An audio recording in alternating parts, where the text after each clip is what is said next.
Chapter 1. Nature and Scope of Political Science. Man is by nature a political animal. Owing to his many needs, such as for food, shelter, warmth, sex, defense and the like, he has to live with others. While trying to satisfy these needs, men and women have to work and cooperate, compete in and may even come into conflict with each other. All this creates problems of various kinds. One of the most important problems is to organize human activities and relations, to satisfy the basic needs and to promote cooperation, and prevent conflicts among people, to settle disputes as and when they arise, so that human life and society may be better, happier and more productive. The problem is, indeed, very important. If it is not tackled properly, human life and society will suffer many kinds of troubles, such as endless disputes, anarchy, misery, poverty and even the end of all social life. But if it is solved properly, peace, plenty, and progress will be the result. Accordingly, every society needs to have such institutions, laws, and men and women of authority or power as to regulate all activities, value relations, and interests of all persons and groups living in it. Now such a society which is regulated by laws, and by men and women of authority or power is a politically organized society, that is, a political system or state.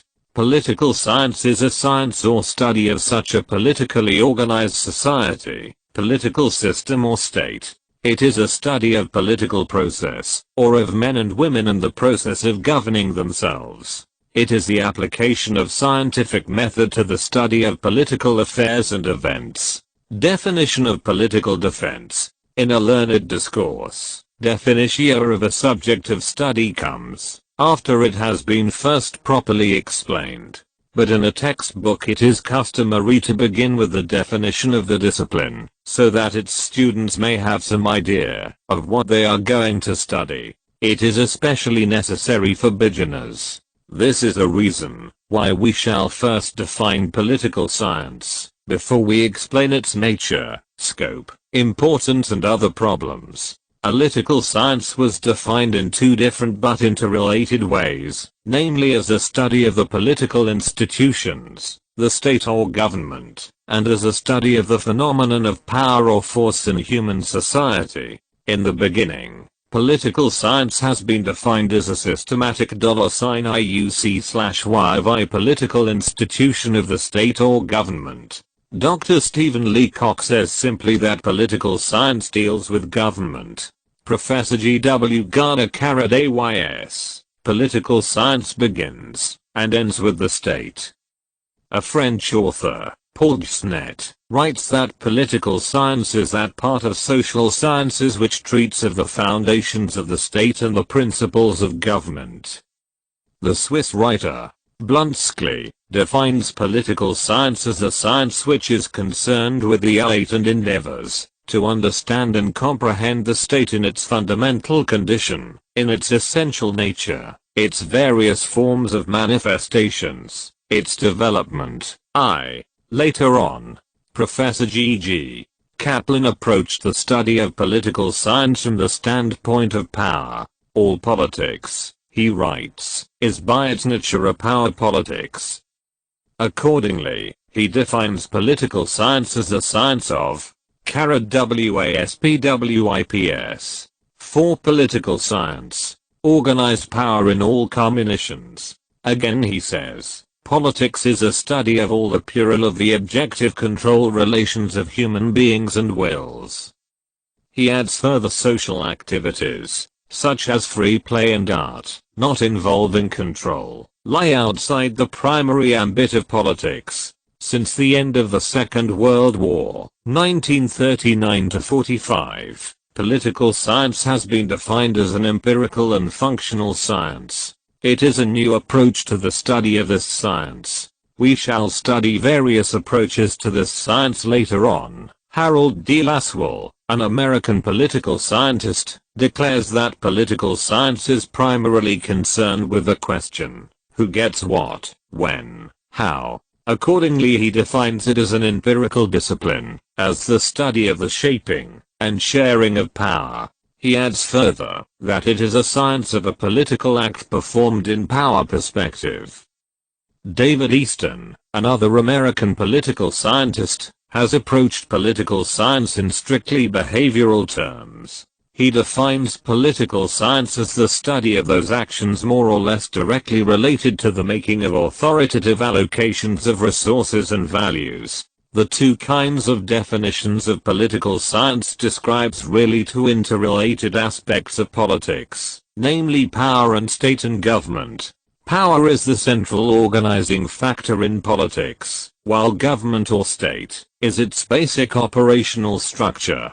In conclusion, we may define political science as a systematic study of the state or government, which is a power structure making authoritative decisions and allocating resources and values for internal security and development and external defense. Derivation of I-term politics. The term politics is derived from the word polis of the ancient Greek language. The word polis means a city-state. It was the form of the state which the ancient Greeks had in their country. All the activities and affairs of the city-state were called by them as politics. The ancient Greeks also undertook a close study of these affairs and activities of their city-state, which also they called politics. Aristotle, 384–322 BC, one of the famous Greek philosophers, was the first thinker to make a systematic study of the life point and activities in the city-states of his country in his well-known book, entitled Politics. Thus he became the founder of the science of politics. Although politics always remained an important subject matter of study by countless thinkers, writers, and philosophers for centuries after the ancient Greeks, the term political science came into usage at the end of the 19th century, for reasons which we shall explain later on. What is politics? Political science consists of two terms, politics and science. While leaving the term science for later discussion, we shall explain what we mean by the term politics. Politics is used in a variety of meanings. It may mean an activity, an event, a process or a conflict or struggle among groups of people, an occupation or public career, and, a systematic study and a theory or philosophy of the political activities, struggles or conflicts, etc. It is with the first two meanings of politics that we are concerned here, while the third meaning is a basis of political science, political theory and political philosophy, which are all derived from and dependent upon the activities and processes called politics. Politics is a universal phenomenon in human life and society. Every man, woman, and child has a need, desire or a want, which makes him or her. Nature of political science. 5. Do something. When a need or want is shared by two or more persons, a relation is established, and a group comes into being. Now the need or want or idea of an individual or a group of individuals may be opposed by some other individual or group. Thus a conflict arises, and a struggle ensues between the two opposing persons or groups, whom we shall call actors. One of the actors may so exercise his or its influence or power as to compel the other actor to do what he or it wants, and to behave accordingly and not in the manner as the first actor wanted. This is the basis and essence of politics. It is a situation, process, or phenomenon in which influence or power, coercion, or domination is used to compel one or more individuals to do something according to the decision or order of the other individual or group. In other words, politics means a conflict, a dispute between the opinions or choices of two persons or parties. It may be mentioned that at this stage we are not concerned with such questions as the reason or purpose of the use of influence, power, or coercion, or whether such relations are for the good of the controlled, or controlling individuals or groups or not. Such questions will lead us to the theory, philosophy, or science of politics. which are discussed later on in this book. This kind of politics is found everywhere, in the family life, among groups of friends, in schools, colleges, universities, and hostels, in clubs and associations of all types, in bazaars and shops, in offices, farms, and factories, in business organizations and corporations, and, of course, in political parties, government and international life and relations between two or more governments and states. Examples are countless. In family life, a father may tell his son to do what he wants, and not what the son wants. It is so because the father has influence over his son. Or take the case of two children in a nursery school quarreling over a toy. The teacher would settle this dispute by giving or allocating the toy to one of the children. Similarly, in a college, a dispute between two students or groups of students is decided by the principal in favor of one or the other student or students, because he has authority to do so. In an office, two clerks may quarrel over a chair and their dispute may be decided by another clerk who has influence over them. Workers in a factory demand higher wages from their employer, who refuses to do so. They may accept his decision, because he has authority over them. But if they threaten to go on strike in support of their demands, the employer may be constrained to accept them due to the influence of their strike threat. Or take another example. Two persons may quarrel over a piece of land. They go to a court, where the judge decides their dispute according to the law and they submit to his decision. Although these disputes and struggles may be, popularly or journalistically, called as hostile politics, campus politics, office politics or the like, but really they are not political. Reason is that they are, and can be settled by an appeal to social customs, norms or laws. But they can become political if, and when one of the two actors in the dispute, refuses to accept the authority of the social norms or point laws. Then the government, or more accurately, one or the other organ or department of the government will be involved in it. Thus, for example, the dispute between students in a college or university campus can become political when one or more political parties or personalities become involved in it. Similarly, a worker strike for higher wages, etc., is only an industrial dispute. But it becomes political when one or more political parties or personalities, whether they are of the ruling party or not, become involved in the workers' and employers' dispute. The reason why political parties or personalities become involved in the non-political disputes of the people is that by doing so they either aim at controlling the government, or at maintaining their control over it. Hence politics is a struggle or confrontation between TW.0 or more parties or persons with a view to control the government, so that one of them, political science, may impose its or his decision or policy on the other by means of governmental power and authority. Why is there politics at all? Can't we have a society without any kind of political conflict or confrontation? No, it is not possible in human life and society. The causes of the political struggles and conflicts are as follows. 1. Material needs and wants of human beings are unlimited, but the means and resources to satisfy them are limited.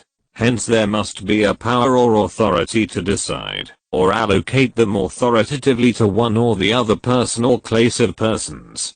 2. There are differences of opinion, beliefs and outlook among the people, and one of them has to prevail over the other, which again needs an authoritative decision maker or government. 3. Similarly, there are differences of religion, language, culture, color, sex, class, caste, clan, ideology or ways of life, and some people want to impose one of them on others, who oppose them, and hence arises a conflict among them, and a need for a government to settle it. 4. Some persons or people want to establish what they call an ideal society or state, while others oppose either the very concept of the ideal society or state, or the method of establishing it.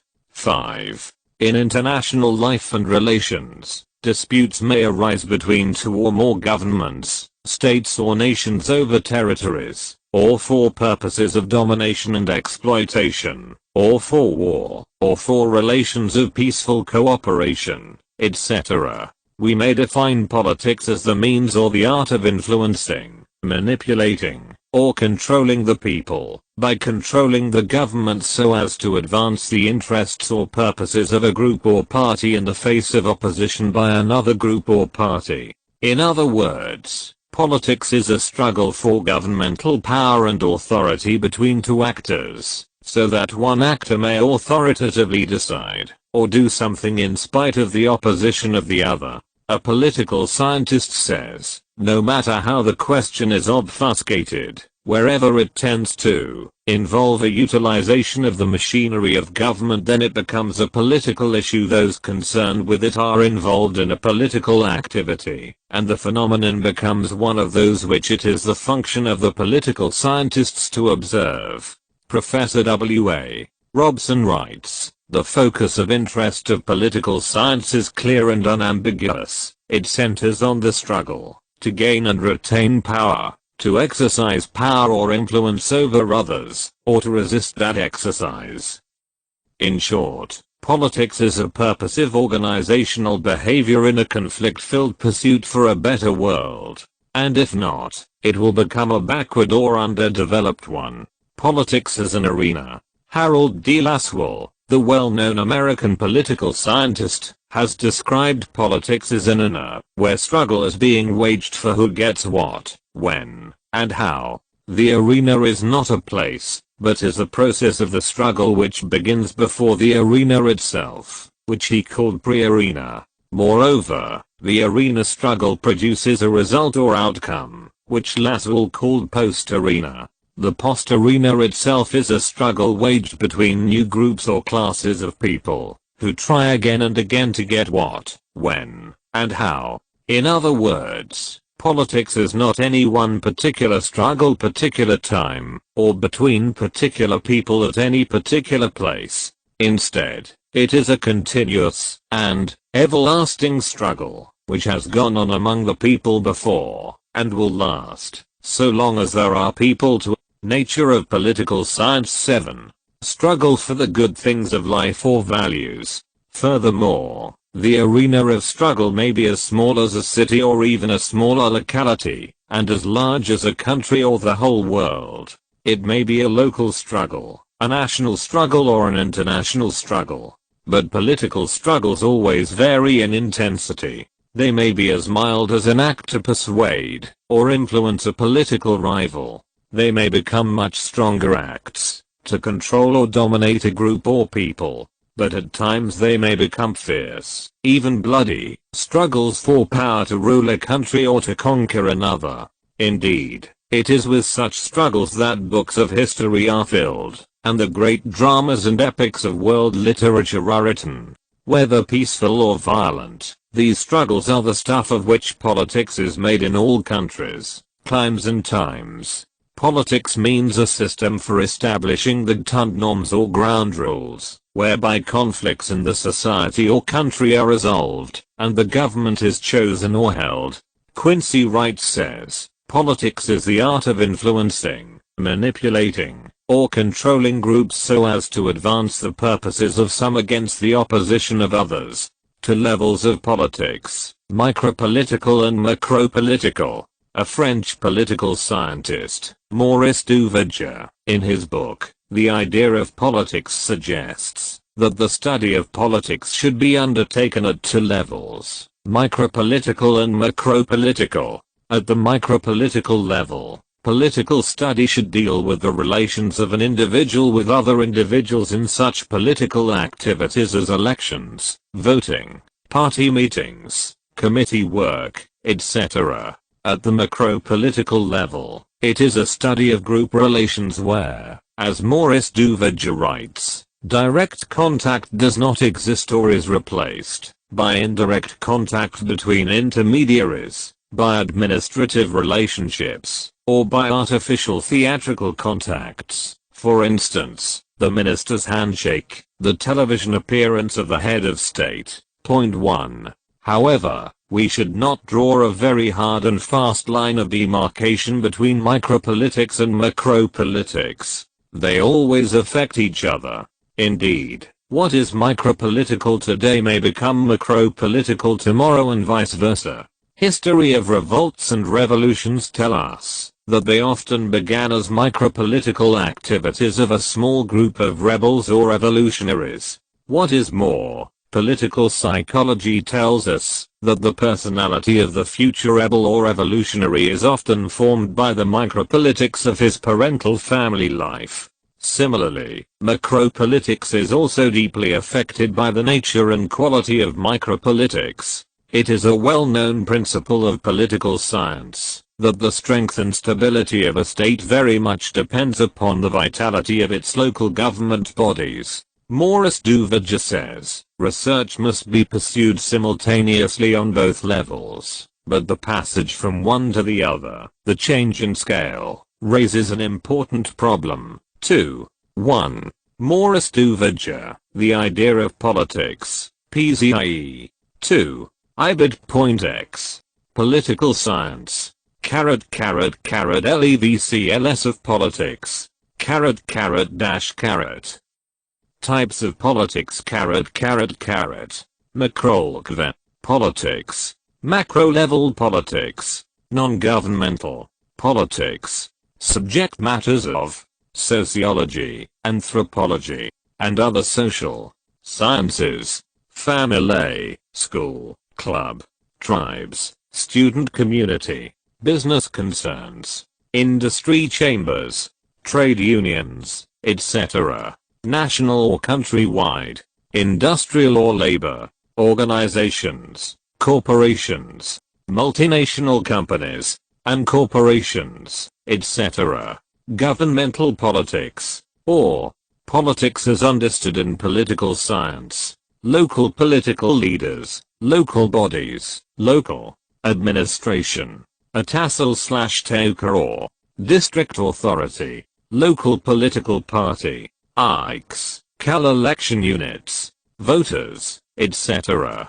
Government or political system or state, nation, political parties, and organizations, pressure groups, governmental departments, bureaucracies, public services, international organizations, etc. C. Moistenberger, The Idea of Politics, PX. Politics is an art of the possible. Now let us look at other aspect of the problem. Being a struggle for power, influence, and authority, politics is also full of a lot of lies, wiles, and guiles, fraud and half-truths which men use in order to capture power and authority in a political system and to retain their hold on it. Disraeli, a British Prime Minister in the 19th century, said that politics is the art of governing mankind by deceiving them. Moreover, even if we say that politics is an order-creating force in the society, it may nevertheless create a social order which makes a few people happy and contented, and many or most others unhappy, poor and distressed. Is it not a tale of false promises by which clever and strong men acquire power, fame, and glory by arousing the passions, arid hatreds, prejudices, and fears of the masses, so that their seat of authority and power, the gadi as we say in Urdu, may not be threatened or taken away from under them? Undoubtedly, politics is all this and more. But it is inevitable, for politics is a game. It is, therefore, necessary to play it under some rules and norms which make it possible to capture power. This is the reason why this game should be observed, discussed, studied, and analyzed systematically. This is what political science, the study of politics, aims at. It is to make political process amenable or subject to a rational and systematic analysis, so as to make it a more civilized activity. To bring order out of chaos in she world of politic by systematic thinking, is one of the purposes of the study of political science. Politics is also an art of compromise. One way to overcome conflicts is to compromise over the issues dividing two parties or groups. They may come to an agreement by conceding the demands or views of the other. Nature of political science 9. Politics is an integrative force. One should not think that politics is all conflict and nothing else. It is also an integrative force. As a matter of fact, the goal of political struggle is to bring about a new social order in the state. But then what next?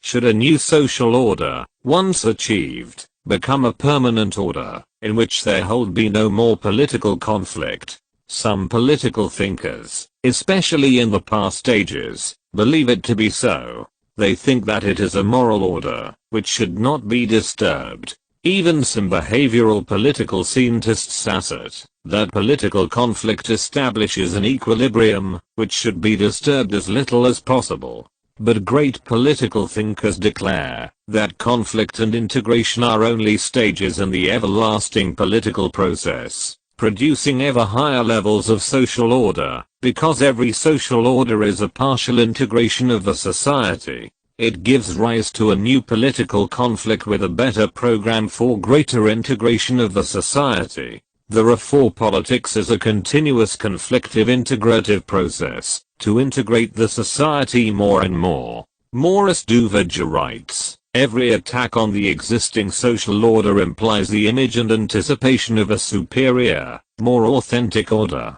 Every conflict implies a dream of integration, and represents an effort to bring it into being. Thus will come into being a higher social order, and thus will arise a world of harmony. Nature of political science. Human life is a choice between alternatives, and it depends upon what kind of choice is made. This is true both of individuals as well as of the people or nation as a whole. For instance, when an individual, as a young man, leaves his home, his past experience and good place in his family, his school, his religion and culture may be of help to him.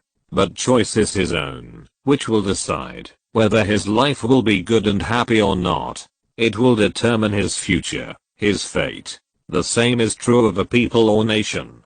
They too are guided by their past history, their religion and culture. But in all this their choice is between two alternatives which will determine one way or the other their future development and progress. Wrong answers can lead to poverty, misery and even the collapse of civilizations. Right answers can lead to freedom, plenty, and peace. 3. Social choice, that is, the choice of the people or nation, is the essence of politics, and political science is the study of organizations, or the fusing of individuals into social structures which make social choices. It is the study of the process, or the methods, by which choices are made.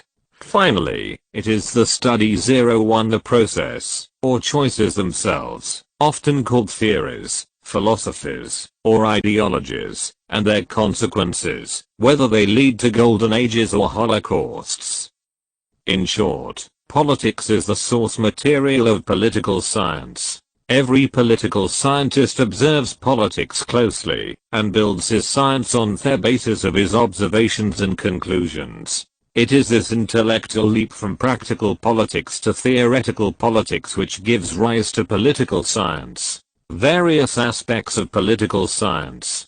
Political science is that part of social sciences which treats the foundations of the state and the principles of government. In other words, the phenomena of the state in its varied aspects and relationships, as distinct from other groups, but in connection with them, constitute the subject matter of political science. It has been aptly said that political science begins and ends with the state, because of its subject matter, namely, the study of the social life. It is a social science. It is a 3. Compare. Race A. Khan and James D. McNevin D/I Introduction to Policed Science. P3. 10. Political Science. Master Science, because it studies one of the most important aspects of social life, namely, the state. It is, however, difficult to draw a line of demarcation between political science and other social sciences, because human acts and behavior are motivated by multiplicity of causes and impulses. But every social act or institution, fact, or event, becomes political when it is done for, or under the influence of the state, or its institutions, laws, or policies. So, we conclude that political science is the study of all those facts and institutions which are directly or indirectly connected with and revolve around one point, the state. Hence all matters regarding economic, religious, social, intellectual, or cultural life, fall within the purview of political science, if they are in any way connected with the state. Political science is a positive and a normative science. It studies human behavior in its justice-seeking aspect. It deals with political facts and political ideas, with political institutions and political theories. It is both a theoretical and a behavioral science, a descriptive and an applied science of the state. The problem of its title. Although political science is one of the oldest sciences, but its title has been a matter of controversy almost from the very beginning. Usually three other titles are suggested, namely, politics, political philosophy and political sciences. Let us see which of them describes the nature, scope and purpose of this science properly. Politics. Some writers object to the use of the title political science for the study of the state. They prefer**to call it politics. There is some etymological justification and historical tradition in favor of this preference. The word politis is derived from the ancient Greek's word pols, and from Aristotle's book Politics. To the Greeks, politis meant the science or study of the affairs of the city-state. This tradition of naming the science of the state as politis was continued by great writers down to the present times. For instance, writers like Jelinek, Janet and Pollock still prefer this title for their studies of the state. A recent British political thinker, H.J. Lasky, has entitled his book on political science as A Grammar of Politics. A more recent scholar, Professor G.E.G. Kaplan, has also entitled his latest book on this subject as Systematic Politics. Politics means two things: a scientific study, in which sense, it is the same as political science. Secondly, it means political activities which arise from the struggle for power and control of the government. As such, it may be undertaken in an organized manner in the form of political parties fighting elections, or opposing the ruling party in a legislative assembly. As practical politics, it provides information or data to the political scientists, and, thereby, becomes an important source material of political science. However, some of the differences between the two may be enumerated as thus: I. Political science and politics are different in language and logic or methods of reasoning and conclusion. Accurate and systematic thinking is necessary for political science, while skillful use of language is an indispensable aid to the politician, the practitioner of politics, i.e., while political science, as a principle and theory of politics, remains the same all over the world. Politics, as signifying practical struggles for power and authority of the state, vary from country to country, and from age to age. In some countries, and in certain ages, they were mainly concerned with religious quarrels and domination, as it was in British India, and now is in Pakistan, Bharat or Iran. In others they are mainly concerned with economic problems of poverty or progress, as is the case in many countries of the world today. Moreover, the politics in a kingdom is different. Nature of political science. 11. From that of a republic, and of a dictatorship from that of a democracy. For instance, the politics of the monarchical Saudi Arabia or Jordan is different from that of republican Egypt or Syria, or the politics of the theocratical Iran is different from that of the secularist Iraq. Even within a country, the politics of one political party is different from that of the other. For instance, of the PPP is different from that of the Pakistan Muslim League. By politics is meant something more than mere party politics. It also means the birth and growth of ideas, the formulation and expression of public opinion, the formulation of policy or program for action, the organization and technique of party program, electoral procedures, undertaking election campaigns, the debates and disputes in the legislative assemblies, the making of the law and the formation of government policies. In short, politics is the entire range of activities and processes by means of which political ideas are crystallized into government policies and translated into laws. In this respect, political science can play only supportive role, that is, proposing ideas, theories, and guidelines for political action, provided the politics of a country is structured thus, as it is in a democratic setup. In autocratic, dictatorial, and monarchical states, political science would have little or no influence at all. Politics denotes mainly the art of making or unmaking of the government. It is a struggle for power or the control of the government. As such, it means the plans and programs of political parties and personalities and their dealings with each other, and with the people, the voters. Political science, on the contrary, means the science of the state, of political system, derived by logical reasoning, observation and conclusion. Lastly, those who deal with politics are called politicians, political leaders or statesmen, while those who study political science are known as political scientists or thinkers. A politician is one who is concerned with the day-to-day affairs of the government of his country. He has, primarily, nothing to do with the theoretical study of the state. He is a member of a political party, or maybe a freelance. He is, therefore, interested in his own party matters, and if he is a freelance, in personal aggrandizement. A political scientist, or a student of political science, seeks to inquire into the nature, origin, growth and organization of the state. The current political affairs and events are to him the data or examples of political principles and laws which he studies in his science.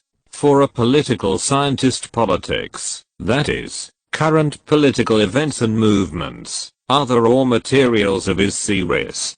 Hence, to use the term politics for political science is highly incorrect, confusing and ambiguous. Both denote different matters, and should be kept distinct. Political science and political philosophy. Political science is an offshoot of political philosophy. It has grown out of the latter at about the end of the 19th century. There is, however, much in common between the two. Both deal with one and the same subject matter, that is with political life, ideas, and activities, the nature of the state or political system. Political philosophy also deals with the history of political ideas, which are also the material out of which political science is derived. Indeed, political thinkers of the past, from Plato to Alma Reichel, were more philosophical than scientific. They thought of the ideal state, or how to make the state good and to make political activity a moral activity. They did not concentrate their thoughts on political activities as such or to observe political institutions, in order to draw conclusions, and enunciate theories after actual observation of facts and facts alone. Instead, they were concerned with values. Political philosophy speculates about political ideas, and values, about the principles of political obligation, why men should obey political authority, and about the nature of such terms as right and justice, freedom and equality, while political science deals with the facts of political activities and behavior, political relations and institutions.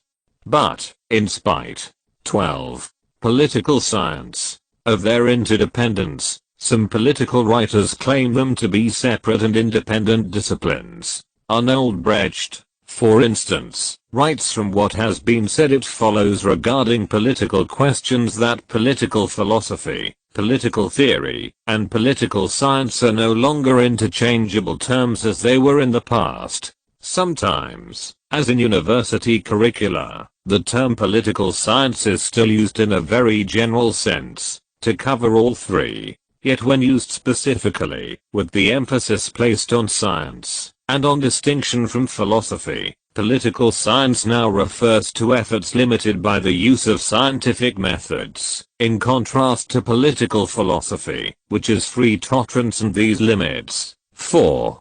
Political science is empirical and inductive in its methods. It is not primarily concerned with the ideal state or society. It is analytical and result-oriented. It always aims at value-free theory, which is the essence of scientific inquiry. Political science uses quantitative methods of psychology and statistics. It analyzes, classifies and quantifies its observations and conclusions. Nevertheless, political science is not absolutely value-free, because a political scientist is biased in his judgments by the ruling political philosophy and ideology of his time, and by the universal standards of the ethics and morality. This is a reason why we cannot subscribe to the view of some hardcore empirical and behavioralist political scientists, who deny any relationship and interdependence between political philosophy and political science. This is an extreme view. There is also no scientist, whether of social or natural sciences, who does not make use of unproved postulates and intuitive hypotheses, and there is no philosopher who does not employ empirical statements. Political sciences. French writers prefer to employ the name of this science in its plural form, as political sciences, which comprehends such other social sciences as jurisprudence, administration, etc. They claim that all these sciences study the general phenomena of the state and government and should, therefore, be grouped under a single name of political sciences. There is some justification in this claim. State is nothing but a politically organized society. Political life is closely linked with all aspects of social life: legal, juridical, administrative, constitutional, diplomatic and so on, each of which is separately studied by one of the social sciences. Hence, the science of the state is closely related to these sciences. Nevertheless, this relationship does not invalidate the claim of political science to be a separate and independent study of political life. It learns much from them, yet it remains distinct from them. For political science, the state in its widest sense is a general study, but for allied social sciences it is only a special problem, though related to their own subject matters. A jurist, for instance, does not study the state as such, but only in what way and how far it affects legal and juristic problems, which are the subject matter of his study. So, politics is a single and separate science, and not a general science of social sciences, as some French writers claims. 5. 4. Compare. Armoid Brecht, Political Theory, p. 17. Princeton. NJ USA. 5. Let us agree that the political sciences are the group constituted by LTN disciplines that study problems connected with political phenomena, and that among the political sciences that whose main purpose is to establish positive political facts and the connections between them, with a view to ultimately reaching conclusions in regard, so political art or tika points Ike. Compare. Contemporary Political Science. 105. UNESCO. Nature of Political Science. 13. What the French call political sciences are really the subdivisions or subfields of political science, as we shall describe later on. Nevertheless, in ONE*, since there are several political sciences, for there are as many political sciences as there are political systems in the world, each of them should be studied in the light of the political culture and social and political history of the country concerned. In this sense, there is an American political science, Indian political science, or Islamic political science. For instance, in Islamic political science, there is a different approach and concept of state, sovereignty and law. In spite of such difference, we must recognize that there is one universal political science, because the difference is of emphasis, not of scientific methodology. All political scientists are concerned with the question of power, how it is organized, how it functions and behaves with regard to those who are subject to it, the ruled. Scope or contents of political science. The definition of political science indicates its contents or the extent of its scope. It is a science of politics in all its varied aspects. The whole subject matter of political science can be summarized under the following heads. Political science is a study of the state. The term state is understood in three senses: the state as it is, the state as it has been, and the state as it ought to be. When political science considers the state as it is, it tries to understand it in its fundamental conditions, its essential nature, its various forms of manifestation and development. It studies the fundamental nature of the state, its organization, its administrative machinery, its relations with the individuals who compose it, the principles and practices of the modern state and its relations to other states. As such, political science deals with statecraft, the art of statesmanship, the state as it has been. The state is a dynamic institution. It changes and progressed from one form to another. In other words, it has a history and an evolution. Political science surveys the historical development of the state, and considers the changes and forms which the state assumed in the past ages, and in the present time. We cannot know the present without knowing the past. This means we must study the origin and evolution of the state, and of its various institutions, for instance of government and law, and the development of the mechanism by which they function. Hence political science is a science of the past and present states, the state as it ought to be. Study of the past and present of the state does not exhaust the scope of political science. We must also see how the existing structure of the state responds to the needs of the people and to their well-being. Knowledge of the past and present of the state enables us to reform our political institutions according to our ideals and aspirations. It enables us to mold our ideals and to understand the principles on which the state ought to be organized. It gives us the idea of what the state ought to be, and inspires us to achieve it. This makes political science a speculative study, dealing with the theories of the state and government, expounded by political thinkers and philosophers.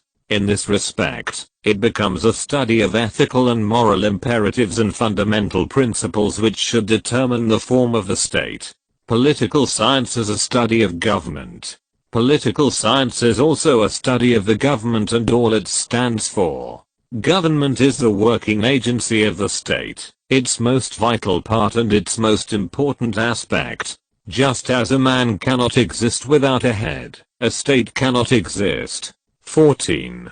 Political science. Without a government, it makes laws and enforces them. It administers the country, maintains peace and order in the state, and defends it against its internal and external enemies. We, therefore, study in political science the forms or kinds of government, its various organs, and departments and such other allied institutions as the local government, public services, or bureaucracy, etc. It considers the questions of what the organs of the government are, what are their functions, how they are constituted, and, more importantly, what are the social and psychological factors and forces which determine how they use their powers, take decisions and adopt policy. What political science aims at is to discover what political life is, who are its actors, and what are its laws.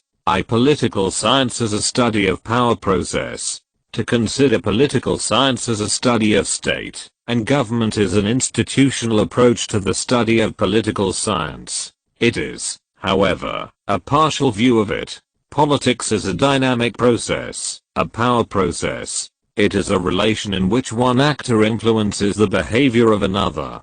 Political process means the activities of the people organized in various groups, such as parties, factions, or leaders of parties, factions, or cliques or groups, who struggle for, and use power to achieve personal and group purposes. by attaining position of authority in the government, whether it is unitary, federal, provincial, or local. It involves conflict which may include not only violence, propaganda, pressure, guiles and frauds and character assassination, but also slow building of consensus and public opinion.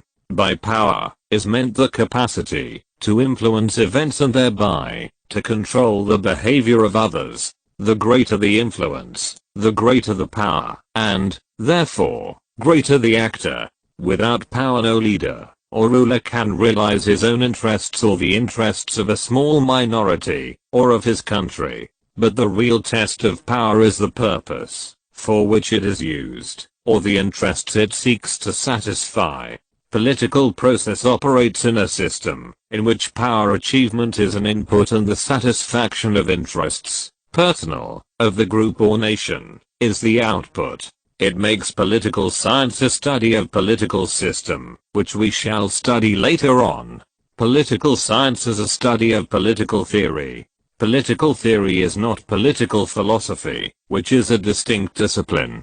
Political theory is the explanation of the nature and function of the state or political system, derived from data or descriptive analysis, with a view to understand it. It implies prediction of what it will be in future. Theory is, therefore, strictly an empirical thought. Of course, political theory has varied from age to age, and from time to time. In the past ages, it was influenced by religion, dogma, and ideology. In the 19th and early 20th centuries, it was influenced by the institutional or static approach towards political life. Accordingly, it dealt with such concepts as state, government, justice, liberty. Political science is a study of political behavior. In the present times, that is since World War II, political science is influenced by such dynamic concepts as political process, systems analysis, etc., which have now become part of political science. It has become a behavioral science also. Political science is a study of individual liberty and rights. A mere study of the state, government, and law, though very important parts of the political study, is not enough. Political science also studies individual liberty. It considers the problems of adjusting political authority to individual liberty. The nature of political science. 15. Relations among men, and their relations to the state. It also deals with the rights and duties of the citizens towards one another, and towards the state. Political science and international relations. Political science also studies the conflicts and relations between various states and nations in the world. Relations between two or more states can be peaceful or full of conflict and hostility. As there is no supreme authority in the world, conflicts between two or more states or nations sometimes result in war, which is a method of deciding a disputes or conflicts between them by a resort to weapons of war and victory on the battlefield. The victorious then has his way and allocates or captures the disputed territory or country and controls it as it likes. Besides war, disputes between the states can also be settled by more peaceful methods of negotiation and treaty relations, or by forming alliances, in order to oppose rival group of nations and states. History of political science. Political science has a long past, but a short history. It began as a study of politics, that is, of the affairs of the /O//S, in ancient Greece more than 2,500 years ago. But from about the middle of the 19th century, it has become a scientific study. It will be useful to briefly survey its evolution from the ancient times till today. Ancient Greeks. All knowledge begins with a question. The science of politics began when ancient Greeks began to ask questions about the affairs of their polis or city-state. There were not only many city-states, but they were also constantly changing. Some of them were democratic in structure, others were oligarchic, and not a few had tyrants or oppressive rulers. These were the problems which political thinkers among the Greeks tried to solve, and they were solved in great varieties of ways. A group of Greek thinkers, the Sophists, said that politic was the art of the strong to control the weak, that the state was created to protect and realize the selfish interests of rulers. The Sophists' views perturbed Socrates and his pupil, Plato. They said that the state existed, not for the selfish interests of the strong, but for seeking moral good or virtue. In his world-famous book, Republic, Plato explained that the ideal state was based upon justice, by which he meant that each citizen would do his duty according to his nature and station in life, while Plato's method was speculative and idealistic. His pupil, Aristotle, 384-322 BC, in his book, Politics, made politics a systematic and empirical study. He collected about 150 constitutions of the various Greek city-states, and classified them into 6 different kinds, namely monarchy, tyranny, aristocracy, oligarchy, democracy, and polity. He further explained how and why one form of government changed into another. According to him, political change was due to the differences between the rich and poor in the state. He believed that a state ruled by the middle class would be more stable, for it would maintain balance between the rich few and the poor many. It may be asked, why other ancient peoples than the Greeks, such as the ancient Indians, Egyptians, Persians, Chinese, did not develop political thought as did the ancient Greeks? The reason lay in the lack of freedom of thought, despotic rulers and the domination of the priesthood and religion. After ancient Greece, original political thought ceased for about 2000 years. Only Muslim peoples produced some political thinkers, like Al-Farabi, Ibn Rushd, Ibn Khaldun and others. They patterned their thought mostly on the Greek model, especially on Aristotelian philosophy. 16. Political science. Machiavelli. Political thought was revived in Western Europe in the 15th century. In his book, The Prince, Machiavelli treated politics as an art of statecraft, by which a ruler could successfully defend his throne against his internal and external enemies by deceit and diplomacy, by merciless persecution of his enemies, real or potential, and by maintaining as powerful an army as possible. For a prince can speak as loud as his gun, as he put it. Bodin, Hobbes, Locke and Rousseau. Jean Bodin in France was the first political thinker to expound the theory of sovereignty or the absolute royal power, to suppress the lawless behavior of the powerful feudal lords. Thomas Hobbes in England further expounded the absolute and unlimited sovereignty of the state as a guarantee against the lawlessness of the state of nature, as Hesiod, into which mankind would lapse when there was no strong, highly centralized authority in human society. Later, another English thinker, John Locke, used the same arguments of the social contract theory to defend the rights of life, liberty, and property by the limited government under a legislature or parliament. In the middle of the 18th century, the French thinker, J.J. Rousseau, expounded the theory of modern democracy by declaring that the general will, or the will of the people, was the supreme, absolute and unlimited sovereign in the state. Foundation for the modern political science. It was in the middle of the 19th century that political science as such came into being. It was due to two influences, I, of Auguste Comte's sociology, and II, of the formal legal studies of the German school of Staatslehre, or state theory.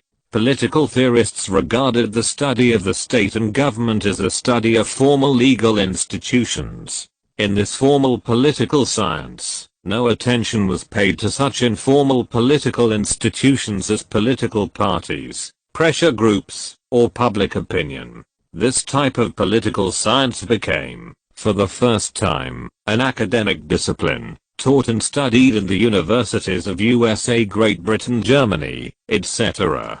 It was a descriptive value-free discipline, in which the scholar, usually a university professor, avoided any empirical conclusions. It was a descriptive science of state, and dealt with such questions as the nature of the state, theory of sovereignty, classification of the various types of states or governments, the three organs of the government and the theory of the separation of powers, the functions and ends of the state and the rights of the individual, etc. In the USA, this kind of political science remained a dominant discipline from about 1880 to about 1920. It was also taught in the British universities, though mixed with lot of political philosophy of the idealist Hegelian school of Thomas Green and Bernard Bosson K. Interestingly enough, it was this political science of the American-British vintage which was introduced and taught in the universities of the British India, and was taught in Paki 5,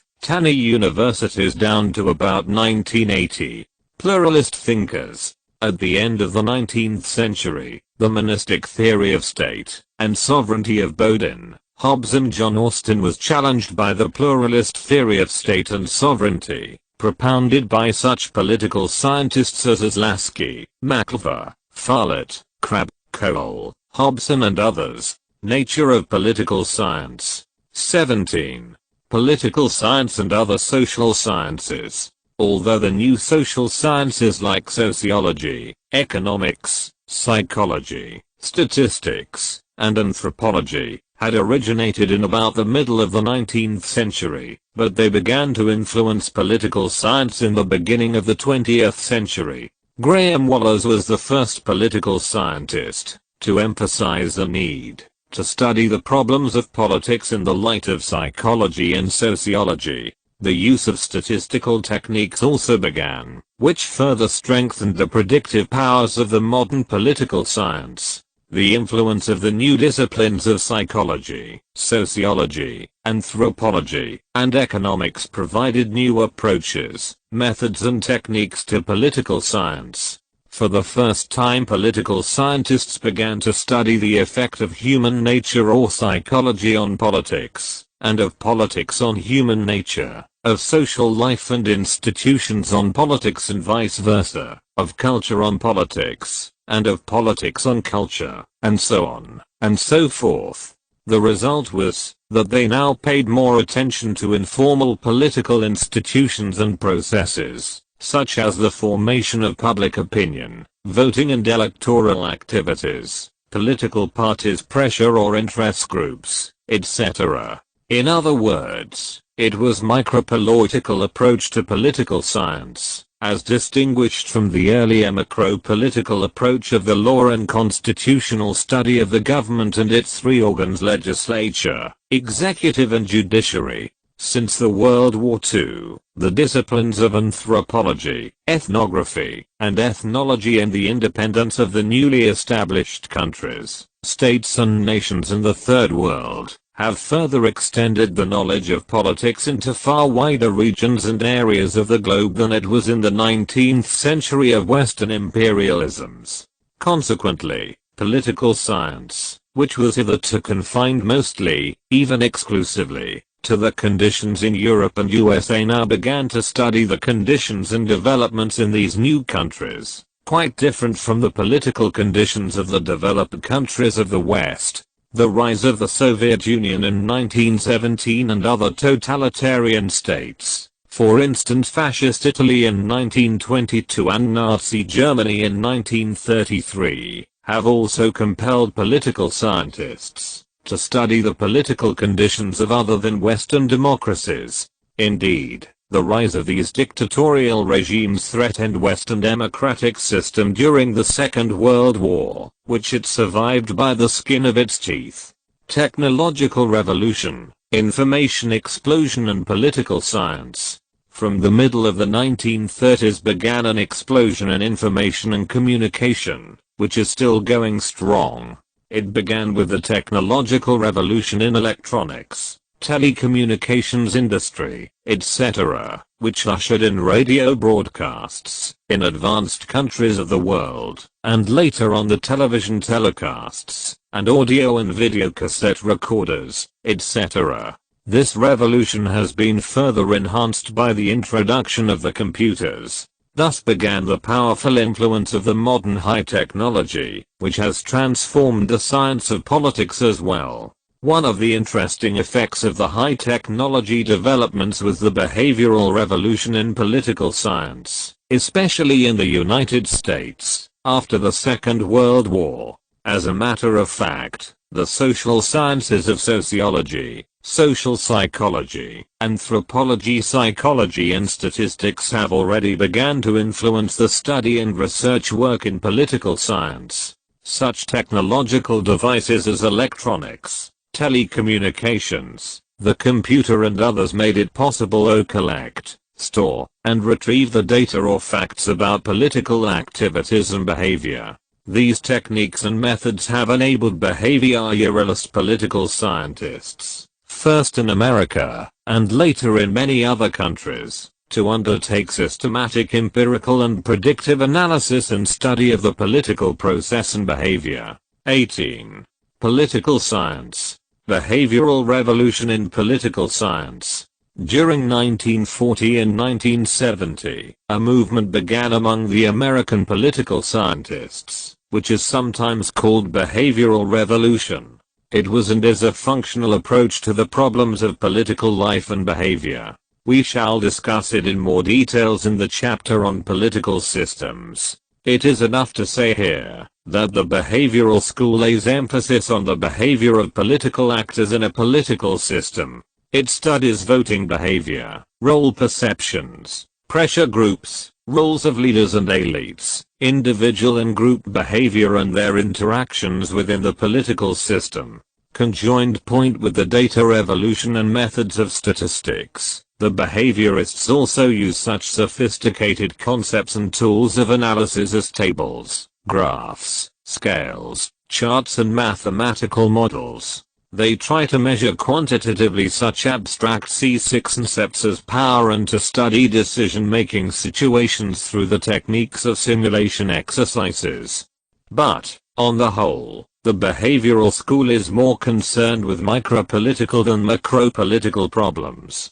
With these developments, political science has become more scientific and predictive. The Third World and political science. Up to the Second World War, 1939 to 45, political science was mainly, even exclusively, concerned with the political conditions and problems of Thai peoples and nations of Europe and North America, while the peoples and countries of Asia, Africa, and South America, being conquered, ruled, and dominated by the imperialisms and colonialisms of the West, were regarded as mere appendages of their European masters. After the World War II, when almost all the countries and nations of the Third World became independent and sovereign states, and when virtually the whole globe came to be divided between the two blocs, the Soviet and American, with their endless rivalries and Cold War, and when the rapid means of communications and travel brought the distant parts and regions of the world together,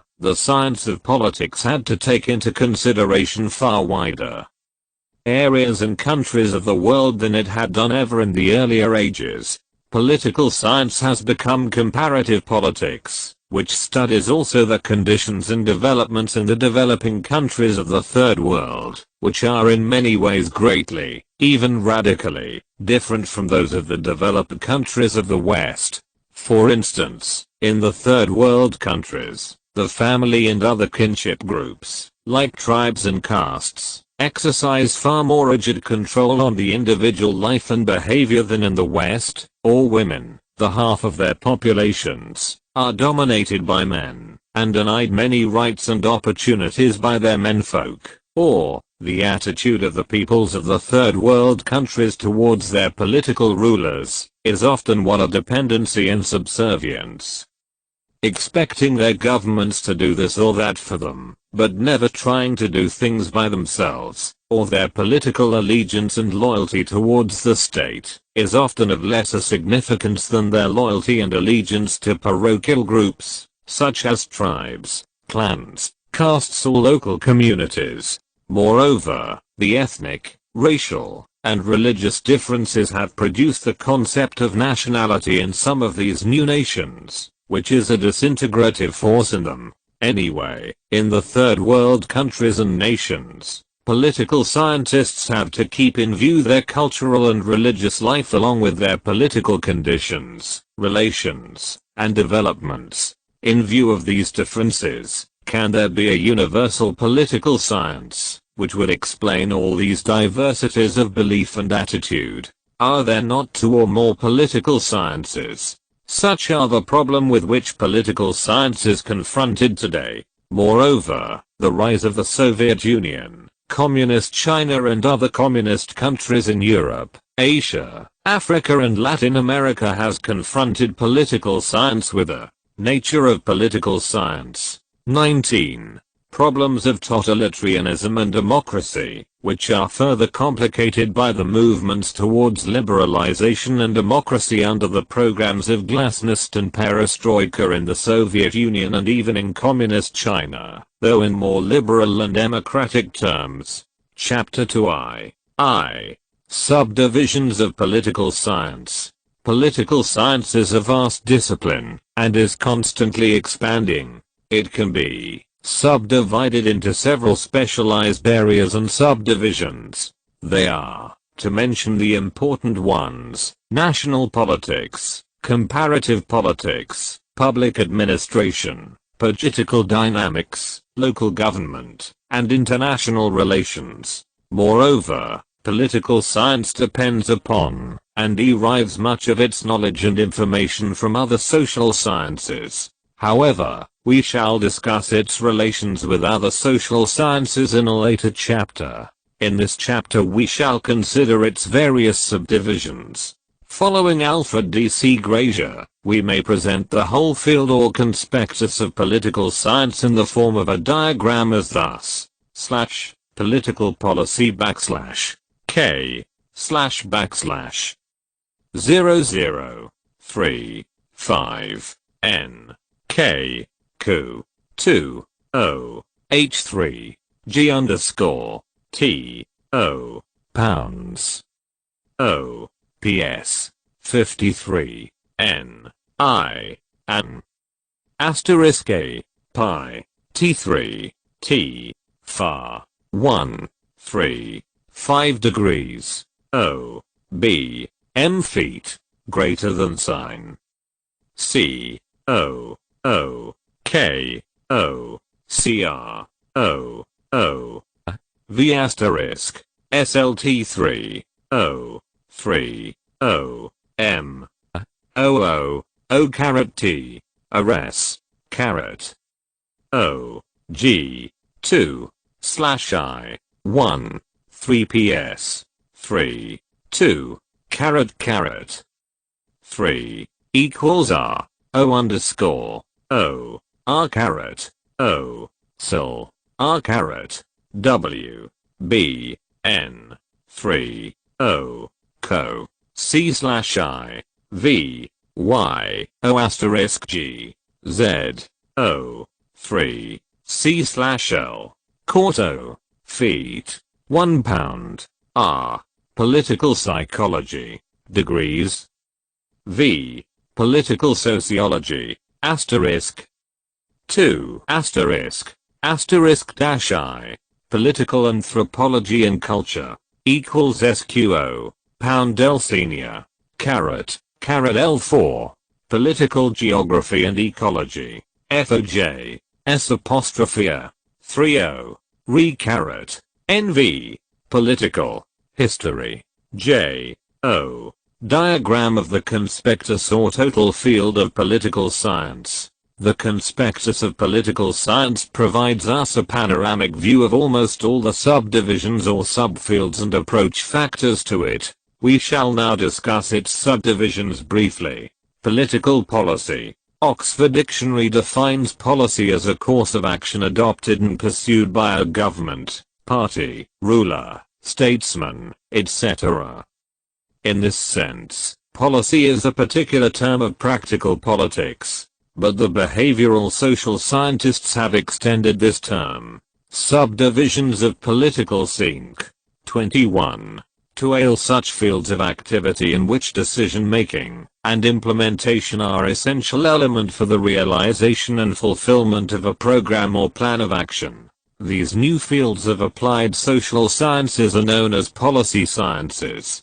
Political science is one of them. Harold D. Laswell is one of the founders of the policy sciences. According to him, every policy has to pass through 3 stages from the time it is formulated to its final realization. They are pre-arena, arena and post-arena stages. An arena is a whole complex of activities by various people and conditions of knowledge and know-how in which a policy can be prepared, implemented, and assessed. When it is being prepared or formulated, it is pre-arena stage. When it is being implemented, it is its arena stage. And when it is completed, and its results are being evaluated, it is its post-arena stage. At each stage, it requires contributions from various experts in various social and other sciences and applied arts. For instance, engineering, electronics, information, and communication. Political policy is a subdivision of political science. However, as a policy of government, or of its departments, it is not something new. All governments and states in the past had their policies, howsoever crude or ineffective they might have been. Moreover, government policy differs from state to state, and government to government. The reason is that the amount of knowledge and know-how available to any government at any particular time varies in volume and efficacy. Some governments are, indeed, reluctant to formulate their policies on the knowledge and know-how actually available at the time due to their political or ideological preconceptions. For instance, the political policy of an autocratic state or a dictatorship is different from that of a democratic state. The policy of the democracy is a more complex, more comprehensive and more protracted affair than is the case in an undemocratic state. In a dictatorship, only the dictator and his close associates formulate a policy, while in a democratic state, leaders of public opinion and mass media as well as social scientists and other experts will contribute their knowledge and know-how at each arena stage of policy formulation, decision, implementation and ultimate evaluation. Lastly, the final assessment of a policy, which has been already implemented, becomes a new source of knowledge and know-how or feedback for a new policy. Thus the post-arena stage becomes the feedback stage for later policies. National politics. National politics is the study of the politics of a nation or country. It is the main field of political science. Formerly, it dealt with the various organs of the government, such as the legislature, the executive and the judiciary. But since the behavioral revolution in political science, it studies these institutions in a dynamic or generic manner of change and development. It also studies political leadership and political elites in the country, as well as political parties, public opinion, pressure groups, and administrative system. Moreover, it studies the role of personality of the rulers and the ruled, which greatly determines the nature of political participation in the varying institutional setting of national politics. As a matter of fact, the study of national politics is closely related to, and influenced by other subdivisions of political science. Comparative politics. Broadly speaking, we may say that all political science begins as comparative politics. It means that, whenever a person notes that another country is not governed in the same way as his own country, he has undertaken comparative study of politics. He then asks, why is it so? Which is better? This kind of comparison is the basis of comparative politics. Interestingly enough, it was how 22 political science. The ancient Greeks began the study of politics more than 2,500 years ago. They compared the political life in their city-states with that of the ancient Persians, Egyptians and other peoples around their country. Thus the comparative method became the foundation of political science. However, comparative politics, which is also known as comparative government, is a recent development.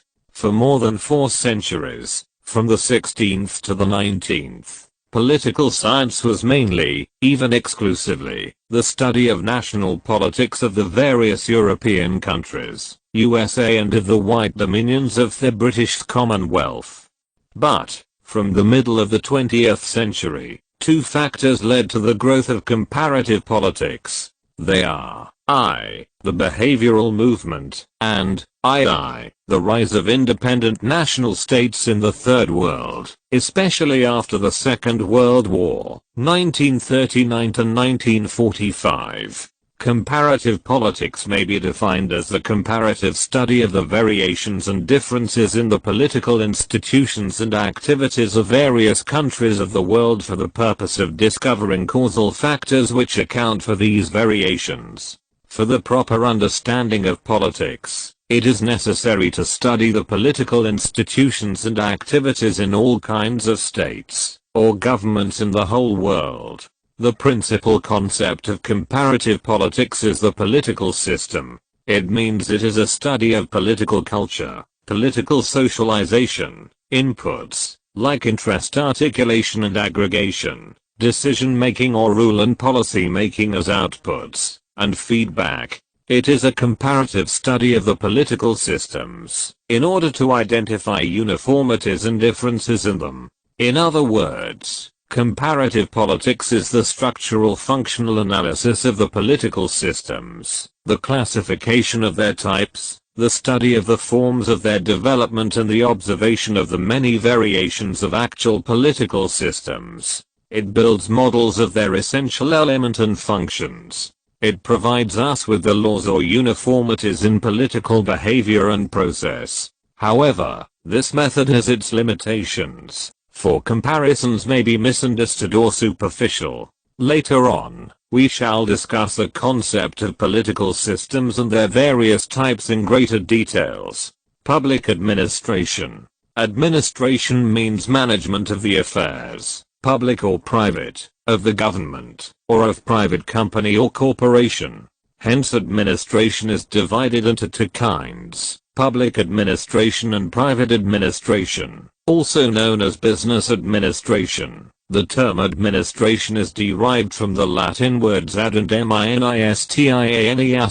which means to serve, wherever there is a need, to manage men and materials. There is administration, whether it is a house, a business organization, a university or the government bodies. In fact, where there is a need to govern, there is also the need to administer.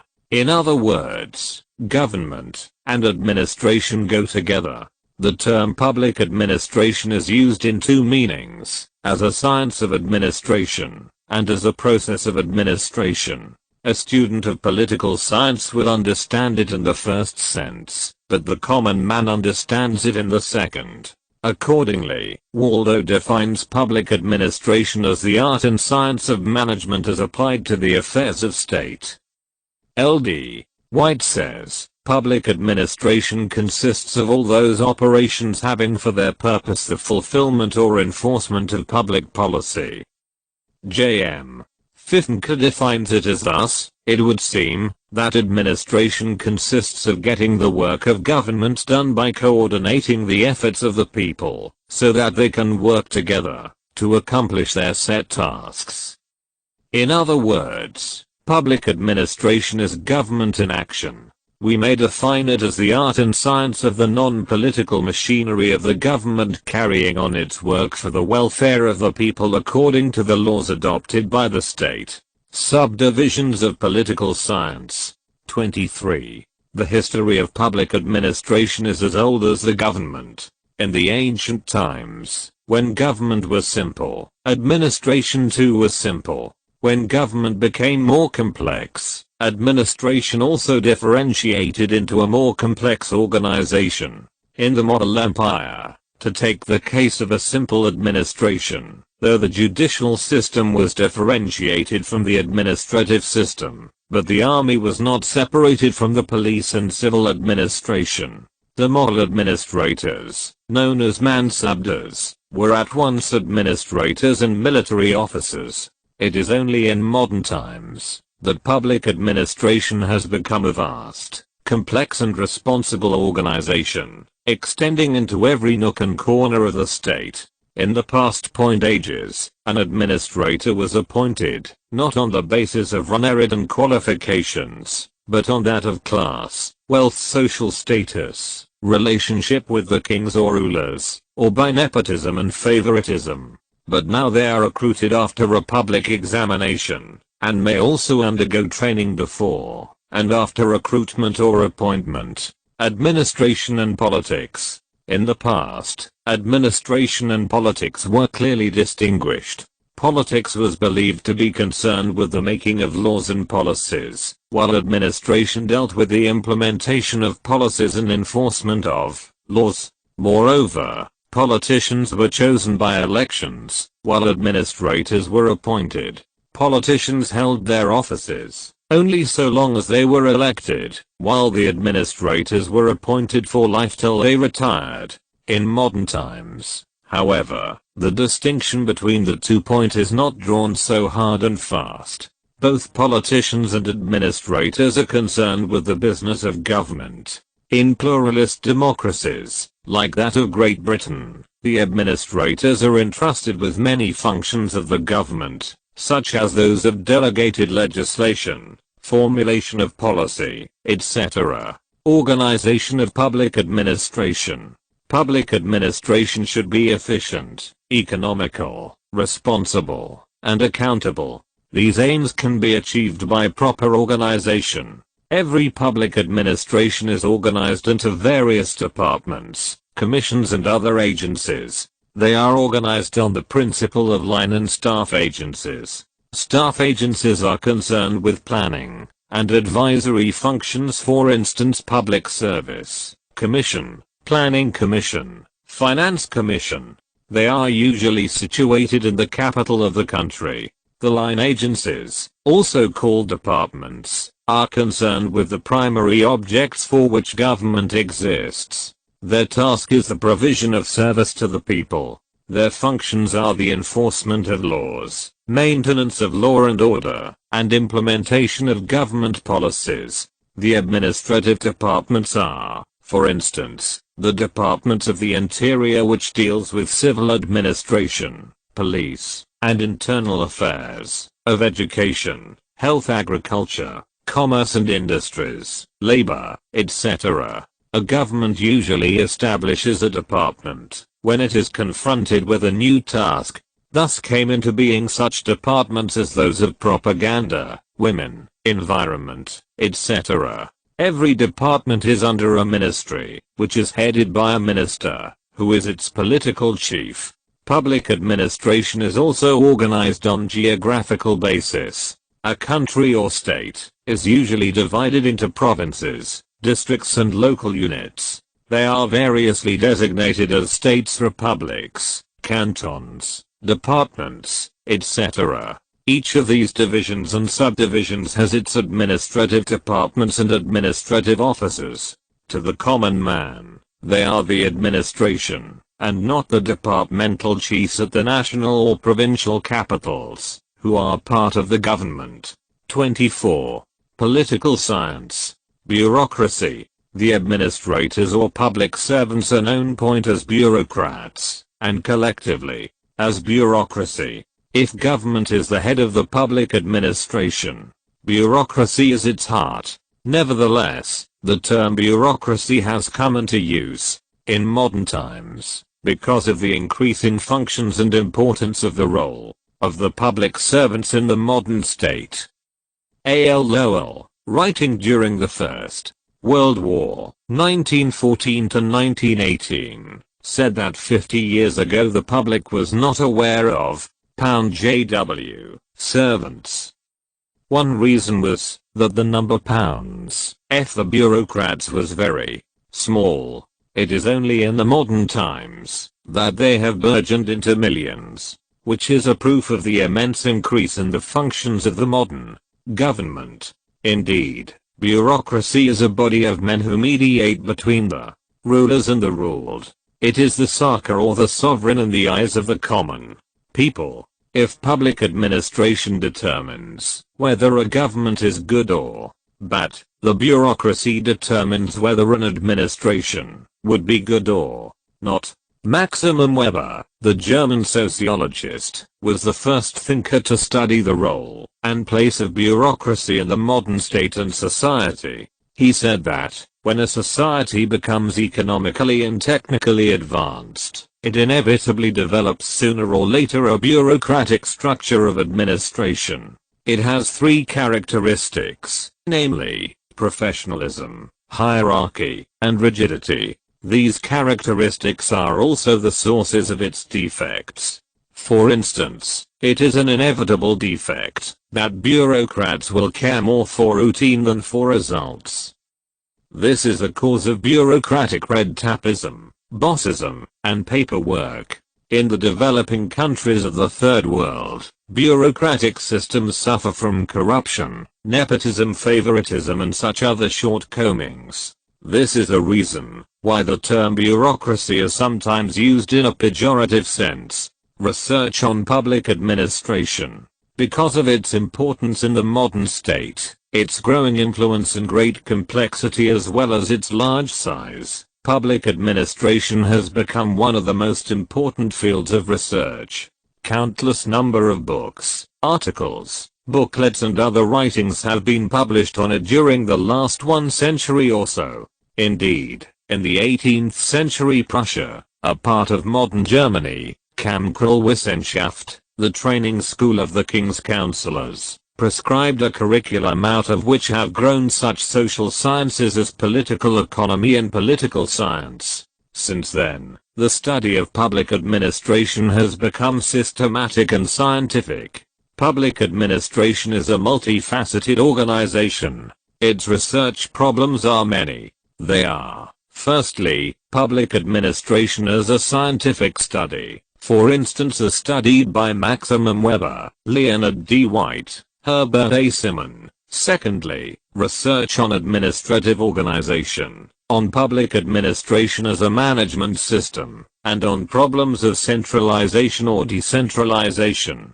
As a matter of fact, research on public administration, and on its various aspects is now a worldwide phenomenon. In Pakistan, the National Institute of Public Administration, NIPA, is one of the research body on public administration. As in other fields of political science, new technologies, such as electronic devices, computers, etc., have greatly enhanced the speed and efficiency of administrative operations, and have also facilitated research work with such a speed and accuracy as was not possible before. To conclude, the future of public administration is tied to the future of political science, on the one side, and to the administrative science, on the other.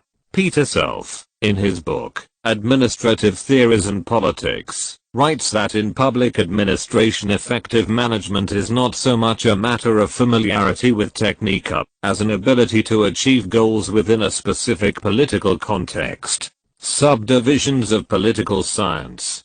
25. Development administration. As we said above, it is the form of the state which determines the nature of public administration. The reverse is equally true. If we aim at making a backward society into a developed state, we should first make its public administrative system organized for the promotion of change. It will then become administration for development, or briefly development administration. Political dynamics. Political dynamics is a new subdivision of political science. It studies the dynamic forces of politics, such as public opinion, political parties, pressure, throw-ups, or the voting behavior of the people. It is a developing branch of political science. It is concerned with the forces at work in government and politics, rather than with their structures and institutions. It seeks to study change and progress in political system rather than structure, development rather than description. All the forces at work in the political field, whether social, economic, moral, psychological or ideological, are the subject matters of political dynamics. They are the sources of energy and action in politics. They represent the fuel that drives the engine of the state. The subject matters of political dynamics are the history, organization, and techniques of political parties, lobbying by the pressure groups, the nature and role of the public opinion and propaganda, the voting behavior in particular, and political behavior in general. Local government. Local government may be defined as a public organization authorized to decide and administer a limited range of public policies within a relatively small territory, which is a subdivision of a regional or national government.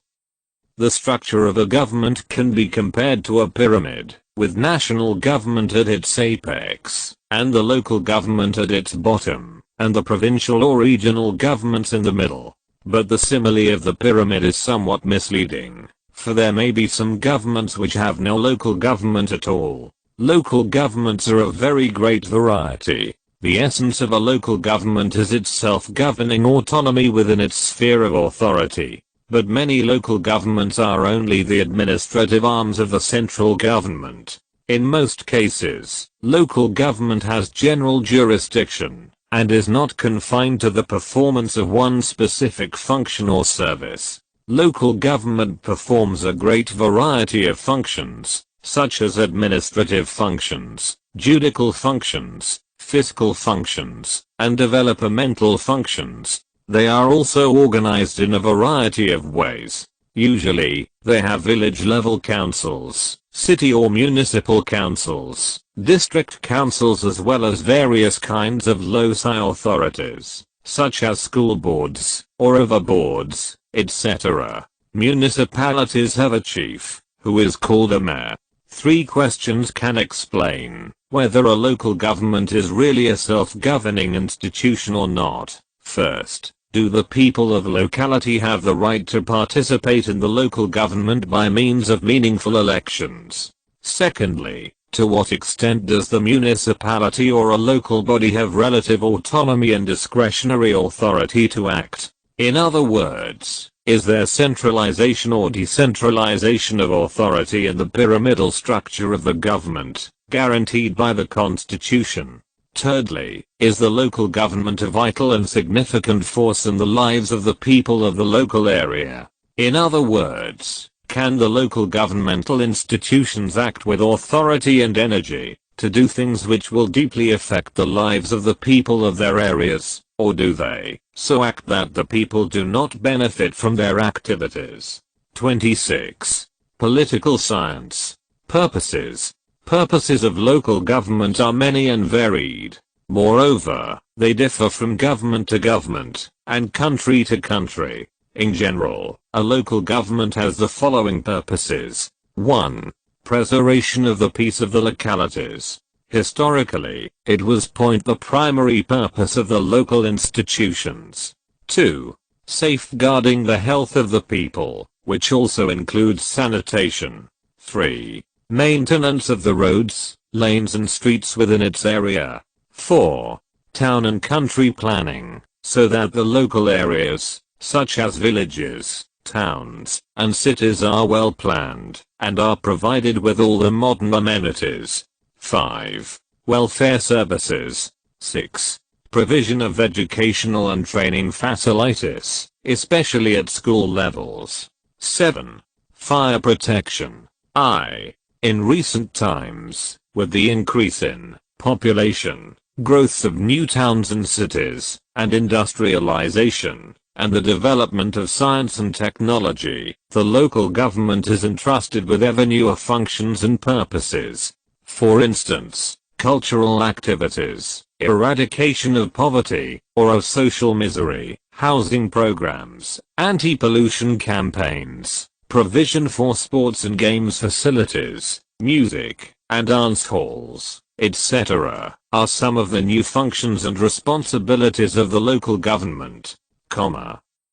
Political theory. The word theory is derived from the Greek word theoria, which means well-formed idea on the basis of thorough observation. Later it came to have 2 meanings. In a broad sense, it is the whole teachings of a thinker, and in the narrow sense, as understood here, it means a proposition or a set of propositions designed to explain something with reference to data, or interrelations not directly observed or manifest. As a branch of political science, political theory means the theory of the state, or of any political process, for instance, theory of democracy or dictatorship, theory of the ends of the state, etc.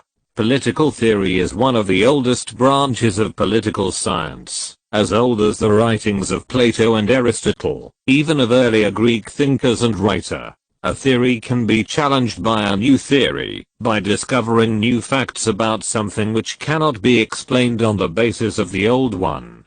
The history of the political thought is the history of political theories extending from Plato and Aristotle to the present times. A theory is correct or valid when it is based on facts and conclusions which can be scientifically proved by further test, and is logically consistent.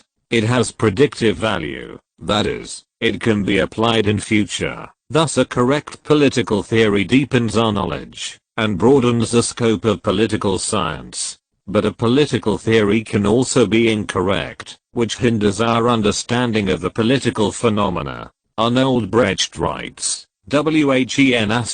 political theory performs its functions well. It is one of the most important weapons in our struggle for the advance of humanity.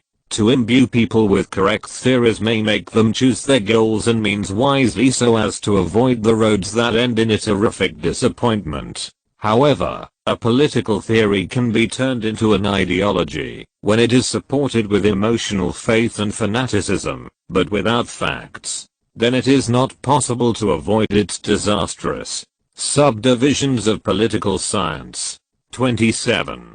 Consequences. This is what J.S. Mill meant when he said a beautiful theory killed by brutal facts.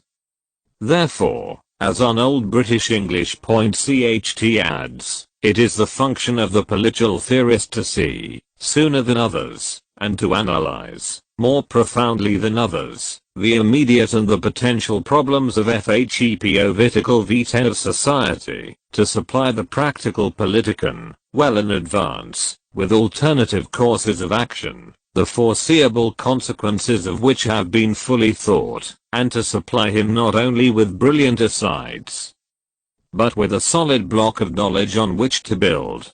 Public law. Public law is the law of state, passed by the legislative organ of the government, enforced by the administrative agencies, and interpreted by the courts. In other words, it is a rule of conduct laid down by the state. Public law is a vast subdivision of political science. As a matter of fact, it is older than political science itself, as for instance the Code of Hammurabi, 18th century BC, or the Law of Moses, 13th century BC, show. Public law is regarded as an important, even independent, branch of political science. Indeed, in France and some other European countries, political science was once believed to be a branch of public law, which were collectively called political sciences. Public law is divided further into civil law, criminal law, constitutional law, administrative law, jurisprudence, international law, etc. It also consists of various systems of law, such as the Roman law, British common law, Islamic law, Hindu law, and others. International relations. International relations is a new field of political science. It became a subject of study and research after 1900, and especially after the First World War, 1914-1918.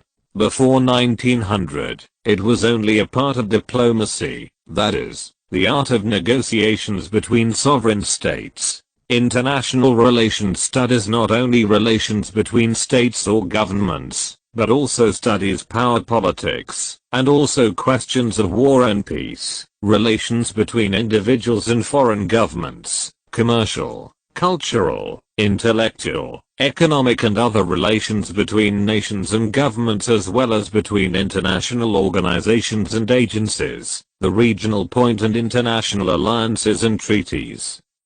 the role and functions of the United Nations Organization, and such programs and organizations as the questions of world peace, and of world government as well as of human rights, ban on nuclear weapons, etc. It may be noted that international relations are studied not only by the governmental bodies, but also by private individuals and thinkers.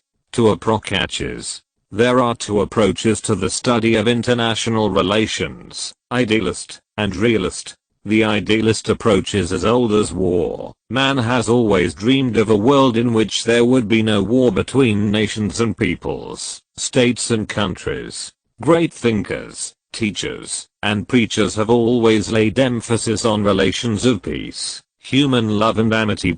Immanuel Kant, the great German philosopher, was the first to write on a program of world case. Modern writers on international relations believe that to promote world peace and international understanding, and for the growth of internationalism among the peoples and nations of the world, one should study how men and groups ought to behave in international relations, rather than how they actually behave. They, 28.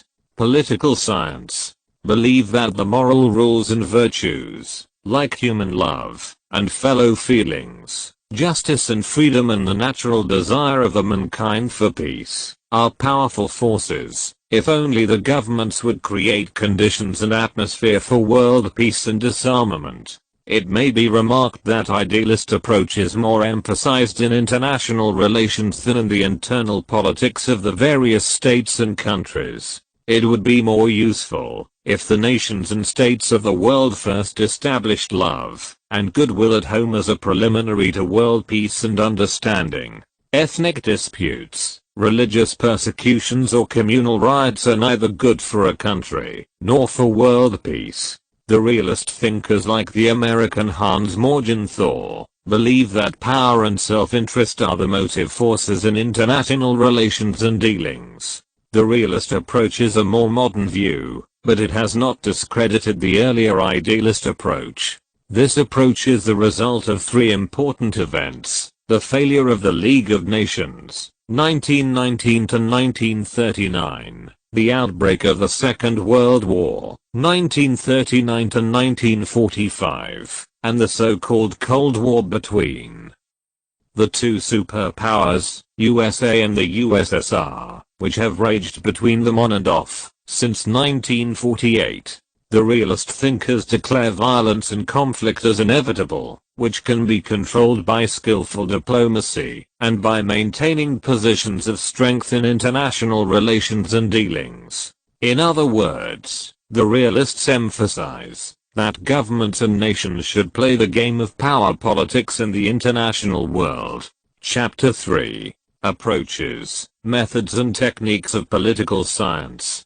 Political scientists at work. In the previous chapters we defined political science, explained its nature, and described its growth as well as its various subdivisions. Like other social sciences, political science is a research-oriented science. Its primary purpose is to pose and solve new political problems, and to ask and answer new political questions. In this respect, it is first of all necessary to find out whether or not a problem is relevant to political inquiry. The criteria for selecting the problems and collecting the data which are relevant to the inquiry are known as approaches. Once the approach is determined, the problem or data has to be dealt with or treated in a particular way, which is called a method. Lastly, every problem or question requires certain tools to tackle the problem or solve the question, or collect data. It is known as the technique. Approaches, methods and techniques are the ways with which the political scientists work. If the approach is wrong or inappropriate, the methods and techniques will not solve a political problem in a proper manner. There is considerable risk of fruitless work when an approach is adopted more or less blindly and unthinkingly, perhaps because of an unawareness of alternatives. Moreover, the nature of politics, past and present, local, national and international, the subject matter of political science, being so full of conflict, controversy, and argumentation, has often confronted the political scientists with the questions of its scope and method, that is to say, with such questions as, what is political? Which we have already discussed above, and how to study it. It is, therefore, necessary for the students of political science to understand the differences between the approaches, methods and techniques of study of their science, especially because they are sometimes not clearly distinguished. We shall, for this reason, discuss each of them separately. Section 1. Approaches to the study of politics. What is an approach? Dictionary says that an approach is the act of drawing near an object from a given point or direction. In political science, it means the criterion or perspective adopted by a political scientist while studying political phenomena. It is the standard by which he collects and explains political events, procedures, etc., by including or excluding such data and questions which are not relevant to his perspective or standard. In short, an approach means the relevance of a problem or data to the criteria or standards the political analyst holds in his study, see a political problem. As we know, politics is a vast field of conflicting activities. It is, therefore, necessary to include in its study only such problems, questions, and data which are relevant to the criteria of the study. 30. Political science. Approaches are of different kinds. However, they can be broadly divided into two categories: the traditional approaches, derived from various academic disciplines or subjects, and the scientific approaches, derived from various academic disciplines or subjects, requiring the observation of the processes of political activities and behavior of traditional approaches. The traditional approaches are derived from such academic disciplines as history, economics, law, sociology, anthropology, psychology, geography, etc. We shall now discuss each of them separately. Historical approach. It is one of the oldest approaches. Aristotle in the ancient times, Ibn Khaldun in the Middle Ages, and Machiavelli, Montesquieu and many others in the modern times, have applied it in the study of politics. It is really a descriptive approach, that is, describing the historical origin and evolution of various political institutions and problems, such as the origin of the state, and development of the parliamentary or cabinet system, etc.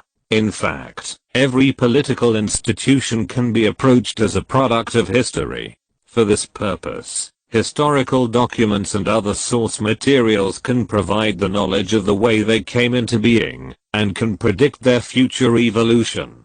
For instance, it may be asked, how did the parliamentary or cabinet system evolve in England? The growth of a political theory is another interesting problem. Although every theory is a product of the times and circumstances in which it was first expounded, but it has also a significance for all time to come. It is, therefore, useful to know the conditions and motives of the historical situation in which it was first produced. Historical approach has, however, some limitations. First of all, it is sometimes not possible to have all the necessary documents, records and other source materials on a problem of the past. This is particularly difficult in many developing countries, where libraries and archives are either non-existent or deficient. Secondly, and more importantly, to discuss a problem in terms of its history may not throw much light on what it is today. This approach is useful for a historian, but a political scientist is more concerned with the living problems of the present.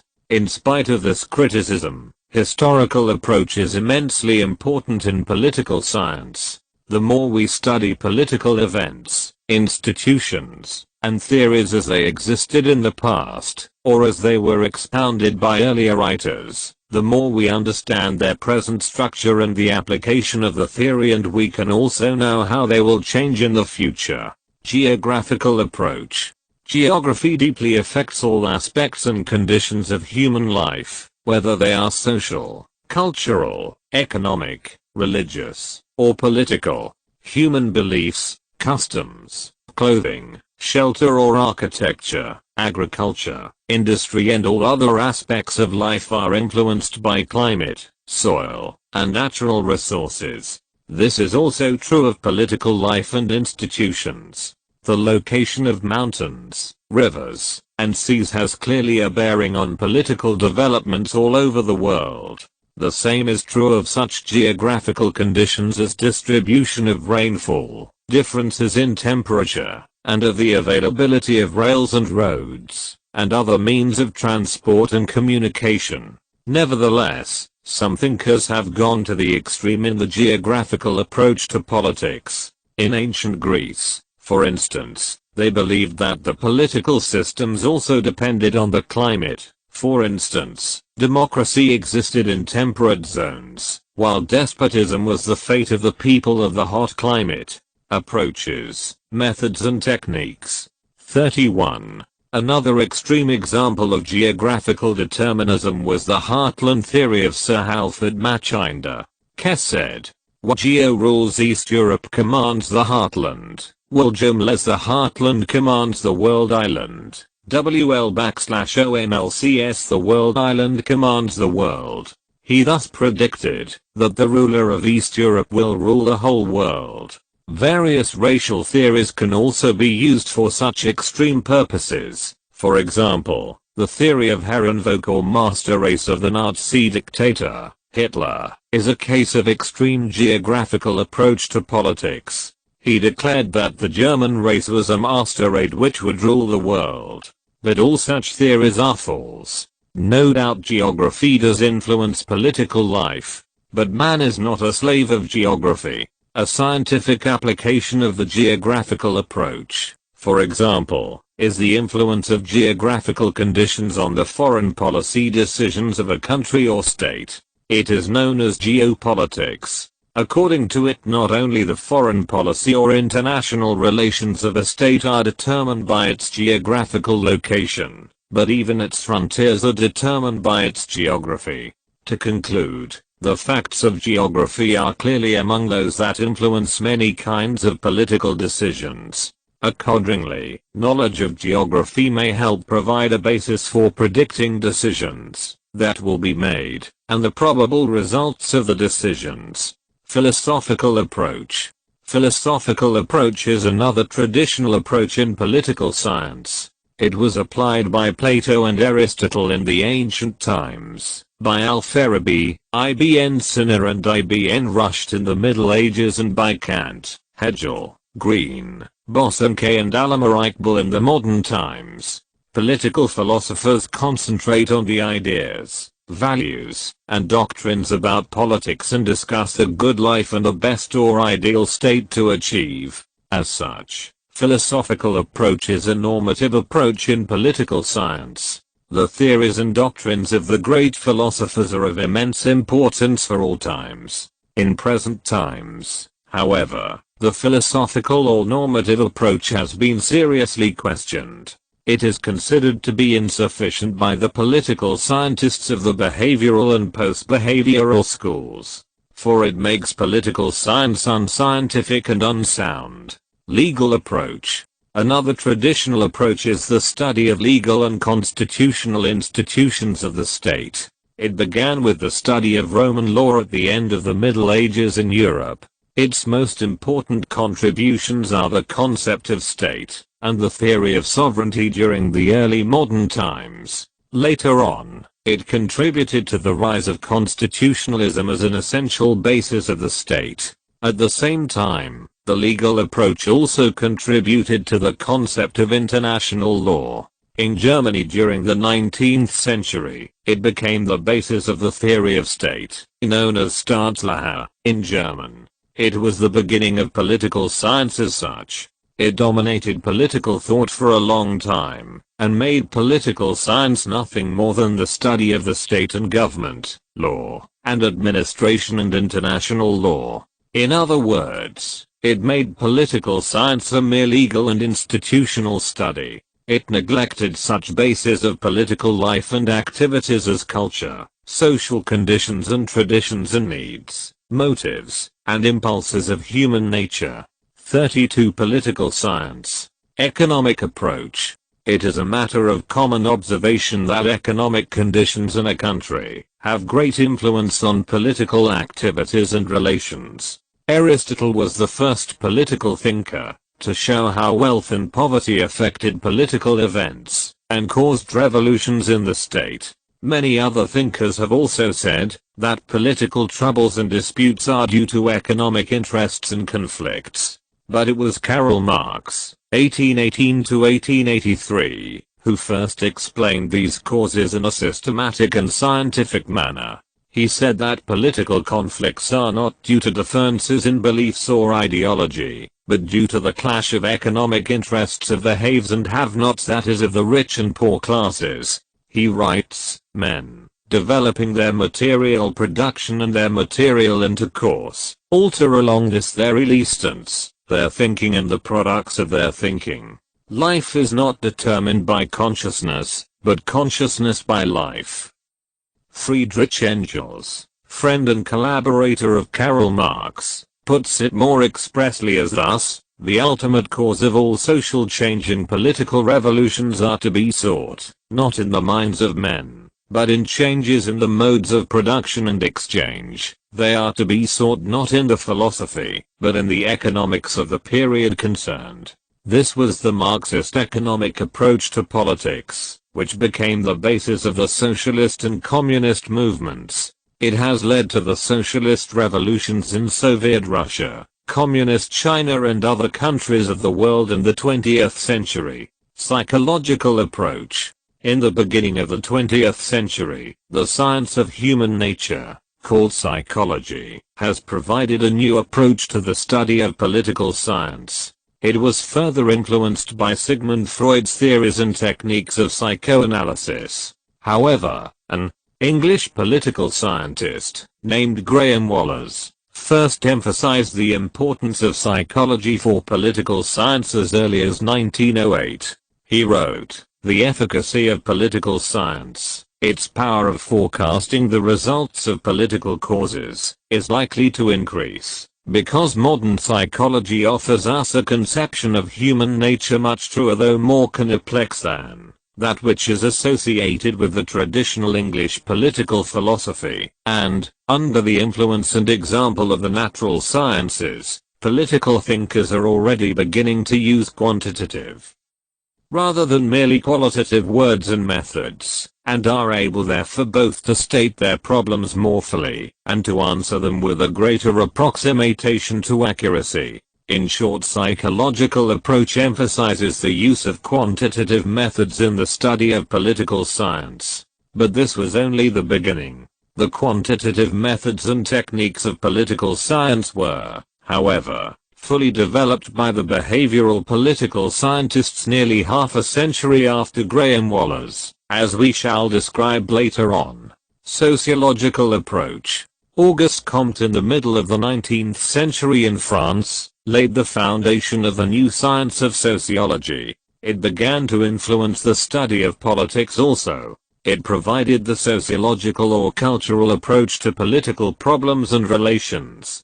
But the philosophical, psychological, cultural and sociological approaches are now criticized, because they reduce political science to a mere appendage to these disciplines. "It would seem," wrote Norman Jacobson, "that politics is psychology, or it is sociology, that it is moral philosophy or theology, that is to say, it is anything but politics." Of course, there is no harm in receiving approaches, methods and techniques. 33. Intellectual tools and techniques from other social sciences and disciplines. Rather, this should be done in such a way as would help in the better understanding of politics. It means that the approach to political science be one that makes it an autonomous and independent field of study.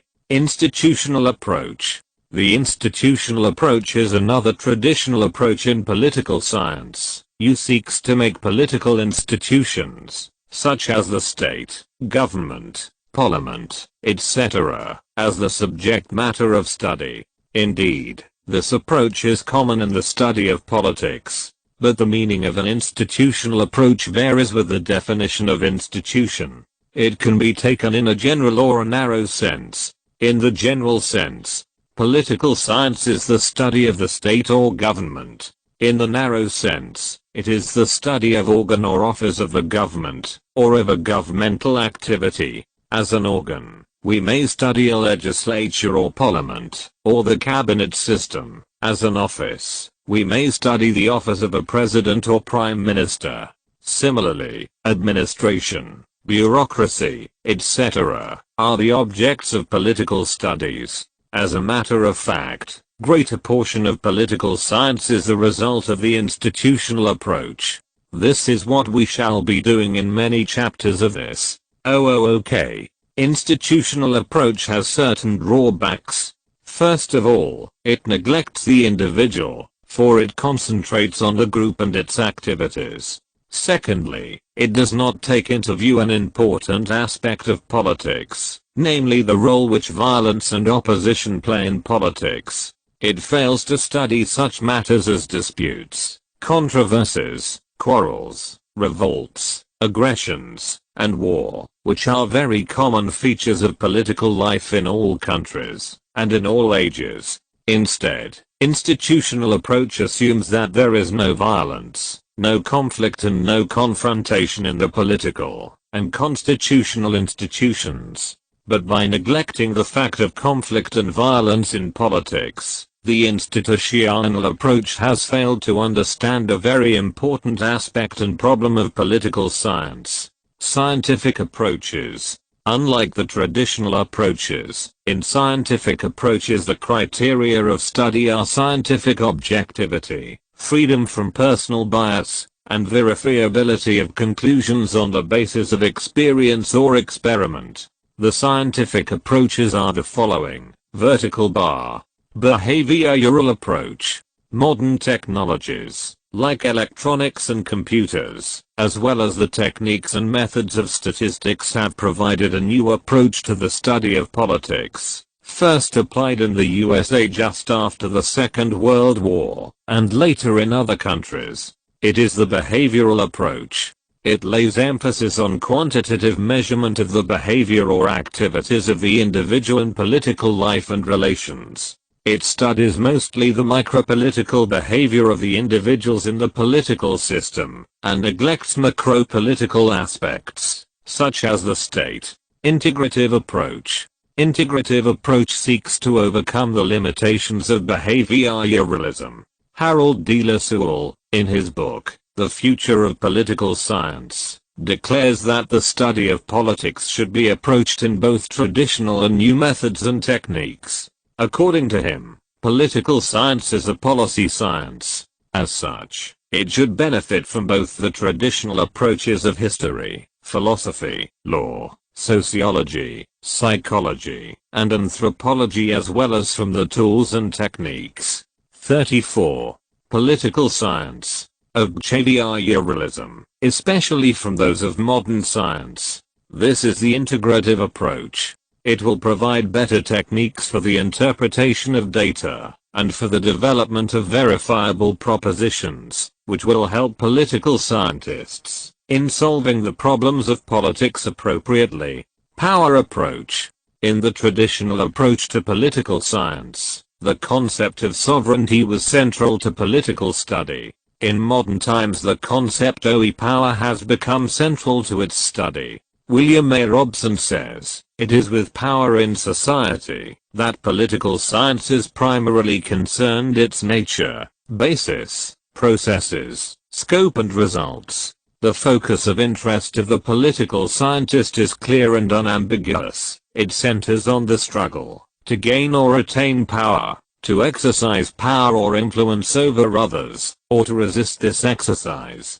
Power has different forms. It varies from the use of force or threat, to use force to domination or influence which one man or one group of men exercises over other man or group of men. It is men's control over the minds and actions of other man. It can be a peaceful exercise, as the authority of an officer, or violent like a military action. It can be exercised for the good of the other, or for his injury. It is a struggle between two persons or parties to control governmental power, to decide matters of policy or acts of state. Law is the decision of the person or party which has captured governmental power. Decision-making authority or power is both the object and result of power struggle. In other words, power is the capacity to affect others without being as much affected. No power is absolute. All power is exercised within certain rules and conventions. Even the most powerful king respects the wishes and opinions of the persons close to him. The purpose of a constitution is to frame rules within which power will be exercised by the government. Even a state without a constitution, such as a martial law government, has to work within some rules and conventions, though unwritten or unexpressed. The real weakness of power approaches its lack of precision. Power can be exercised politely or violently. It is said to manifest itself in situations ranging from a request that the salt be passed the dining table to a situation in which states are exchanging all-out thermonuclear blows. The aims of the exercise of power are clear. It is to maximize one's advantages over one's opponent or enemy. But the concept of power is too general. As Vernon van Dijk says, when it covers so many kinds of events and relationships, a handicap is imposed both on the individual who is attempting to formulate and express a thought, and on the individual who is attempting to understand what another has said. Systems approach. Politics can be approached as a system, that is, as a political system. It is an analogical approach. That is to say, that political systems are like those found in biology, physics, astronomy, as for example like the nervous system in human body, or like the solar system in the universe around us. By a system we mean a grouping of separate but interdependent parts which form a working whole to achieve some objective. Every system is a part of a larger system, while it has also subsystems within it. The larger system is the environment of a system, from which it receives some things, called inputs, and also gives out some other things, called outputs. Some of the outputs are again recycled into the system, called feedback. Thus every system is an equilibrium, that is, a stable system of inputs and outputs. If its outputs are greater than its inputs, the system becomes unstable. Unless a system is closed, that is, totally self-contained, it depends on things with the external environment on which it depends for its survival. Hence it should. Approaches, methods and techniques. 35. Adopt itself to its environment, which means to the larger system, of which it is a subsystem. As we said above, the systems theory is an analogy, which political scientists, like David Easton, or Armand, applied to the study of politics. According to them, the whole human society is a social system, of which government is a political subsystem.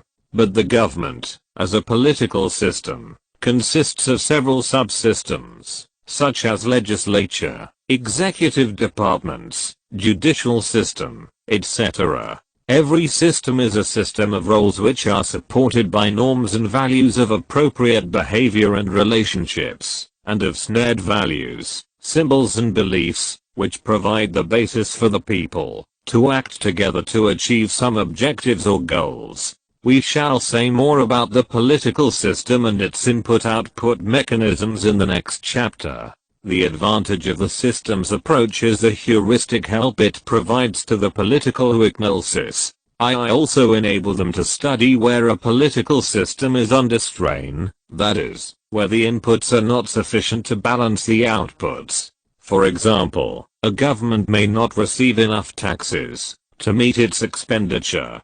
Thus a student of a political system can foretell or predict where, or at what point or points it is under strain or stress, and what remedies can be adopted to restore its balance or equilibrium. It is, therefore, claimed that the systems approach makes political science a scientific study, in which prediction is accurately possible. In view of this claim, we shall discuss, in a later chapter, whether political science is really a science or not.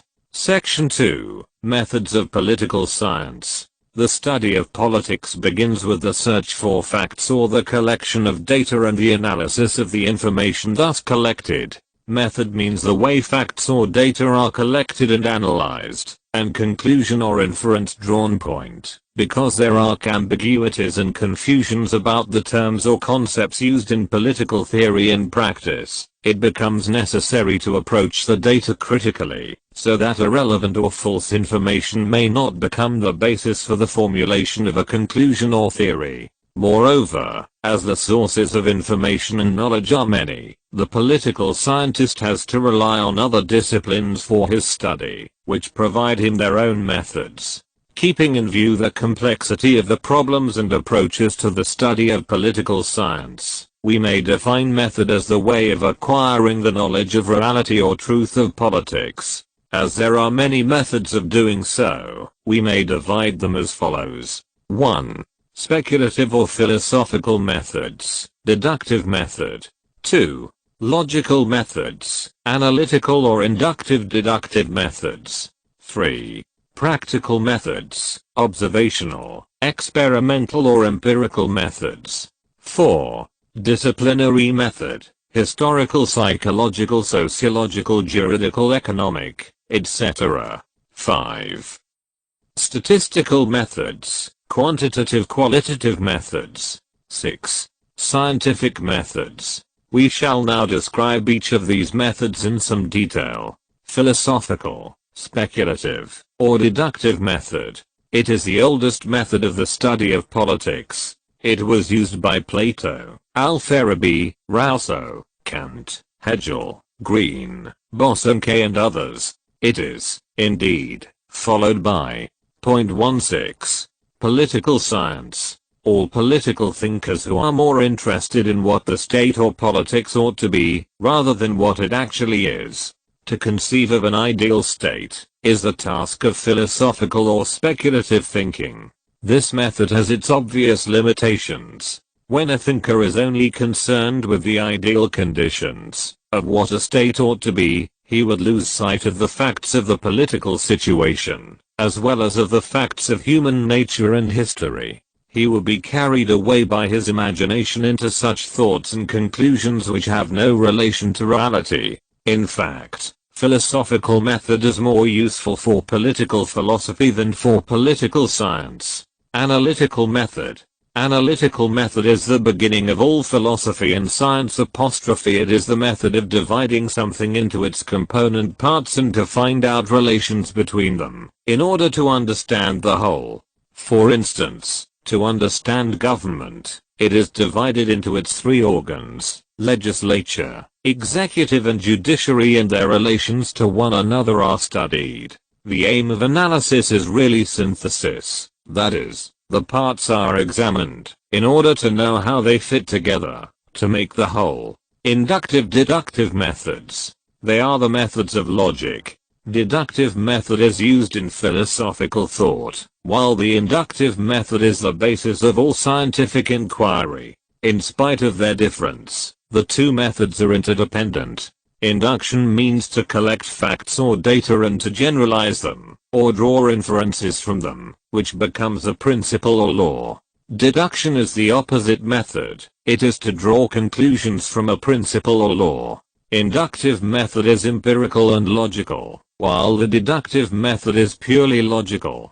It is better to differentiate between the two by saying that we employ inductive methods when we seek to establish truth by observing reality, and that we employ deductive methods when our concern is primarily with the implications of given premises. Political scientists employ both inductive and deductive methods in the observation and study of politics, and state and its various institutions. These two methods are parts of the analytical as well as of the empirical methods. Observational method. By observational method is meant the collection of facts and information about the state and political phenomena by direct and personal observation of them. For political science it is a true method of investigation. The American writer Lowell said, that politics is an observational, and not an experimental science.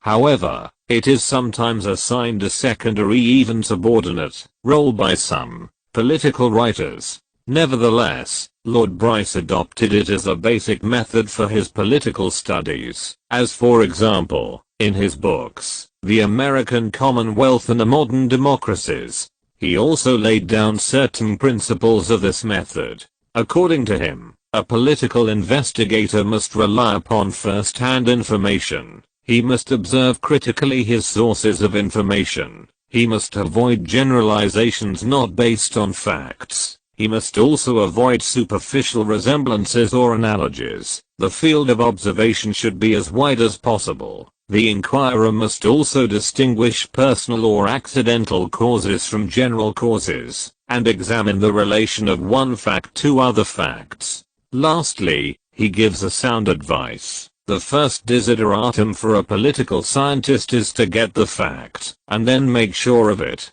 Get it perfectly clear. Polish it till it sparkles, and shines like a gem.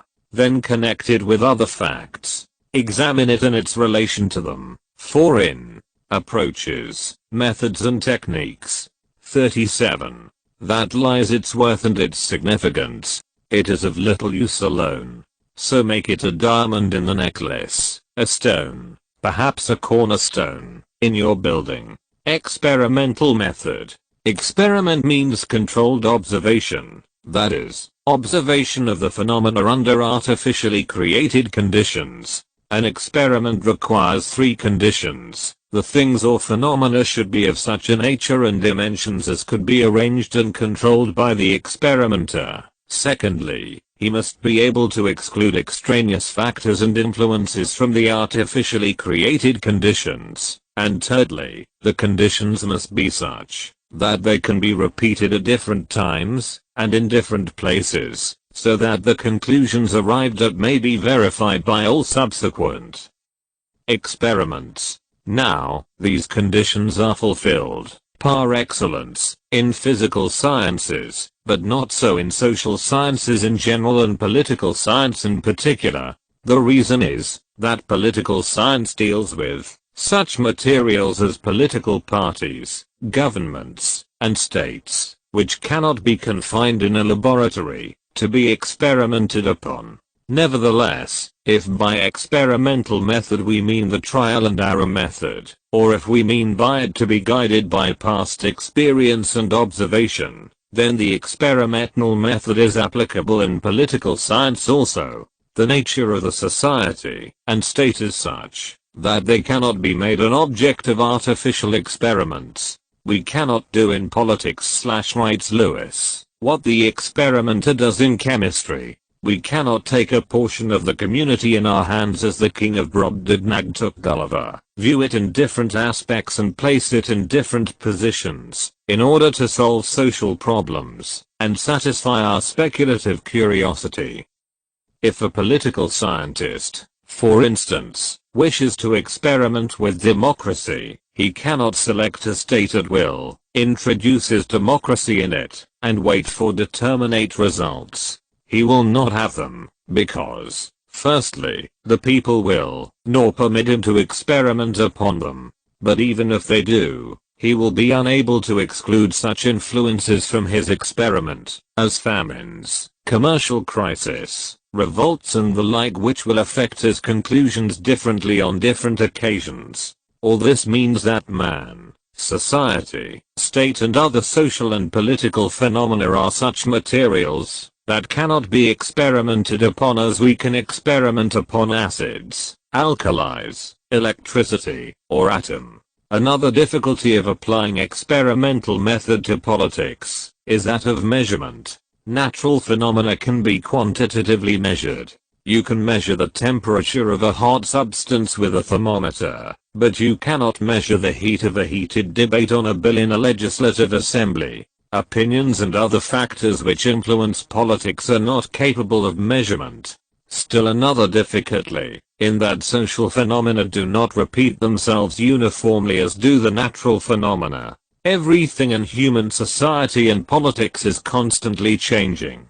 We cannot repeat our actions again under the same conditions, because they do not reappear again. An ancient Greek philosopher, Heraclitus, said, "You cannot cross a river twice." This is the real reason why prophecy or prediction is not possible in politics and other social sciences, and their laws are not exact, uniform and universally valid, as are those of natural sciences. So, even if we make an experiment in politics and draw conclusions and laws, they may be useless, for we will not be able to apply them on the next occasion. Every event in social sciences is unique, and has very little in common with similar events before and after it.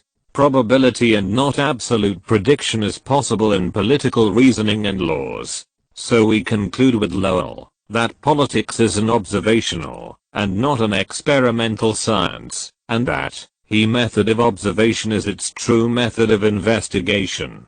The main laboratory for the actual working of political. 38. Political science. Institutions, he adds, is not a library, but the outside world of political life, and that a phenomena must be sought and observed at first hand. Experimentation of a definite kind possible, although scientific experiment, like that of a laboratory researcher, is not possible in political science, yet practical experimentation, that is, collecting data and results by observations of actual working of political institutions and experience of the laws and policy of the state, is possible in it. In fact, £pounds is done everywhere in political life and study. All government activities are in fact political experiments. The enactment of every new law, the establishment of every new institution, the inauguration of every new policy, is experimental because it is made more or less permanent when proved by its results. Every new constitution is an experiment. All the states of the world are the laboratories for a political scientist, where experiments, great or small, are going on all the time. We can observe these experiments and draw general principles from them for future guidance. In present times, such political experiments are deliberately undertaken by statesmen, and by political parties and leaders. It is for example proposed, in Pakistan to experiment with parliamentary democracy. One of the greatest experiments in political science is made in the Soviet Union, China and other communist countries, where a new society and state are built on the teachings of communist philosophy of Marx and Lenin. So, we conclude that though the experimental method as applied in physics and chemistry is inapplicable, nevertheless there is a wide field of experimentation of a definite kind in political science. Historical method. Political science is an observational science. When observation and comparison are undertaken regarding things of the past, it becomes the historical method. It supplements the experiment method, because history is but an experiment made in the past. Thus historical method combines the advantages of three methods, namely, those of observation, comparison, and experimentation or experience. Professor Gilchrist aptly remarks, the source of experiments of political science is history. They rest on observations and experience. Every change in the form of government, every law, every war in the past is an experiment in political science. Historical method seeks to study states and political institutions with reference to their origin, their growth and development. They are not made, but grow. They are the products of history. To know them what they are today, we must first know what they were in the past and what forces shaped them. Further, what we have learned from the past history of one institution can be verified by a similar historical study of other organizations and institutions. Thus our conclusions and generalizations will become more correct and valid. On the basis of these conclusions we can formulate laws and principles about the future evolution and development of these institutions and guide the process of their evolution. It is rightly said that the present is built on the past and runs into the future. Consequently, our knowledge of the past politics makes us understand the present one and be wise for the future. It is only by knowing the past and the present that we can plan for the ideal institutions of tomorrow. The great writers who used this method were Montesquieu in France, Savigny in Germany, Sir Henry Maine in England in the past, while Seeley, Freeman, and J.H. Lasky are its modern exponents. Criticism. Historical method is exposed to certain defects and drawbacks. Lord Bryce, who used the identical method of comparison, warns us. Approaches, methods and techniques. 39. That we must not be misled by superficial resemblance of the so-called historical parallels, which are usually interesting, sometimes illuminating but often misleading. It is a very common fallacy that what was good in the past would be good for our age because of some apparent resemblance between the two ages. It is based on such reasoning because such a law, such a form of institution or government, such a measure or line of policy was suitable in ancient Greece or early Arabia of the caliphs, therefore it should be suitable here and now. It is commonly believed that history repeats itself. But the fact is that history never repeats itself in exactly the same way. You can cross a river only once.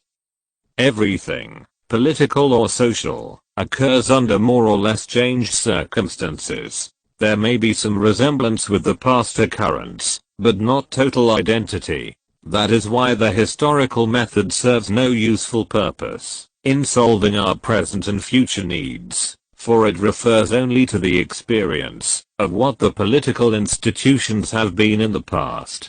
Every age has its own problems, and every problem requires its own solution relative to the time in which it occurs. Another defect is that historical method is based on a mere narration of facts. It is not concerned with their ethical evolution, that is, with the good of the political institutions and events. It enables us to discover things as they have been in the past, but does not inform us what they should be now. Lastly, historical method needs a sharp judgment and an impartial mind. In the study of history we are often subject to emotional influences of bias and prejudice. We look into the past not as it actually was, but as we wish it to be. Our interpretation of historical past is often our presuppositions about it. In using this method, therefore, we must take care in the selection and analysis of material, and should avoid bias and prejudice. Comparative method. It resembles with the historical method, but is more general than the latter. It was first employed by Aristotle, who was said to have compared 150 constitutions, in order to state general principles underlying them. In modern times it was used by Montesquieu, Maine, de Tocqueville, Bryce and others. The comparative method is, first of all, based on the general scientific principle that similar causes produce similar results. Comparative method requires 6 logical processes: accumulation, arrangement, classification, coordination, elimination, and deduction. By these processes we sift out common causes and consequences. On this basis we can state the law that, if the common cause is found in any situation afterwards, it will be followed by the same consequence. For instance, if we compare 2 democratic states and find one prosperous and the other not, and also find that the prosperous one follows a protectionist policy, we are justified in concluding that protectionist policy produces prosperity. The comparative method has been much applied in framing new constitutions in modern times. For instance, when the Constituent Assembly of Pakistan was drafting the proposed constitution for Pakistan in 1951-56, it undertook a cooperative study of the existing constitutions of Western Europe, America and of certain Muslim countries, and was guided in its task of framing 1956 constitution by the conclusions of this comparative study. The comparative method must, however, be used with great care. It has certain defects. It is based on that facile assumption that the same cause in different circumstances will produce the same result. In comparing political institutions with a view to find out the general principles underlying them, we must take into account the diversity of conditions and circumstances. Superficial resemblance must not make us believe that two states are identical in basic principles as well. Differences of economic and social conditions, of temperament and traditions, moral and legal standards, etc., determine the basic 40.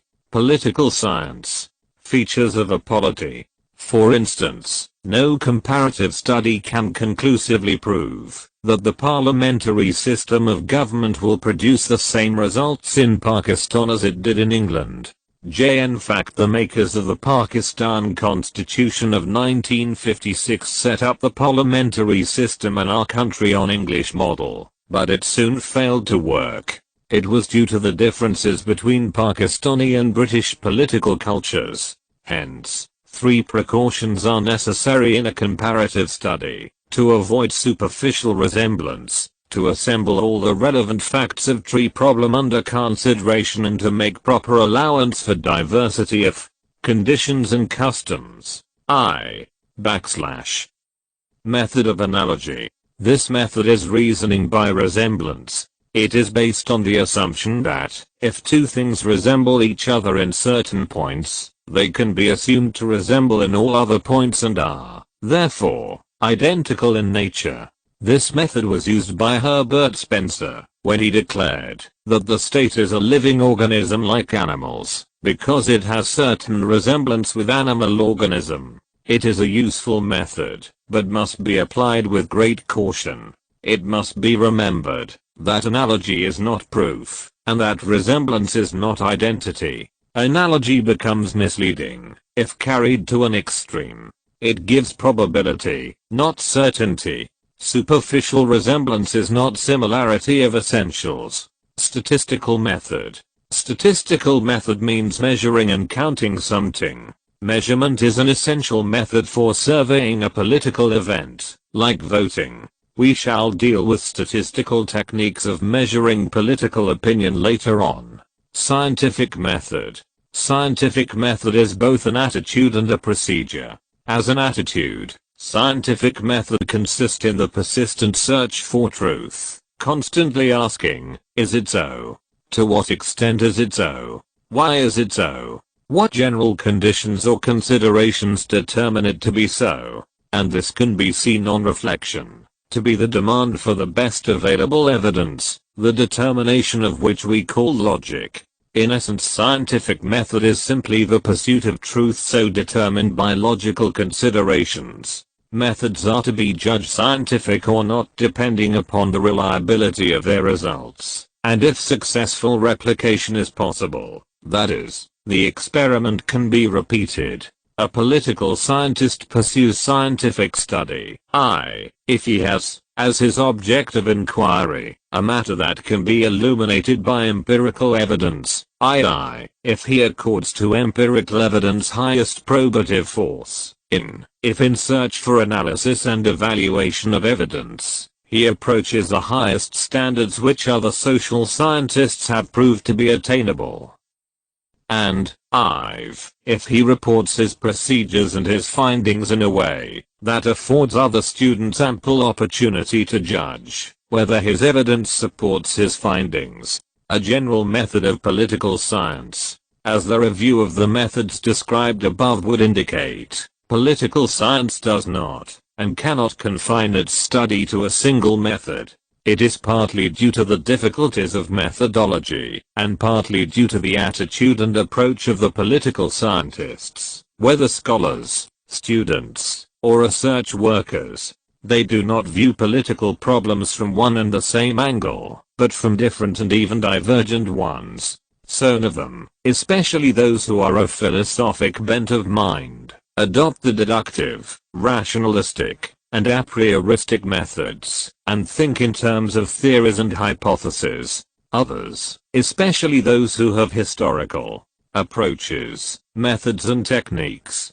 41. Interest or inclination. apply historical and comparative methods, and are inclined to study the origin and evolution of the political institutions. Those who are interested in law and jurisprudence tend to emphasize the legalistic and juristic method in political study. Yet others, especially in recent times, when physical sciences, that is physics and chemistry, have made such spectacular successes in science and technology, tend to emphasize the empirical and inductive method, in order to replace dogma with facts. Finally, many a political scientist upholds the statistical, psychological, anthropological, and geographical approaches to the study of political affairs and problems. In conclusion, whatever be the method or approach adopted, a political scientist must always be guided by the following principles.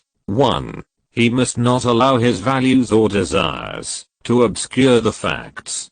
2. He must compare his values with the values of other individuals and groups. 3. He must examine the institutions of society that affect his desires and the desires of others. 1, 2, 3, 4, 5, 6. He must take into account the unexpected and accidental behavior of others. He must devise a strategy for achieving his goals. He must remain modest in enunciating his conclusions, and be ready to revise his goals and conclusions whenever need arises to do so.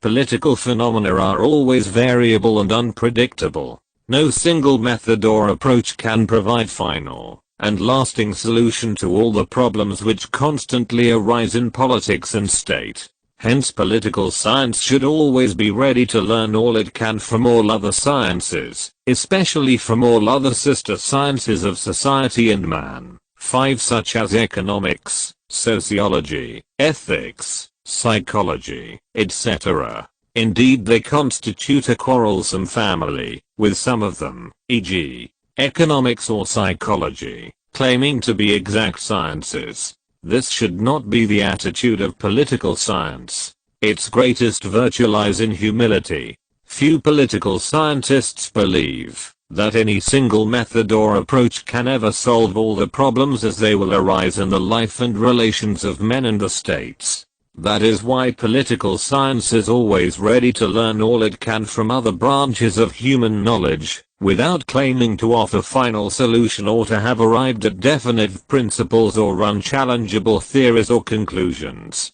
This attitude alone ensures its continuing growth and its academic validity. Politics is, mainly, a matter of conflict and struggle of parties, ideologies, and personalities. The methods of political science should aim at an integrative approach to these conflicts, by applying these methods with care, patience, judgment, and cooperation with other social sciences. Section 3. Techniques of Political Science. Approaches and methods, described above, are general frames of thought. They are logical systems employed for studying the state and politics for centuries past.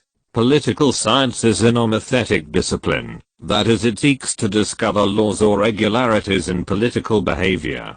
That is the reason why the students of political science now search for tools and means by which they can measure or quantify the behavior of the people engaged in some sort of political activities, like voting in general elections, or in the legislatures, or to study the attitudes or beliefs which make people to become members of various political parties, etc. These tools and means of quantitative studies of political behavior and attitudes etc. are 42.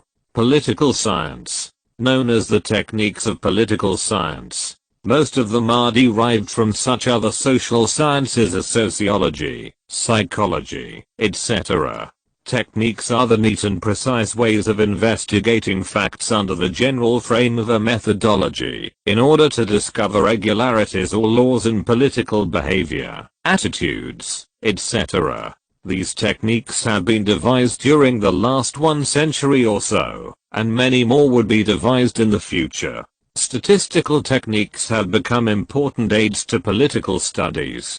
Some of the techniques are described as under study of documentary materials, There are innumerable documents relating to various political institutions, like parliaments, parties, interest or pressure groups, political movements, etc. They are, for instance, parliamentary proceedings and committee reports, other government publications, political parties' manifestos, reports and other publications, newspapers, magazines, periodicals and other printed materials, such as books, memoirs, autobiographies, encyclopedias, etc. All these documents and publications are the source materials for the research workers to study these institutions, parties, and movements. They provide us information about their work, functions, their decision-making processes and the attitudes and voting behavior of their members and leaders. Direct observation. The students of political science can themselves directly observe the workings of the various political bodies, such as parties, pressure groups, and governmental organs, such as the legislative assemblies or administrative departments or local self-governing bodies, etc. A still more closer method of observation is that of the participant observer. In this case, the researcher himself participates in the proceedings of a political party or movement. Interviewing politic workers and leaders is another important technique of political science. Survey techniques. During the last 50 years or more, various kind of survey techniques and methods have been devised in social and political sciences. They are important data collecting techniques and methods. By survey we mean the method of collecting and analyzing data on the behavior of a large or restricted number of people. Population surveys are undertaken for social and political purposes, or election surveys to forecast election results. Gallup poll is a well-known example of such surveys. It is a technique of sample survey, whereby the activities, attitudes, and responses of a large number of people are studied. A sample of some restricted number of them, carefully selected, is surveyed and the result is then applied to the whole people, such as voters. An individual may be asked questions, which is the method of questionnaire. These two techniques are extensively used in opinion polls, that is to study public opinion. Chapter 4. Political Systems, Theory, and Typology. From Institutional to Systemic Approach. Institutional approach in the study of politics has been common in the past. Political science was believed to be mainly, even exclusively, concerned with the study of such political institutions as the state and government, their various activities, parts, and functions. In this approach, no attempt was made to see any relationship or effects both within and outside an institution. However, this approach began to change at the end of the 19th, and in the beginning of the 20th century. It was brought about by a new approach to the study of politics, which is known as systems analysis. It was also due to the need for comparing different kinds of states and governments in the world, especially after the World War II. Systems analysis. From about 1930s, and especially since the behavioral revolution in 1950s, the study of politics has been influenced by the concept of systems analysis. This concept is derived from biology and physical sciences, in which the focus is on systems. Systems are bounded regions in space-time, involving energy interchange among their parts, which are associated in functional relationships. In simpler words, it means that every living and non-living body consists of two or more parts, which are constantly acting and interacting with each other as well as with the environment around it, as a single operating whole, or as a system. Examples of such operating wholes or systems are countless, for the whole universe is full of them. Some are very small and others immense in dimensions. The atom is a system, and so are molecules, crystals, viruses, clocks, engines, ocean fleets, animals, including humans, small groups, like families or schools, societies, including states or political systems, planets, solar systems, galaxies, etc. If, however, we restrict ourselves to living systems, they are really behavior systems, which extend from viruses and animals to human societies and political systems. Moreover, a system consists of two or more subsystems. For instance, human body, which is in itself a system, consists of several subsystems, such as the nervous system, the digestive system, the circulatory system, etc. In its turn, the circulatory system consists of such organs as the heart, the lungs, the arteries and veins and the blood, each of which is a subsystem in itself. Now, each of these organs performs its own functions, but in an integrated and interdependent manner, which keeps the body healthy and alive. Heart's function is to exchange carbon dioxide in the blood for oxygen, inhaled by the lungs from the atmosphere outside. If any one part fails in its function, the whole system will be affected. If the failure is serious, the body will become sick, and may even die. Health or the proper functioning and maintenance of the system is its end or purpose. This is the systemic approach which behavioral and certain other political scientists have applied to the study of politics. Definition of a system. A system is a structural functional organization of two or more separate but interdependent parts, which form an integrated whole to achieve some. 44. Political science. Objectives. Each system has two or more subsystems within it, while it is itself a subsystem of a larger system, which forms its environment. For example, a family is a subsystem of a society, or a political party is a subsystem of the state, which is itself a political system. Every system has the following characteristics. I. Interdependence. It means that the functioning of a system depends on the proper functioning of each one of its component parts. In other words, the properties of a component part are affected by the properties of the other component parts. II. Dynamic equilibrium. A system maintains itself throughout a limited period of time. If anything goes wrong in it, some regulatory mechanisms came into operation to restore equilibrium.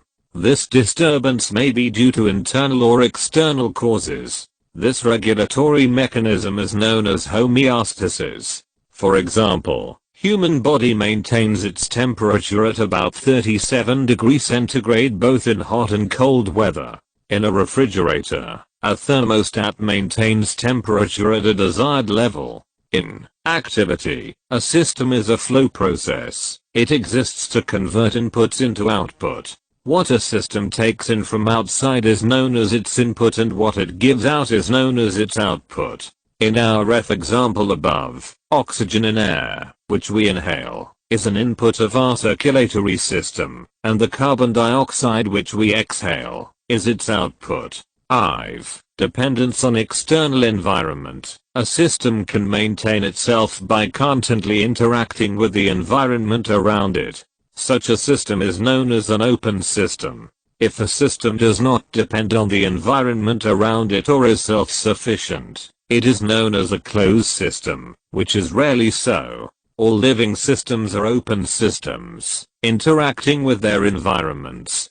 Comparative politics. Yet another influence on the adoption of systemic approach was the widening of the information and knowledge about global politics. In the past, the scope and subject matter of political science was confined to the countries of Europe and North America. Therefore all the concepts and categories used in it referred to the political life and experience of these countries only. In fact, for the political writers and thinkers of Western countries, the political structures and institutions in the non-Western world did not exist at all. One reason was that the countries and people of Asia, Africa, and South America were either directly or indirectly ruled or dominated by the Western imperialist powers, such as those of Great Britain, France, Holland, United States, Spain, etc. But after the First World War, 1914-18, and especially after the Second World War, 1939-45, the hold of these imperialist powers relaxed, and dozens of new countries and nations in Asia, Africa, and South America became independent and sovereign. Governments and states, now known as the developing countries of the Third World. At the same time, the rise of the totalitarian dictatorships in Fascist Italy, Nazi Germany and Soviet Prussia challenged the old liberal democracies of Western Europe. The newly established nations and states of the Third World also presented another kind of challenge. Many of them have adopted the same political institutions and forms of government exited, and the developed countries of the West, which had recently ruled them, sucked as the parliamentary or presidential forms of government. In spite of it, the political life and culture of these countries are in many ways quite different from those of the European and North American political systems, theory, and typology. 45. Countries. The expansion of the Western type of politics to most of the countries of the whole globe has produced both similarities and dissimilarities in the politics of the Eastern and Western countries. Hence the need for comparative politics, which seeks to explain the diverse types of political systems in these countries. The concept of political system is one of the concepts of the comparative politics, a new subdivision of political science. As we said in the previous chapter, it is a comparative concept which seeks to explain political activities, relations, and processes of diverse types of the nations and states of the whole world. Vertical bar.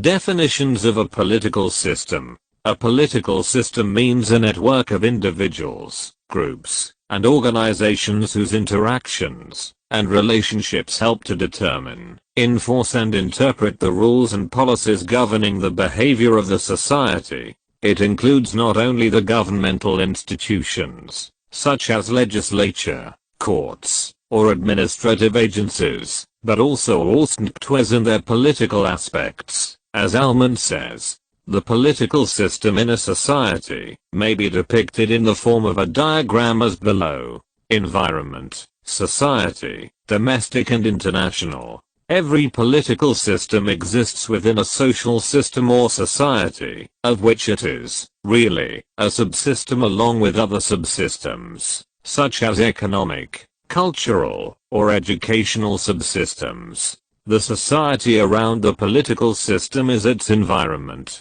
from which it is separated by its boundaries. The political system consists of the following. Political structures, for instance government, political parties, pressure groups, etc. Political functions or roles performed by actors or agents of the political structures, not shown in the diagram above. Patterns of interaction between actors and agents and their values and attitudes called political culture, and public opinion, and the political process of inputs and outputs and feedbacks. All parts of the political system interact with each other, which constitute /I political process. It consists of three parts, namely, inputs, outputs, and feedbacks. The inputs are the demands of the people which they make on the government and the supports which they provide it. Demands arise from the needs, desires, and expectations of the people, expressed as their opinions or public opinion, or by the political parties, interest or pressure groups and other media. The supports are the values, attitudes, and beliefs of the people, which form the political culture. Outputs are the decisions, rules, laws, and policies of the government made to realize the popular demands. Feedback is that part of 46.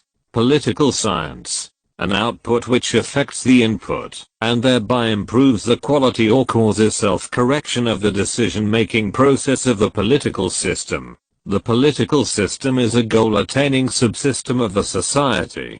The function of a political system is to convert inputs or demands of the people into outputs or decisions of the political authorities. It is a structural functional subsystem of the society, which is its environment, from which it derives its resources, in order to satisfy the demands of the people. However, the environment also includes several political and social subsystems. The political subsystems are political parties, interest or pressure groups, etc., while the social subsystems are the families, religious communities, cultural associations and clubs, educational institutions like schools, colleges, universities, etc., commercial, industrial and other economic organizations like the factories, farms, trade unions, corporations, etc.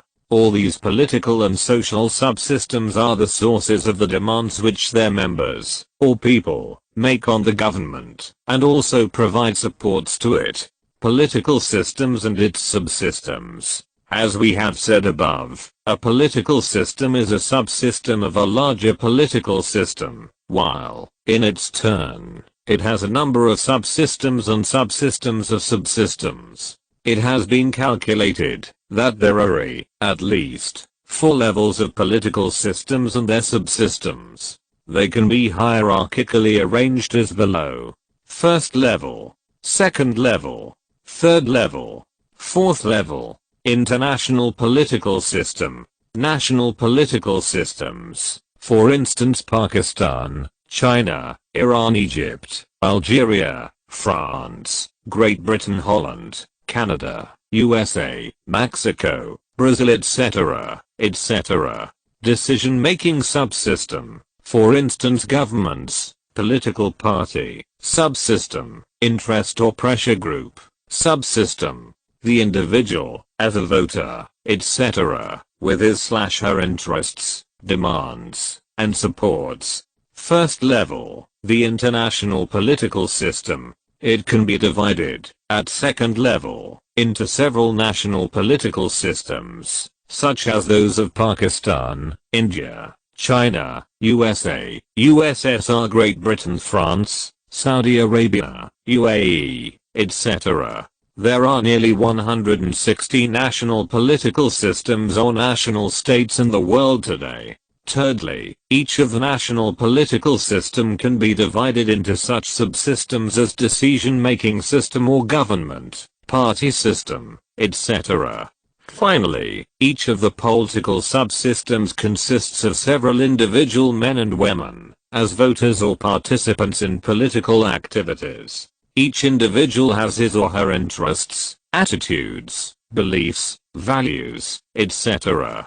They link him or her with a political subsystem and national political system, on the one side, and with other social or economic, and other subsystems and systems, such as a family, a shul, an office, a shop or a workshop, a factory, farm, religious group or community, and so on, and so forth. Thus every man, woman, and child is embedded in a vast political and social systems of his state and society. Political systems, theory, and typology. 47.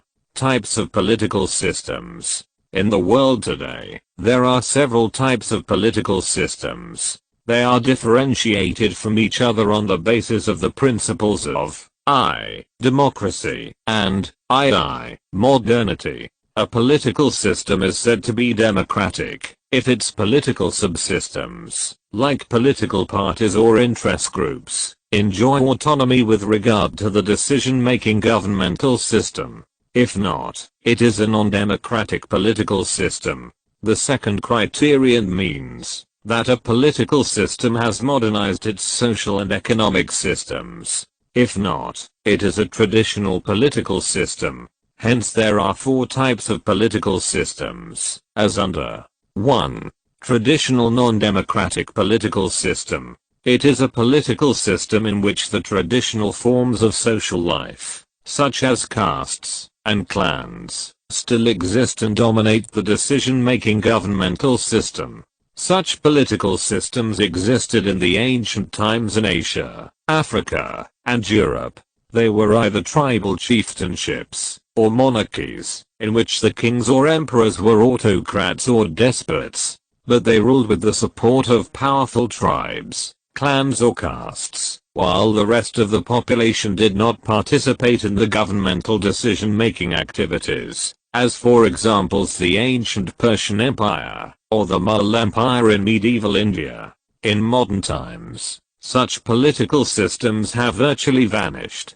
Still a few examples are found in such states as Ghana, Uganda, Saudi Arabia, etc. 2. Traditional democratic political system. In this type of political system, the governmental decision-making system is democratic, at least, constitutionally speaking, and the political subsystems, like political parties, etc., enjoy constitutional freedom to participate in politics, and possess political autonomy to do so.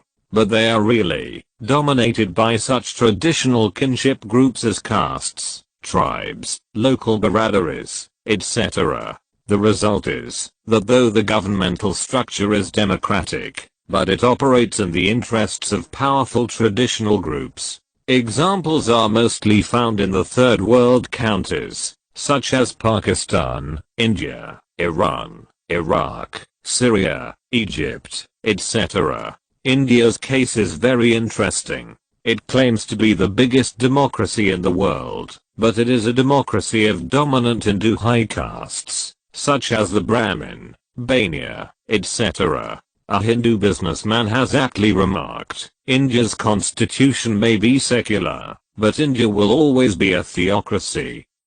It means the Indian political system is a rule of the priestly class of the Brahmins for the sake of the Indian Banya or middle courses. Even the rapid industrialization of India will not make it a modern democratic state, due to such new forces in Indian politics, as the rise of Hindu fundamentalist and communalist groups and parties, like Shiv Sena etc. 3. Modern non-democratic political system, asterisk. The modern non-democratic political system is really a new type. It came into being with the rise of modern dictatorships, whether fascist, Nazi, communist, military or nationalist. In this type, the political and social subsystems possess no constitutional, even legal, right and autonomy to share in the political process of governmental decision-making. All powers are in the hands of the dictator and his group or party. This type is of two varieties, authoritarian and totalitarian. If the dictator uses modern means to maintain his sole absolute authority, the type is authoritarian, for instance Nasser's Egypt. But if the dictator exercises his authority over all sphere of national life and society, whether political, social, economic, cultural, educational, intellectual, academic, etc., the type is then totalitarian, for instance Nazi Germany, Soviet Union, Communist China, and other communist states. However, the communist totalitarian type is changing at present due to such 48. Political science programs as glasnost, openness, and perestroika, restructuring, as in the Soviet Union, which may change it into a modern democratic political system. 4. Modern democratic political system. This type of political system is modern and democratic. It is modern because of its high level of industrialism, pluralist society, autonomy of the social and political subsystems, such as political parties, interest groups, etc. It is democratic because of freedom of political participation for all citizens and groups by means of right to vote to elect the decision makers. This type is the wave of the future. Can one type of political system change into another? Most of the behavioral political scientists are of the opinion that no political system can change from one type into another. They believe that every political system is unique and sui generis. It is neither produced by any other type of political system, nor it gives rise to any other. In other words, it has neither history, nor evolution. However, some political scientists believe that there is some change in every political system. For instance, Gabriel Armand has expounded a theory of development in a political system, which we shall discuss in a later section of this chapter. Two well-known political systems analysts, David Easton and Gabriel Armand. Since 1945, many political scientists, at first mostly Americans, have adopted the systems approach to the study of politics. Among them, two are most prominent, namely David Easton, who was, in fact, the first to do so, and Gabriel Armand, who further elaborated it. We shall first discuss David Easton's analysis of the political system, and afterwards that of Gabriel Armand's. It's David Easton and his systems analysis. David Easton was the first American political scientist to apply systems analysis to politics in his book, The Political System, which he wrote in 1953. He continued to discuss the systems approach in his later books, A Framework for Political Analysis and A System Analysis of Political Life, both written in 1965. He claimed that his systemic theory embraced all the social systems as well as the whole political process. Since 1953, David Easton became one of the prominent exponents of the general systems approach to political science. He was one of the few who came from within this discipline, rather than from other social sciences, such as sociology. In 1969, he became the president of the American Political Science Association. In his presidential address to the association, he modified somewhat his behavioral approach to politics. He asserted that the political scientists should not concentrate on facts only, but explain them on the basis of a theory which was usually neglected by them. Before we explain his political system, we may depict its basic components in a diagram as below. Political systems, theory, and typology. 49. Social, neconomic v and cultural and -- 9 other element of the environment. Inputs. Demands y. Conversion process. Decisions. A*. Apathy. Governmental decision markers. Supports. And actions. Outputs. Social, economic A and D cultural 7 and other clements of the * environment. Feedback. *st. Flowchart of David Easton's political system, polity or state. Definition. Easton defines a political system as that system of interactions in any society through which binding, or authoritative allocations are made and implemented. Authoritative allocations relate to the values or objects or resources of human needs and desires. They can be roughly translated as laws or assets of policy. Easton's model of the political system, commonly called a polity or style, consists of two main parts, the environment and the political system as such. The political system consists of I. The conversion process, shown as the box in the model, II. The inputs, in, the outputs, IV. The feedback. We may add here that, according to Easton, there are, besides the political system, two other political systems. One of them is below it, which he called parapolitical system, for instance political parties, pressure groups, etc., and the other is above it, namely the international political system. But it is the national political system which is a political system par excellence, because it alone makes and implements authoritative decisions allocating values or goods and resources to individuals and groups in the society. Environment. According to Easton, political life is a system of behavior embedded in an environment to the influence of which the political system itself is exposed, and in turn reacts. The environment, within which the political system exists, comprises all the social, economic, cultural, religious, ideological and other conditions, without which a political system cannot exist. In more concrete terms, it means the natural and human resources of the economy, ecological conditions, and all other material and non-material variables. They also include the international resources, influences, and conditions. For instance, both Soviet Union and USA are international resources for Bharat, while for America is Ray only resource.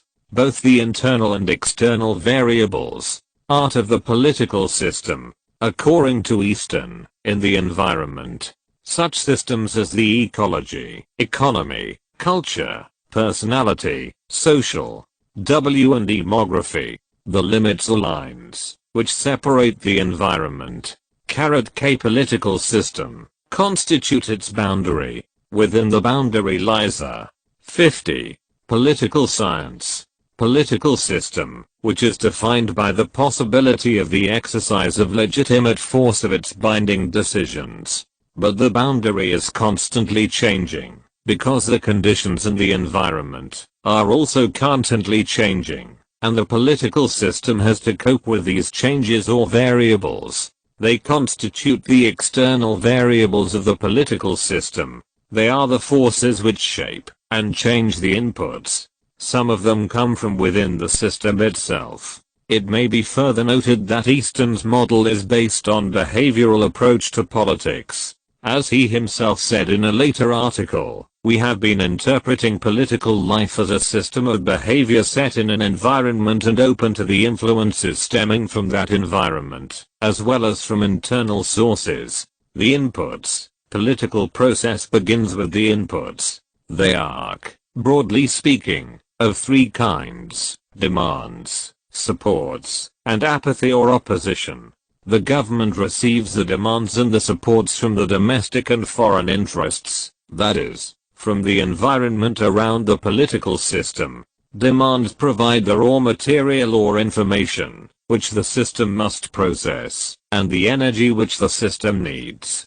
They lead to political activity. They are the signs that the people or the groups want action. They rise either in the environment, external, or within the system itself, internal. The external or environmental sources of the demands are the major portion of the demands, shaping the variables from outside the political system. They can be expressed in all manner of ways, such as public opinion, polls, political parties, pressure groups, letters written to the governmental system, and also by means of riots, public demonstrations, and protest marches, etc. But the demands may arise internally from within the governmental system itself.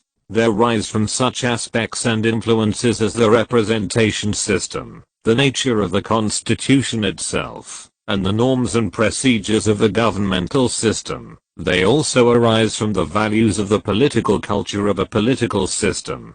In short, they are the significant parts of the material on which the system operates. They are also the one important source of change in the political system. Roughly speaking, out of about 1 lakh needs, desires, expectations, plans, and projects of the people, including social groups and political parties, about 1,000 become their demands. Out of about 1,000 demands, about 100 become challenges or issues which influence the government decision makers. Out of 100 issues, about 10 are actually converted into outputs, that is, become laws and acts of policy. In a democratic polity, out of the 10 outputs, 9 have originated from the people or political parties and groups, while 1 has come from the government itself. But in an undemocratic polity, such as a dictatorship or an autocracy, the ratio is reversed. 1 effective demand comes from the people, while the 9 come from the government. Demands are of several kinds. They depend on the type of a political system.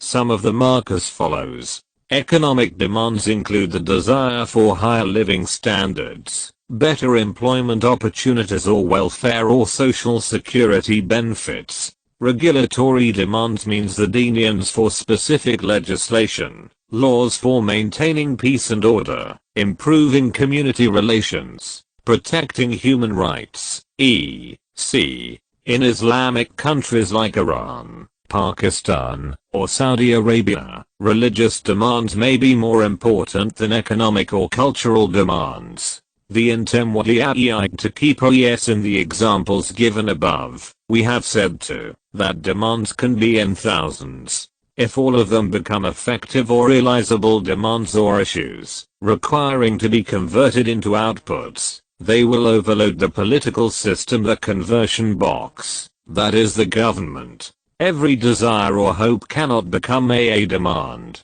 The intermediary are the regulatory mechanisms which enable the political system prevent some wants. Political systems, theory, and typology. 51.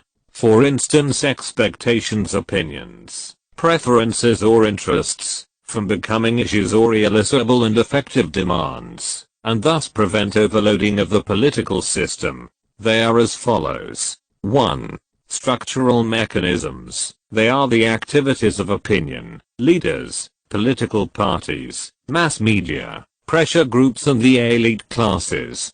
2.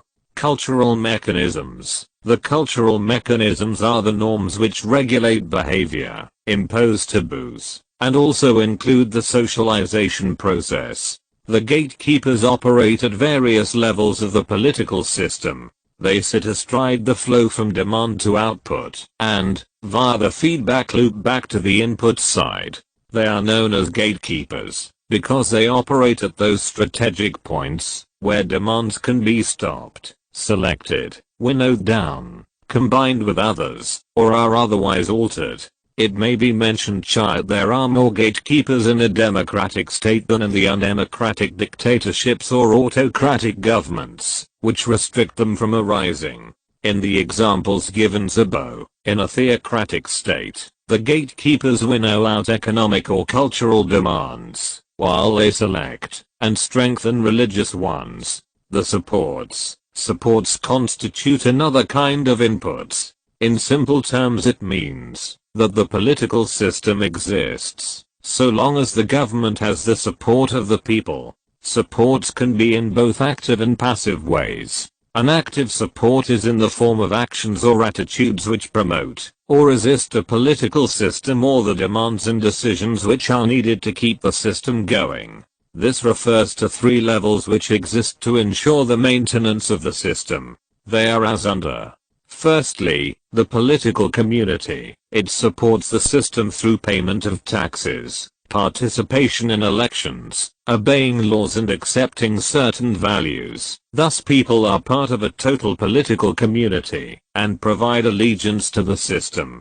The allegiance expresses national unity or consensus. Secondly, the regime. Its members must support the constitutional principles of the political system which legitimize action, and provide authority and links between various parts of the political system, such as the executive, the legislature, judiciary, political parties. Thirdly, authorities. They must support the actual government, if it is to perform its functions. Public opinion or the views people hold on political or social issues can also act as a support. Governments generally see to it that their policies satisfy the public's expectations. Apathy. It is a lack of input. It is a matter of common observation that there are always some people who are indifferent to the political demands. For instance, they do not participate in voting at the time of election.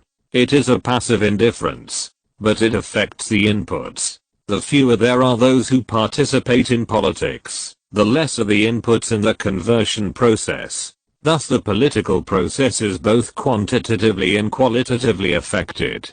Conversion process. Surprisingly enough, Easton says little about the conversion process by which the government actually transforms the inputs into outputs by authoritative allocations or binding decisions. It is the process by which demands are articulated and aggregated into policy proposals, and demands are converted into authoritative decisions. They are the outputs. Outputs are laws or policies. They are the decisions and actions of the authorities. They are of the following kinds.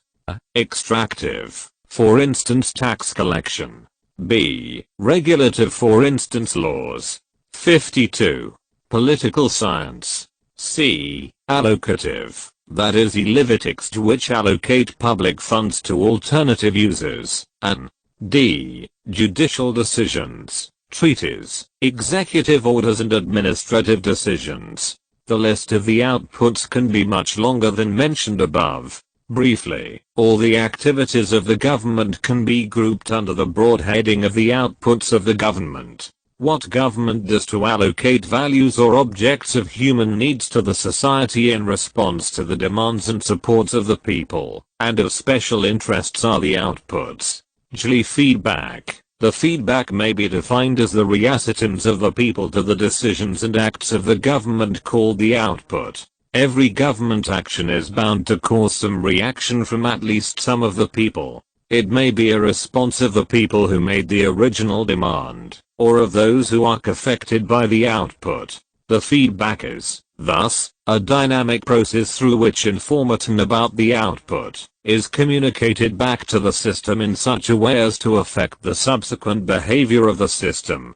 It is a cyclic process by which the government can know how the system is working for the satisfaction of the needs or demands of the people. This is the reason why Eschen's model is called flow model of the political system. The stress. A political system may be in a state of stable equilibrium when the input-output flow may be operating smoothly, but there may be conditions when it is subject to various stresses. They are, for example, excess demands, lack of support, or the outputs which produce hostile or adverse effects in the environment, or the feedback may be overcharged with old and new demands. In such conditions there are various kinds of political protests, which include pickets and strikes, rallies, and riots. As the political system seeks to persist in time, it will meet the stresses by its own remedial or regulatory mechanisms and responses. Indeed, no real political system works exactly like the model. There are often many kinds of snags, especially in the developing countries. They are, to mention a few, lethargy of the people, including that of the authorities, corruption, lack of democratic freedoms or outright acts of tyranny and oppression. Gabriel Armand and his systems analysis. Gabriel Armand is another prominent American political scientist who has adopted the method of systems analysis in comparative politics. He presented it in a number of articles, first of which was written in 1956, and later in a number of books, namely, The Politics of the Developing Areas, written in 1960, and Comparative Politics, A Development Approach, 6, written in 1966. He became the president of the American Political Science Association in 1966. In his presidential address, he again discussed the system's approach to politics. Like David Easton, Armand was in search of a functional theory of polity. His field was comparative politics, which he studied as a developmental process. He sought to explain how various types of political systems change from the traditional to the modern systems.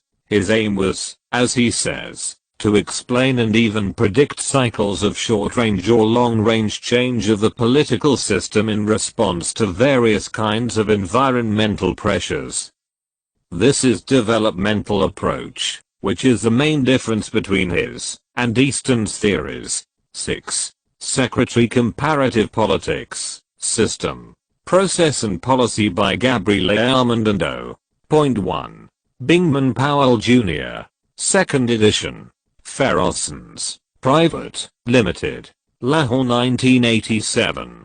Political Systems, Theory, and Typology. 53. Armand's theory was more sociological than that of Easton. He was influenced by the German sociologist, Max Weber, and still more by the American sociologists, Talcott Parsons and Edward Shills. Indeed, it was Talcott Parsons' theory of social systems which he adopted in his analysis of the political systems. We shall first describe Armand's particle system in the form of a flow chart. Flowchart of Armand's particle system, structures, and functions. Conversions process. Input functions. K = output functions outcome.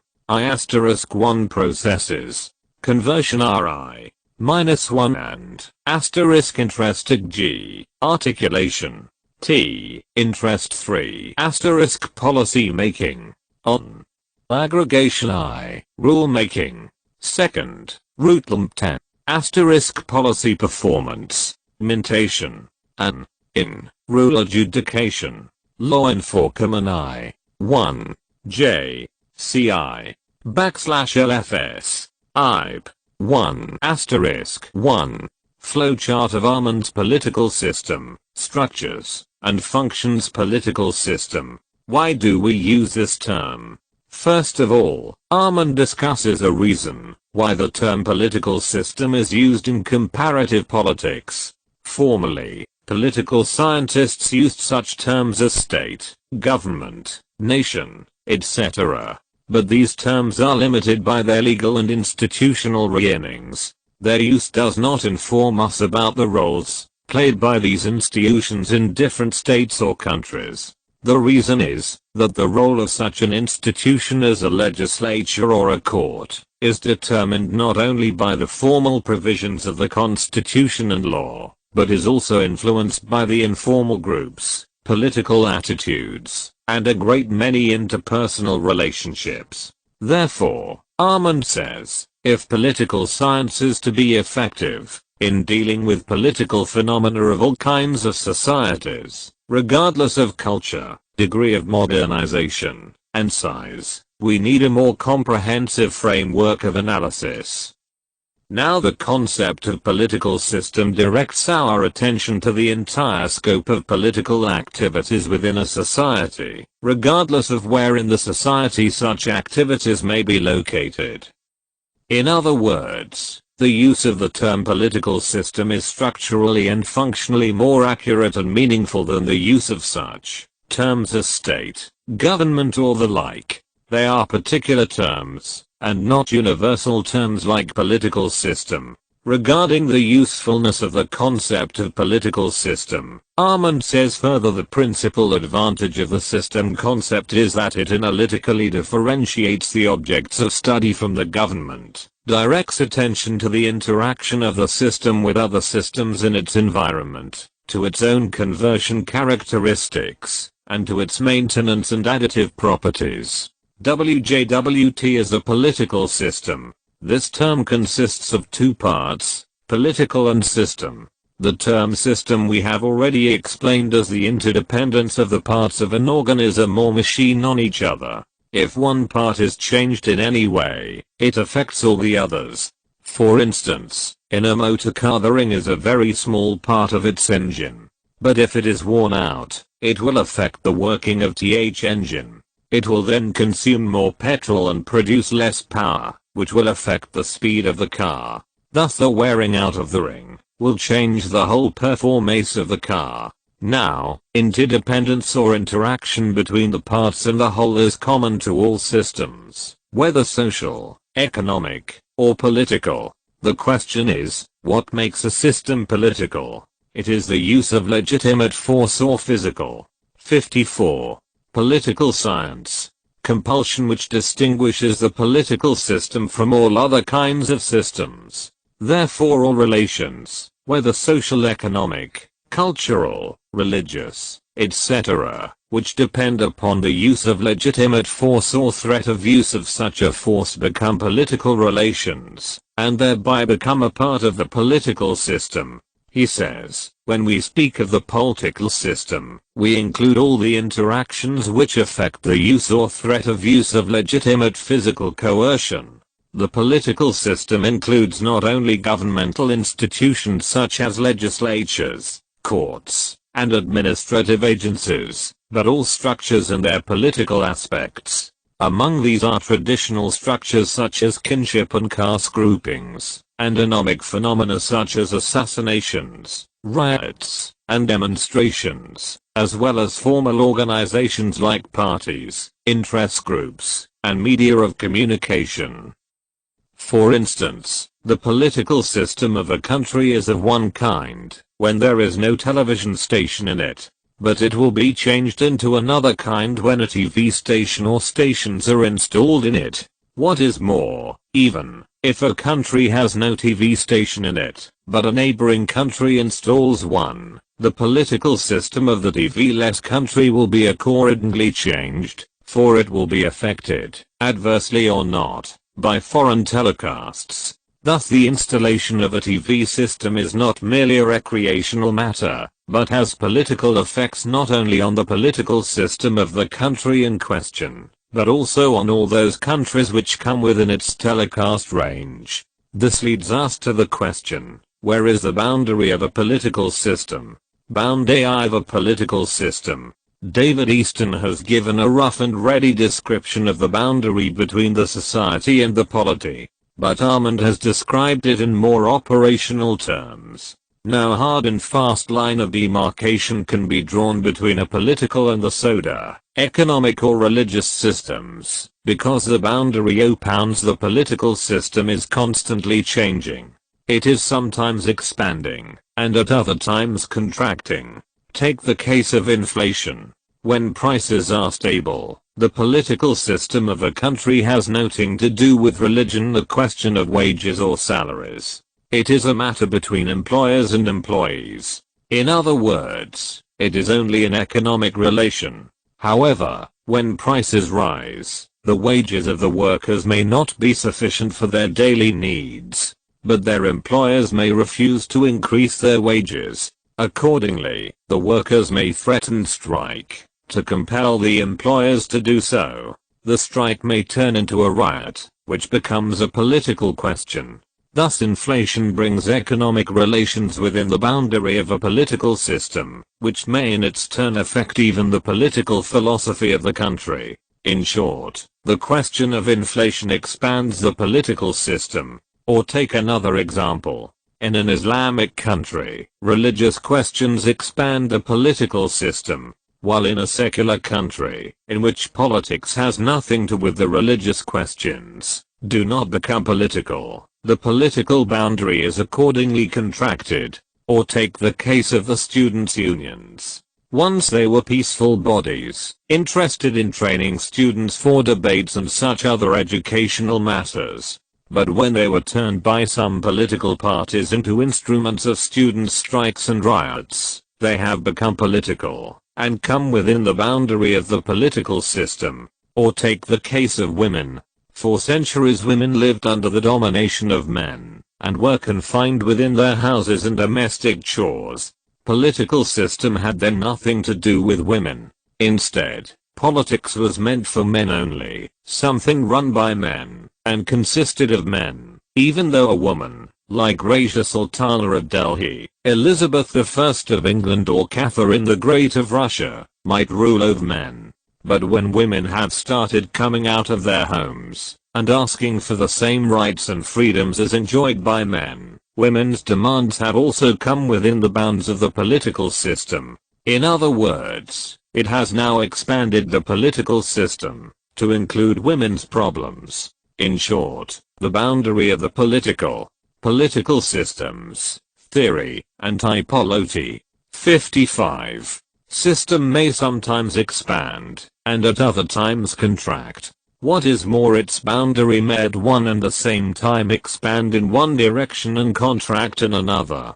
This characteristic of the political system distinguishes from the state. The boundaries of the state always remain fixed, unless changed by war and aggression, while the boundary of the political system is constantly changing. As we shall now explain, a system does not consist of individuals, but is defined by their roles, or expected behavior towards each other. A family, for example, is a social system consisting of husband and wife and children, or of father and mother and brothers and sisters. Each member of the family interacts with the other in a prefixed or expected behavior, which is his or her role in the family. The performance of these roles makes this group a family. If a son does not behave towards his father or mother as it is expected of him in the family life, the family system is disrupted. Moreover, every member of the family has roles in other systems.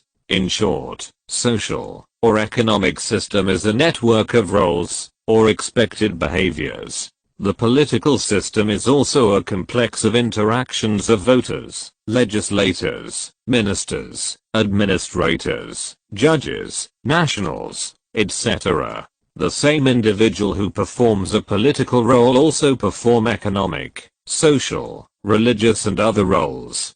For instance, on the election day, when people leave their homes, offices, factories, farms, etc., to go to the polling stations, they are changing their social or economic and other roles into the political role. Thus on the election day, the boundaries of the political system extend to the great majority of the people, who now cross the boundary of the society or economy into that of the polity. Similarly, inflation may make the workers or their trade unions, or an interest group, or a political party, demand the authorities to adopt a policy, or pass a law regarding increase in wages. Such economic demands may cross the boundary of the economic system into that of the political system. These examples shows that of all the systems, the boundaries of the political system are subject to relatively greater fluctuations. Now, these demands are inputs of the political system.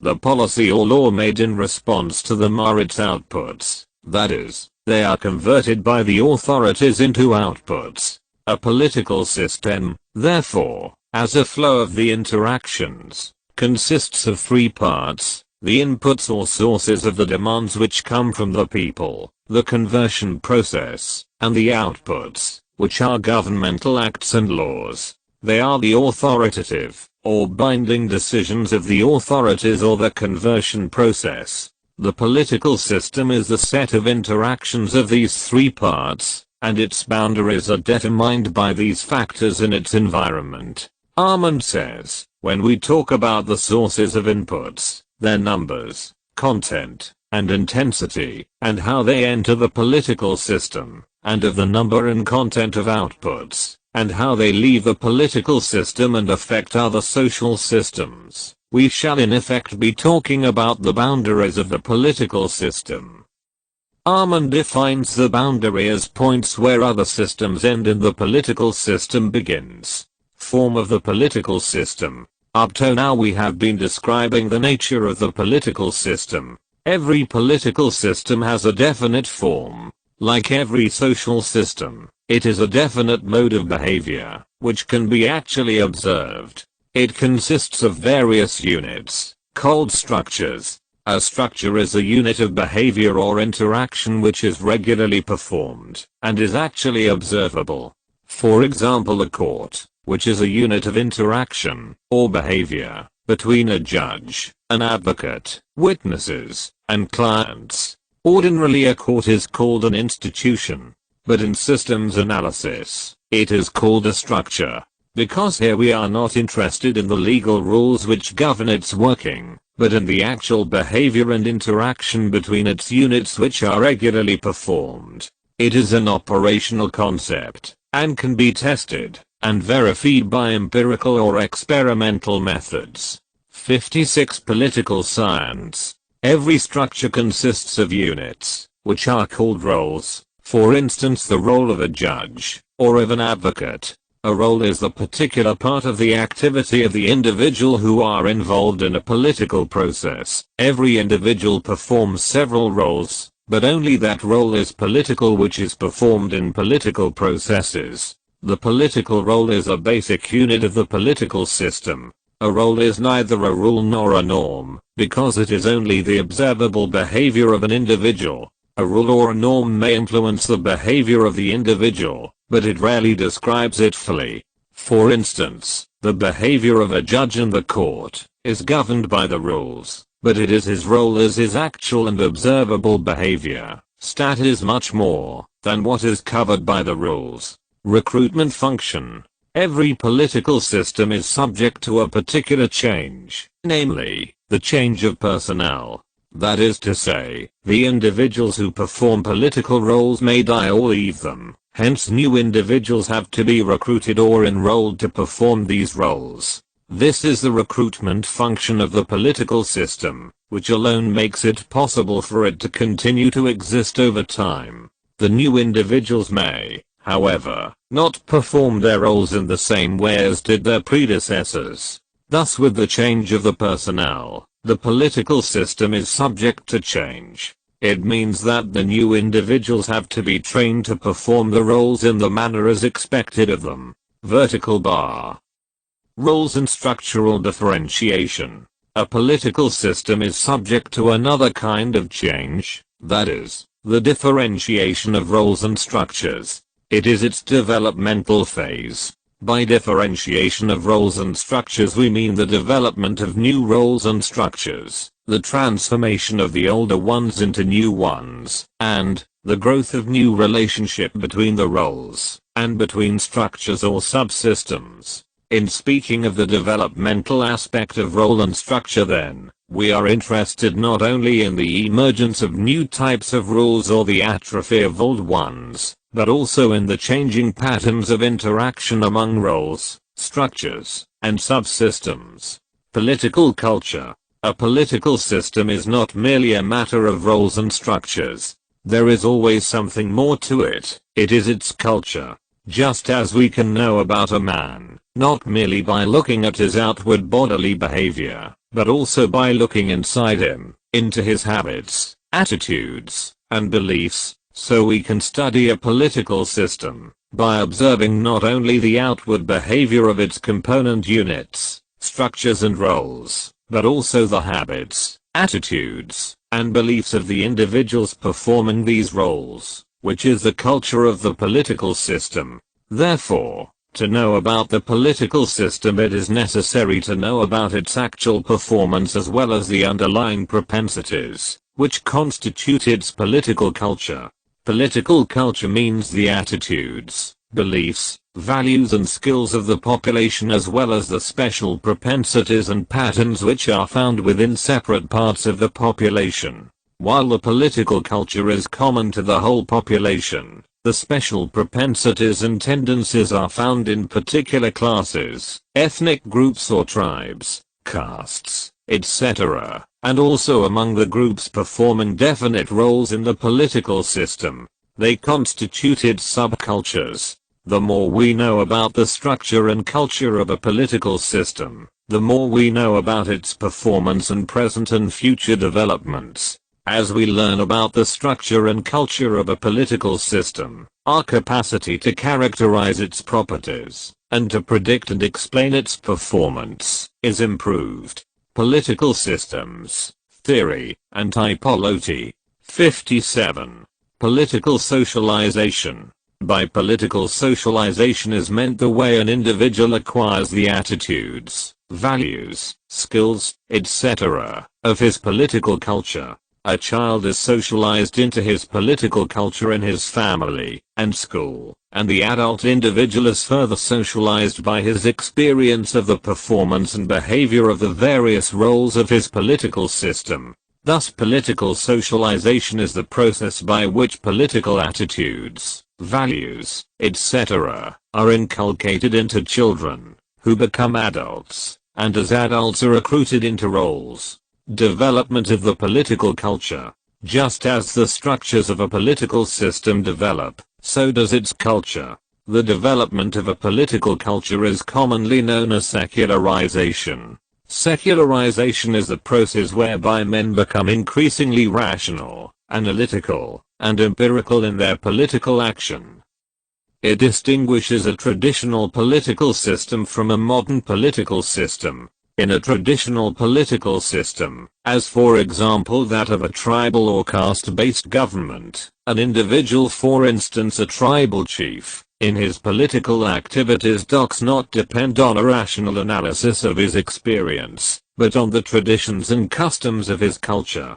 On the contrary, a politician in a modern political system seeking election in his constituency will rationally analyze the needs, wishes and demands of the people in his constituency, and behave accordingly. He will gather information about the wishes and demands of the people, decide which of them can be realized in his political system, and will seek votes on the basis of his knowledge and experience. Thus he will judge the intensity of some demands, and combine others into his election program and strategy. His behavior is rational or secular, and not traditional or custom-bound, as is that of a tribal chief.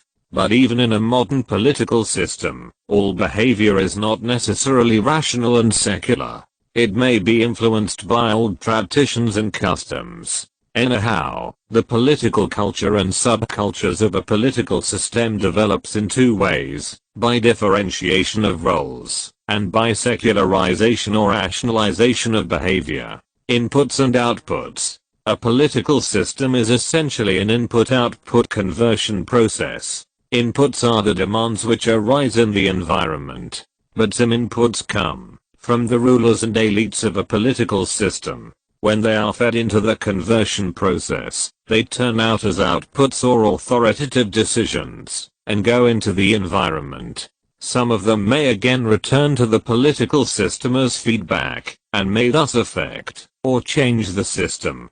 Some of the inputs are supports. As regards the conversion process, Armand has mostly adopted the input-output analysis of David Easton. However, he has classified the demands into different kinds. They are 1. Demands for the regulations of behavior, such as provisions for public safety, control over markets, and rules relating to marriage, health, education, sanitation, etc. 2. Demands for allocation of goods and services, for instance demands for wages, laws about working hours, educational opportunities, recreational facilities, roads, and transportation. 3.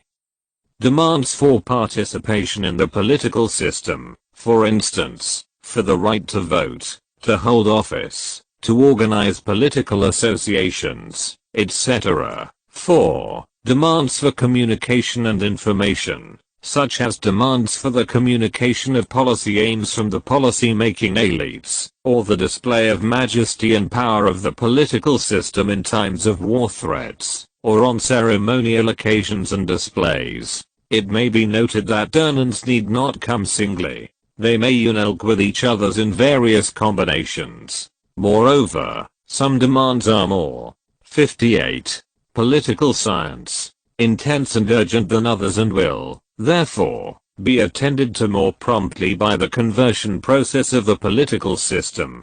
Supports can also be classified as thus: 1. Material supports, such as the payment of taxes and other levies, the provision of services like military service or voluntary labor on certain occasions. 2. Obedience to law and regulations. 3. Participatory supports, such as voting, political discussions and other forms of political activity.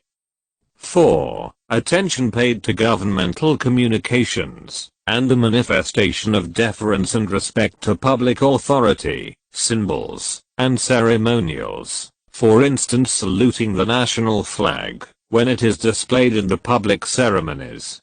Demands and supports are closely related and interdependent. The political system and its elites performing various roles will process the demands effectively if support is received from the environment and other social systems, and from individuals working in the political system.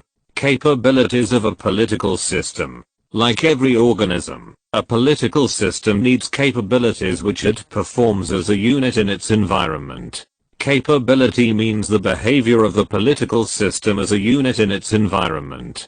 Capabilities of a political system are also related to the types of inputs and outputs. They are of four kinds: regulative, extractive, distributive, and responsive capabilities. The capabilities are really ways of talking about the flows of activity into and out of the political system. They tell us how the political system is operating in its environment, how it is shaping the environment, and how it is being shaped by it. Really, political systems differ in the types of capabilities they perform. A democracy performs responsive capability more than any other. A dictatorship performs regulative capability more than others. A communist political system is more interested in distributive capability, that is, it shifts resources from the capitalist classes to the working classes. Almost all political systems perform extractive capabilities in the form of collecting taxes from the people. The performance of the capabilities enables a political system to perform its input-output conversion functions. Conversion functions. Gabriel Armand gives a list of 6 conversion functions of a political system. 3 of them are input functions and the other 3 are output functions. They are as follows. A. Input functions. Political. 1. Political socialization and recruitment. 2. Interest articulation. I. 3. Interest aggregation. 4. Political communication. T. B. Output functions. Governmental. 1. Rule-making, legislative, apostrophe. 2. Rule application, executive. Political systems, theory, and typology. 59. 3. Rule adjudication, judicial. Political socialization and recruitment. We have already discussed the socialization and recruitment functions of the political system.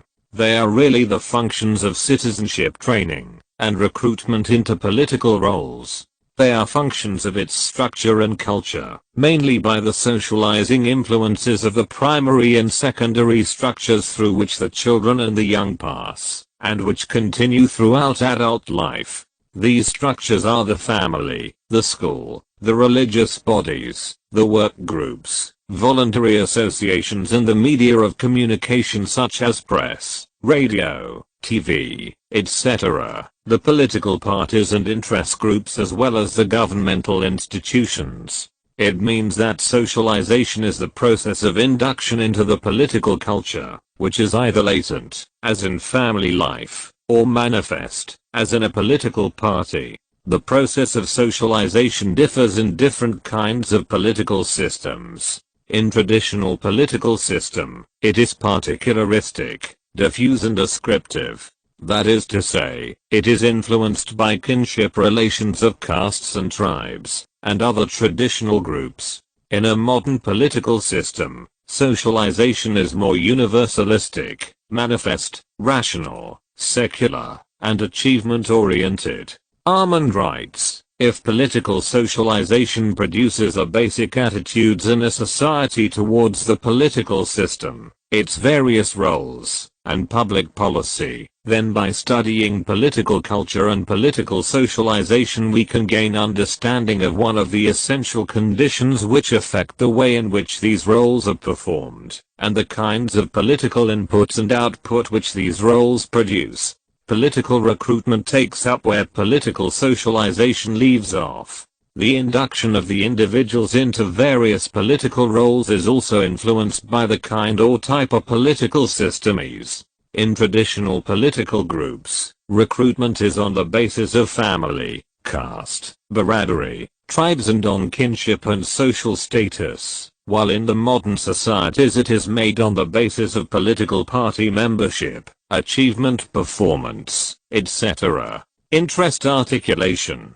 The first input function is interest articulation. It means the formulation and expression of claims and demands by the individuals or groups in the environment, society, for political action. Interests are articulated by legislatures, political executives, bureaucracies, armies, religious bodies or churches. They also include such groups and interests which stir up riots, demonstrations, strikes, etc. There are 4 kinds of such groups. 1. Institutional interest groups like legislatures. 2. Associational interest groups, like political parties, trade unions, traders, and industrialist chambers, etc. 3. Anomic interest groups, for instance riot-causing groups, and 4. Non-associational interest groups.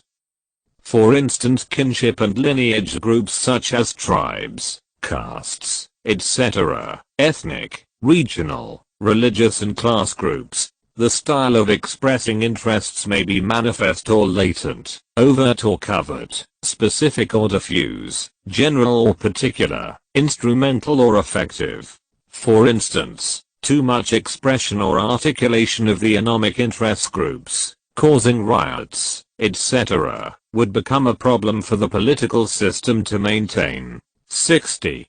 Political science. The boundary between it and the environment, between the polity and the society, and also between it and the neighboring political systems, which may intervene in it directly by war and aggression, or indirectly by encouraging terrorists and extremists or the like. Interest aggregation. Interest articulation leads to interest aggregation. It means that the articulated or expressed claims and demands of the groups and individuals are combined, accommodated, and compromised. Thus they become inputs of the conversion process. Some claims or demands may be so forceful or urgent that they become intensified interests, which cannot be ignored by the governmental conversion process. The intensification may be due to influential families, castes, or tribes, as in a traditional political system, or may be due to influential leaders, charismatic leaders, political parties, or interest or pressure groups, as in the modern political systems. Armand gives the example of Great Britain, where political parties act as powerful articulative and aggregative groups, while in Bharat the castes, especially the Brahmin and Banya castes, play this input function. Political communication. Armand compared political communication function to the circulation of blood in human body. It is the medium through which other functions in the political system are performed. It is not the blood, but what it contains that nourishes the system, writes Armand. The blood is the neutral medium carrying claims, protests, and demands through the veins to the heart, and from the heart through the arteries flow the outputs of rules, regulations, and adjudications in response to the claims and demands. He says that communication function is the crucial boundary maintenance function. Communication facilities are, therefore, of the highest importance in determining the character of a political system. In fact, decision-making depends upon, and is determined by contents of communication. They determine the flow of information between the society and the political system. Styles of political communication also differ in various political systems. They may be manifest or latent, specific or diffuse, particulatic or generalistic, effectively neutral or effective in modern and traditional societies respectively. But even in the modern systems there is a mixture of these styles, though in them latent, diffuse, particulatic and effective messages tend to get translated into manifest, specific, generalistic, and effectively neutral ones, and also to get placed in envelopes with the correct political address. In this respect, Armand contrasts the United States and India, the former being a modern political system, while the latter a mixture of modernity and traditionality. Hence their styles of political communication also differ. In the USA, there is, firstly, homogeneity of political information, and secondly, there are widely distributed interpreters of political information, which penetrate the primary cells, and connect them with the secondary media of communication. In India, the messages are heterogeneous, the impact of the specialized media is relatively limited, and there is a greater gap between the literate modern sector and the illiterate traditional sector, due largely to difference of language and cognitive maps. In the US there is mobility of political systems, theory, and typology. 61. Information. In India there are many upstates, such as those of language, religion, region and of caste system, etc. Output functions. They are authoritative decision-making functions of the governmental structures of the conversion process lying inside the box. They are of three kinds: ruler-making legislative function, rule application function of the executive organ, and the rule adjudication function of the judiciary. Some of the outputs of the policy-making functions may be characterized as involving resource extractions, taxes, etc., distribution of goods and services, regular, line of behavior, for instance traffic laws, or communication of symbols, for instance flags, etc., and information. However, it should be noted that these functions are differently performed in the modern and traditional political systems. Outcomes. An outcome means the consequences of a policy output on the environment or society in which a political system exists. The concept of outcomes is an interesting contribution by Arman to the theory of political system. The outputs of the political system interact with the previous state of the environment, and with other events taking place simultaneously within it.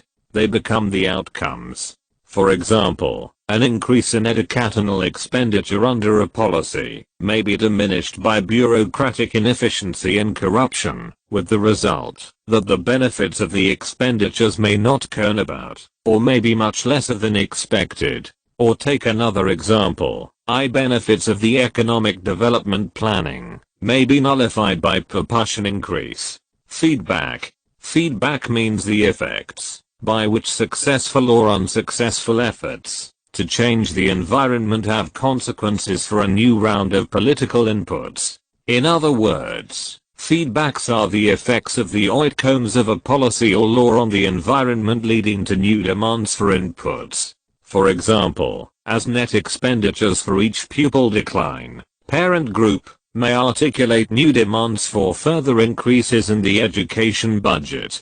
Political development. One of the important contributions by Gabriel Arman to V/E theory of political system is his concept of political development. It is on the basis of this concept that he has classified political systems into various types, which we shall presently describe.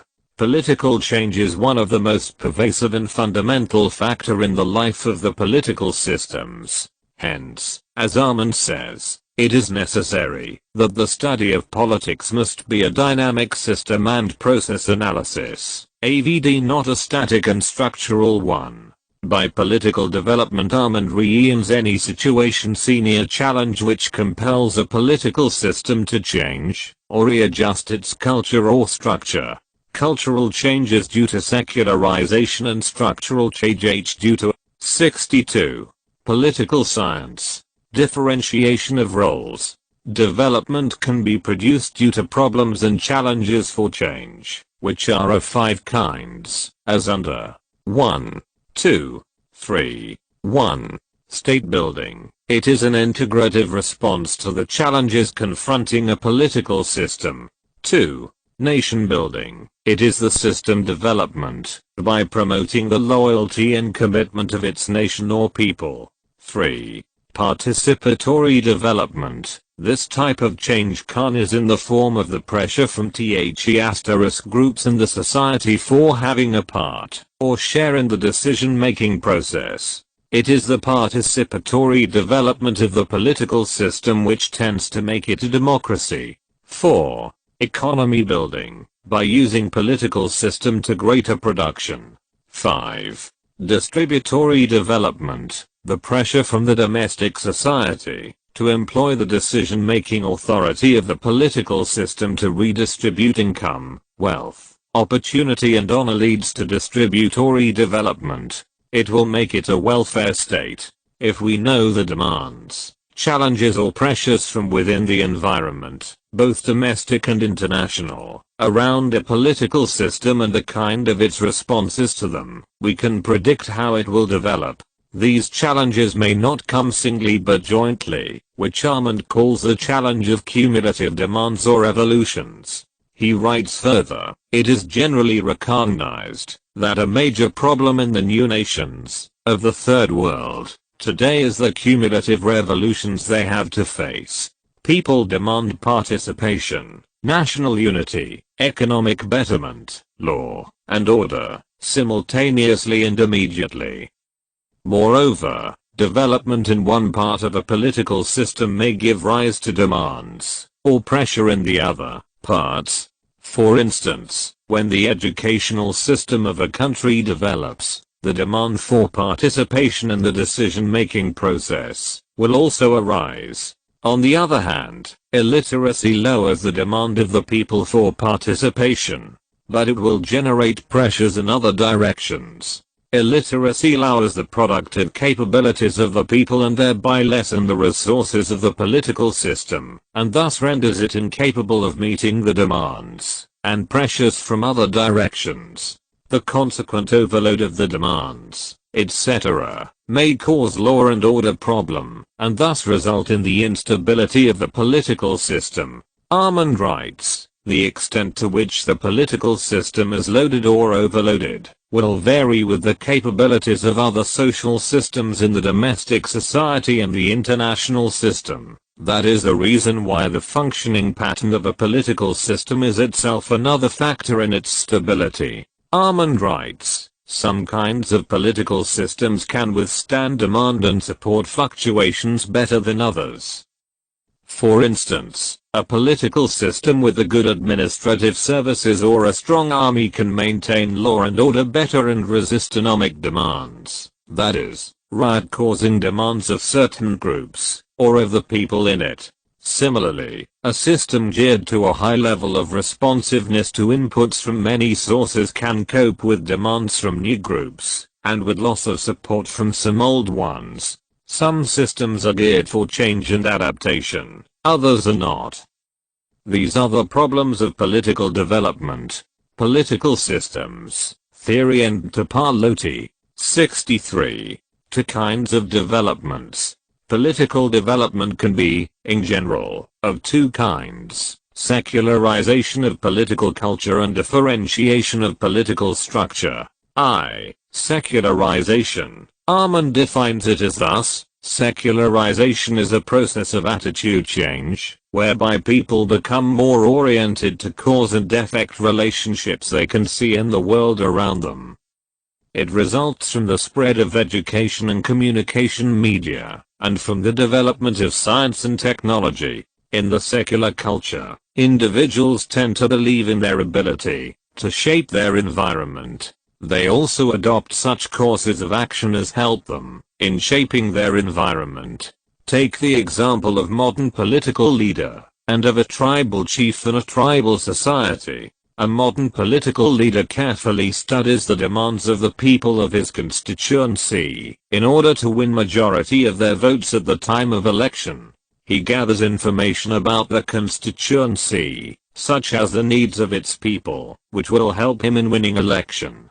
He makes estimates of the distribution and intensity of the demands of one kind or another. He uses his creative imagination and understanding to arrive at such a possible combination of demands which increases his chances of winning a majority of votes in his constituency. The tribal chief needs make none of such efforts. Instead, he relies on the customs and the traditional set of goals coming down to him from generations past. To this he adds his social status or family and clan relations to win support for his decisions. In short, secularization means such a cultural change in which traditional orientations and attitudes give place to more dynamic decision-making processes, involving gathering and evaluating information, collecting alternative courses of action, and selecting a course of action which is better, and has greater chances of success, and then testing whether or not a given course of action will produce the intended consequences. Differentiation. Differentiation means change in the roles of a structure, the emergence of new roles and the atrophy of the old ones. Armand writes, in differentiation roles change and become more specialized, or autonomous. New types of specialized roles are established, or new specialized structures and subsystems emerge or are created. Specialized organizations for collecting taxes, training officers, communicating messages, maintaining order, mobilizing support, and the like are introduced, or become separate from earlier structures. For example, courts are separated from other administrative departments and offices. It may be mentioned, however, that cultural secularization and structural differentiation are not necessary or inevitable processes in a political system. Instead, these trends may be reversed in it. For instance, Roman Empire had a fairly great cultural secularization and structural differentiation. But when these trends stopped, it became less secularized and less differentiated till it declined and fell. However, it is due to these trends that we have different types of political systems. 64 Political Science. Typology of political systems. Armand has classified 5 types of political systems. They are 1. Primitive systems. They exist among primitive peoples, such as the Eskimos of the Arctic region, and in segmentary tribes, such as among the Berbers and Arabs of North Africa and Asia. But they have vanished, or are vanishing from all parts of the globe. 2. Traditional systems. The traditional systems existed in the ancient times. They were of 2 subtypes, namely, patrimonial and feudal. One interesting type of the traditional systems existed for long in ancient and medieval countries of Asia and Africa, which had hydrogeological societies, that is, which existed on a vast network of artificial irrigational system of river dams, dikes, canals, etc. They had developed a vast bureaucratic structures to supervise the construction and maintenance of their irrigational systems, as for example in ancient Persia or Iraq. On the contrary, feudal system was the basis of the political system of Europe in the Middle Ages. 3. Premobilized modern systems. 4. Mobilizing modern systems. 5. Penetrative modern systems. All the last 3 types of political systems exist in the modern times, mostly in Europe, America, and Australia. But some Asian and African traditional political systems have also developed secular culture and structural differentiation. Some of the modern systems are authoritarian or totalitarian modern systems. The question arises, does modernization mean development? Armand says that it is not necessary, that modernization may bring about development, that is, cultural secularization and structural differentiation. The opposite is equally possible. There may be development without modernization. For instance, the exposure of a population to modern technology and culture may not produce secularizing influence. Armand writes, the forces of economic and social change do not necessarily produce political development. On the other hand, political development has sometimes taken place under conditions other than those of economic and social transformation.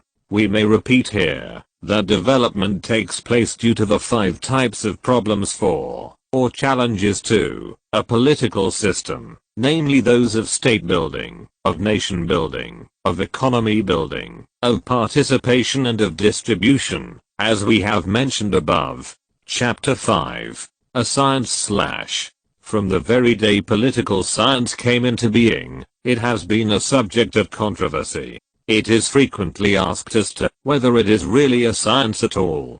2 views have existed on this question, negative and affirmative. Negative view. Great and renowned thinkers in the past and present have denied its claim to be a science. For instance, Buckle said, in the present state of knowledge, politics, so far from being a science, is one of the most backward of all arts. Maitland says the same thing. When I see a good set of examination questions headed by the words political science, I regret not the questions but the title. The French thinker, Auguste Comte, pointed out several objections to its claim to be a science. He says that political science cannot be accepted as a science because of 3 reasons. 1. There is no common agreement among its writers and thinkers as to its methods, principles, and conclusions. 2. It lacks continuity of development. And 3. It lacks such exact and fixed laws and principles by means of which it could be possible to predict or foresee future political events and developments. In short, it lacks all those necessary qualities which would make it a science.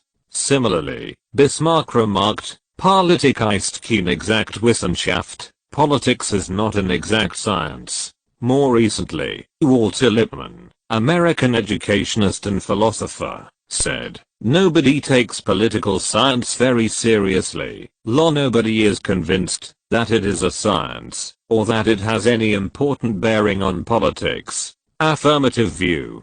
Political science has also its supporters. The earliest of them was Aristotle, who is known as the founder of political science. He was its first systematic writer. He regarded it not only as science, but declared it to be the supreme or master science. Bodin and Hobbes also believed it to be a science. In recent times, Lord Bryce said that politics is a science in the same sense as meteorology. Sir Frederick Pollock expressed a similar opinion. He said there is a science of politics in the same sense our points are L to the same, or about the same extent as there is a science of morals. Just as the science of morals would guide individual behavior, so the science of politics would guide and regulate the activities of the state. Before we may decide which of the two views is correct, let us see what does science mean. What is a science? Science means a systematic knowledge, acquired by methodical observation and experiment, which provides us with uniform and valid laws and principles by means of which it is possible to control and predict future movement and development of things or course of events. A science has these essential features. 66. Political science, or qualities. I. A unified and systematic knowledge, II, which consists of fixed, uniform, certain and universally valid laws, principles, or theories, in, which are or can be further verified by means of new observation and or experiment. IV. Conducted in scientific spirit of objectivity, love of truth, unbiased honesty and critical and rational impartiality, and V, which knowledge enables us to control and predict the movements and development of the natural events or processes. Hence, 5 things make a science: a systematic knowledge, a scientific method, a scientific spirit, universally valid and verifiable laws, and generalizations, and the power to control and predict future movements and developments of the things or events studied. Characteristics of a science. A scientific knowledge has the following characteristics. Asterisk. 1. It is verifiable or applicable. It means that the propositions or statements of the science can be tested or verified by further experiments, tests, or observations. A scientific law has a high degree of probability. It will be confirmed by further experiments or observations by other scientists. It is a generalization of facts. Therefore, if a new fact disproves it, it will cease to be a scientific law. In other words, scientific knowledge is based on probability, not certainty. 2. It is systematic. Various parts of a scientific proposition all or have a logical structure or pattern, which means that they have significant relationship with each other. It is the quality of consistency. One part cannot be inconsistent with the other part of a scientific statement. The ideal of science is to achieve a systematic interconnections of facts. There are no irrelevant facts in a scientific proposition. It is this characteristic which makes science a systematic knowledge. 3. Scientific knowledge has generality. Science explains general, not particular or individual, facts. It is a generalization of facts.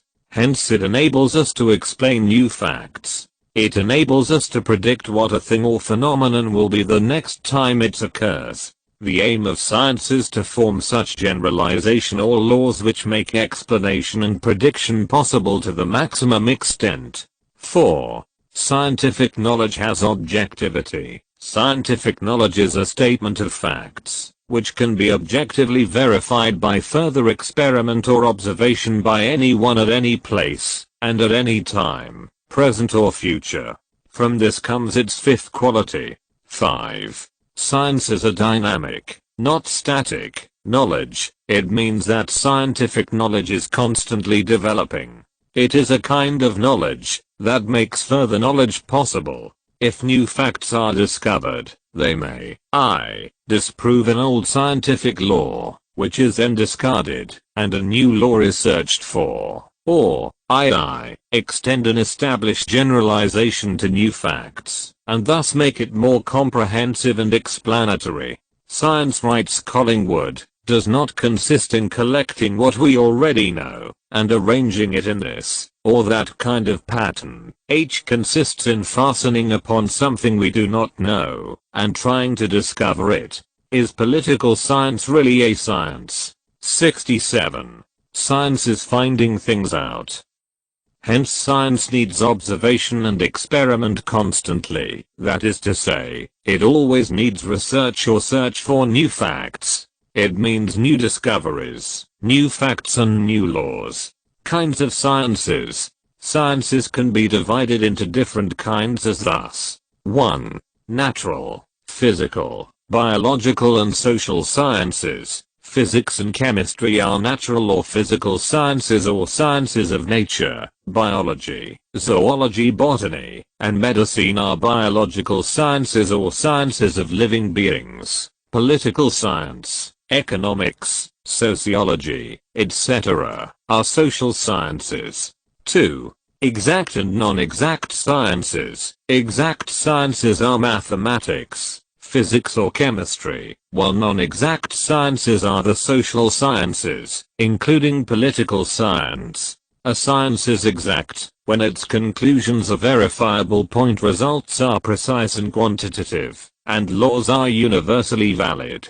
The results of the non-exact sciences cannot be precise and quantitative, and their laws are not always and everywhere valid. Moreover, their variables are not measurable. 3. Descriptive and prescriptive or normative sciences. History is a descriptive. Political science is partly a descriptive science, and partly a normative science. Ethics is a normative science. Physical sciences are analytical, but not normative sciences. 4. Ideographic and nomethotic sciences. An ideographic science deals with unique entities, such as the world system of states, which are about 160 in number. Nomethetic sciences are concerned with general propositions or universal laws, for instance physics or chemistry. But the more one describes an entity in details, the more he discovers regularities or laws in it.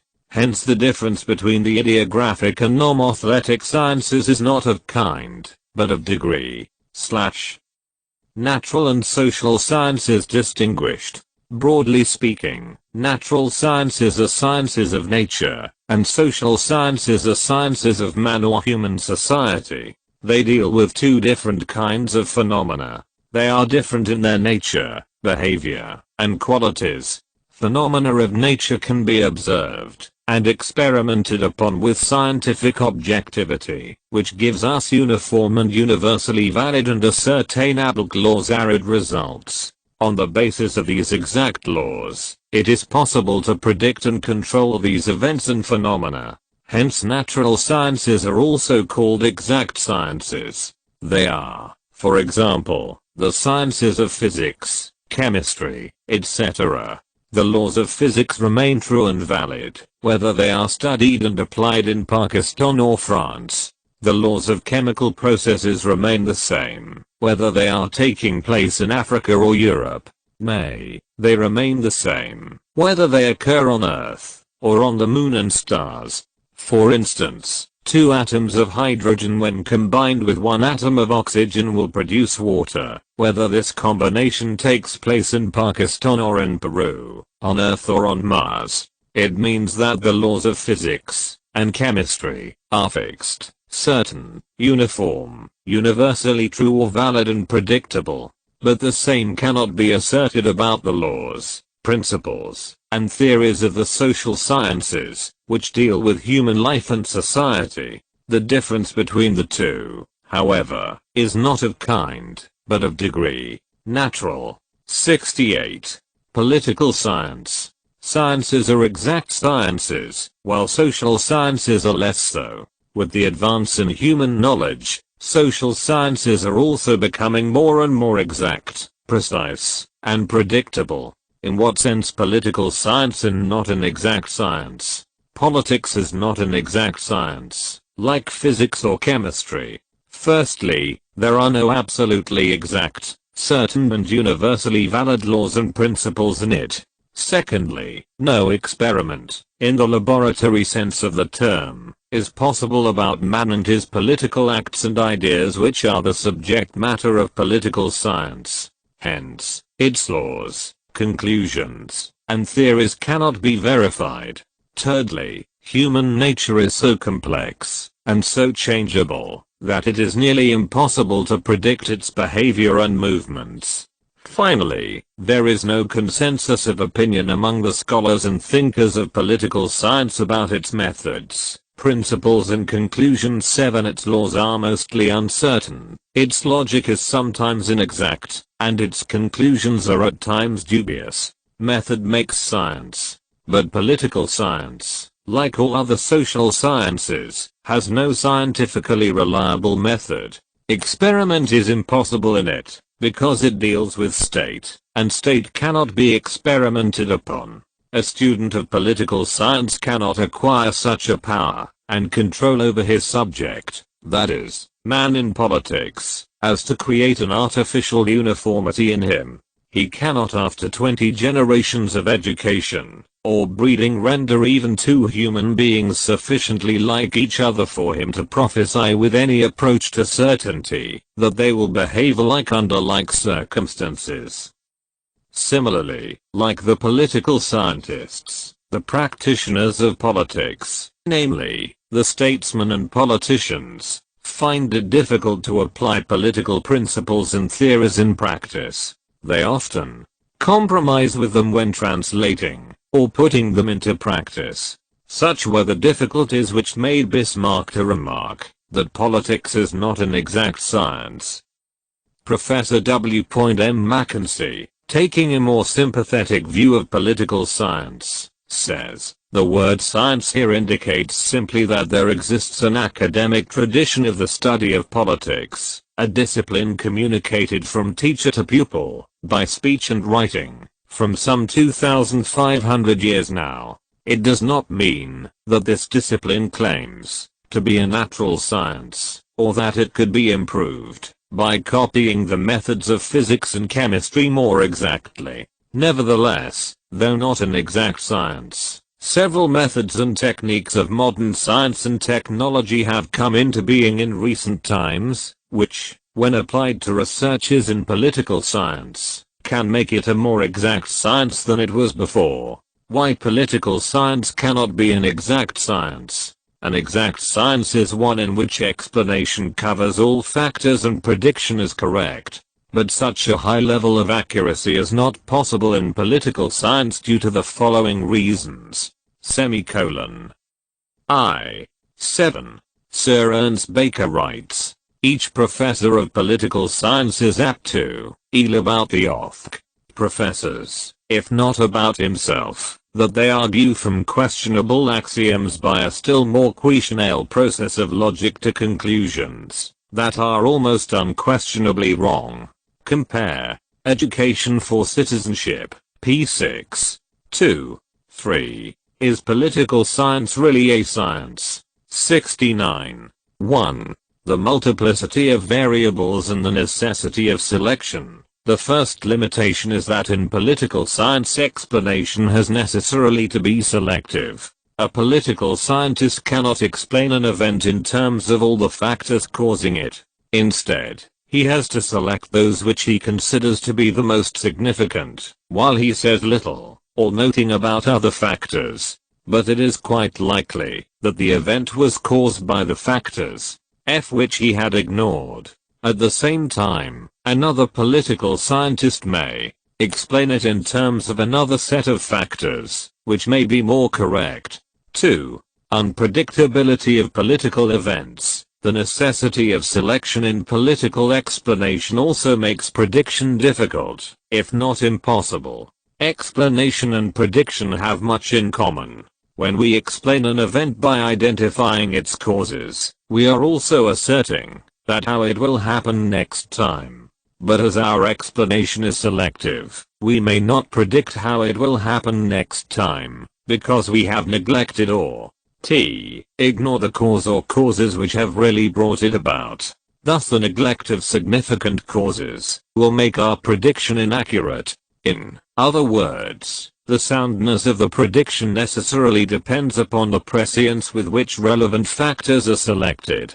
On the contrary, in exact science prediction is always correct, because relevant factors are known. For example, the eclipse of the sun or moon can be foretold, because all the relevant factors in its occurrence are already known.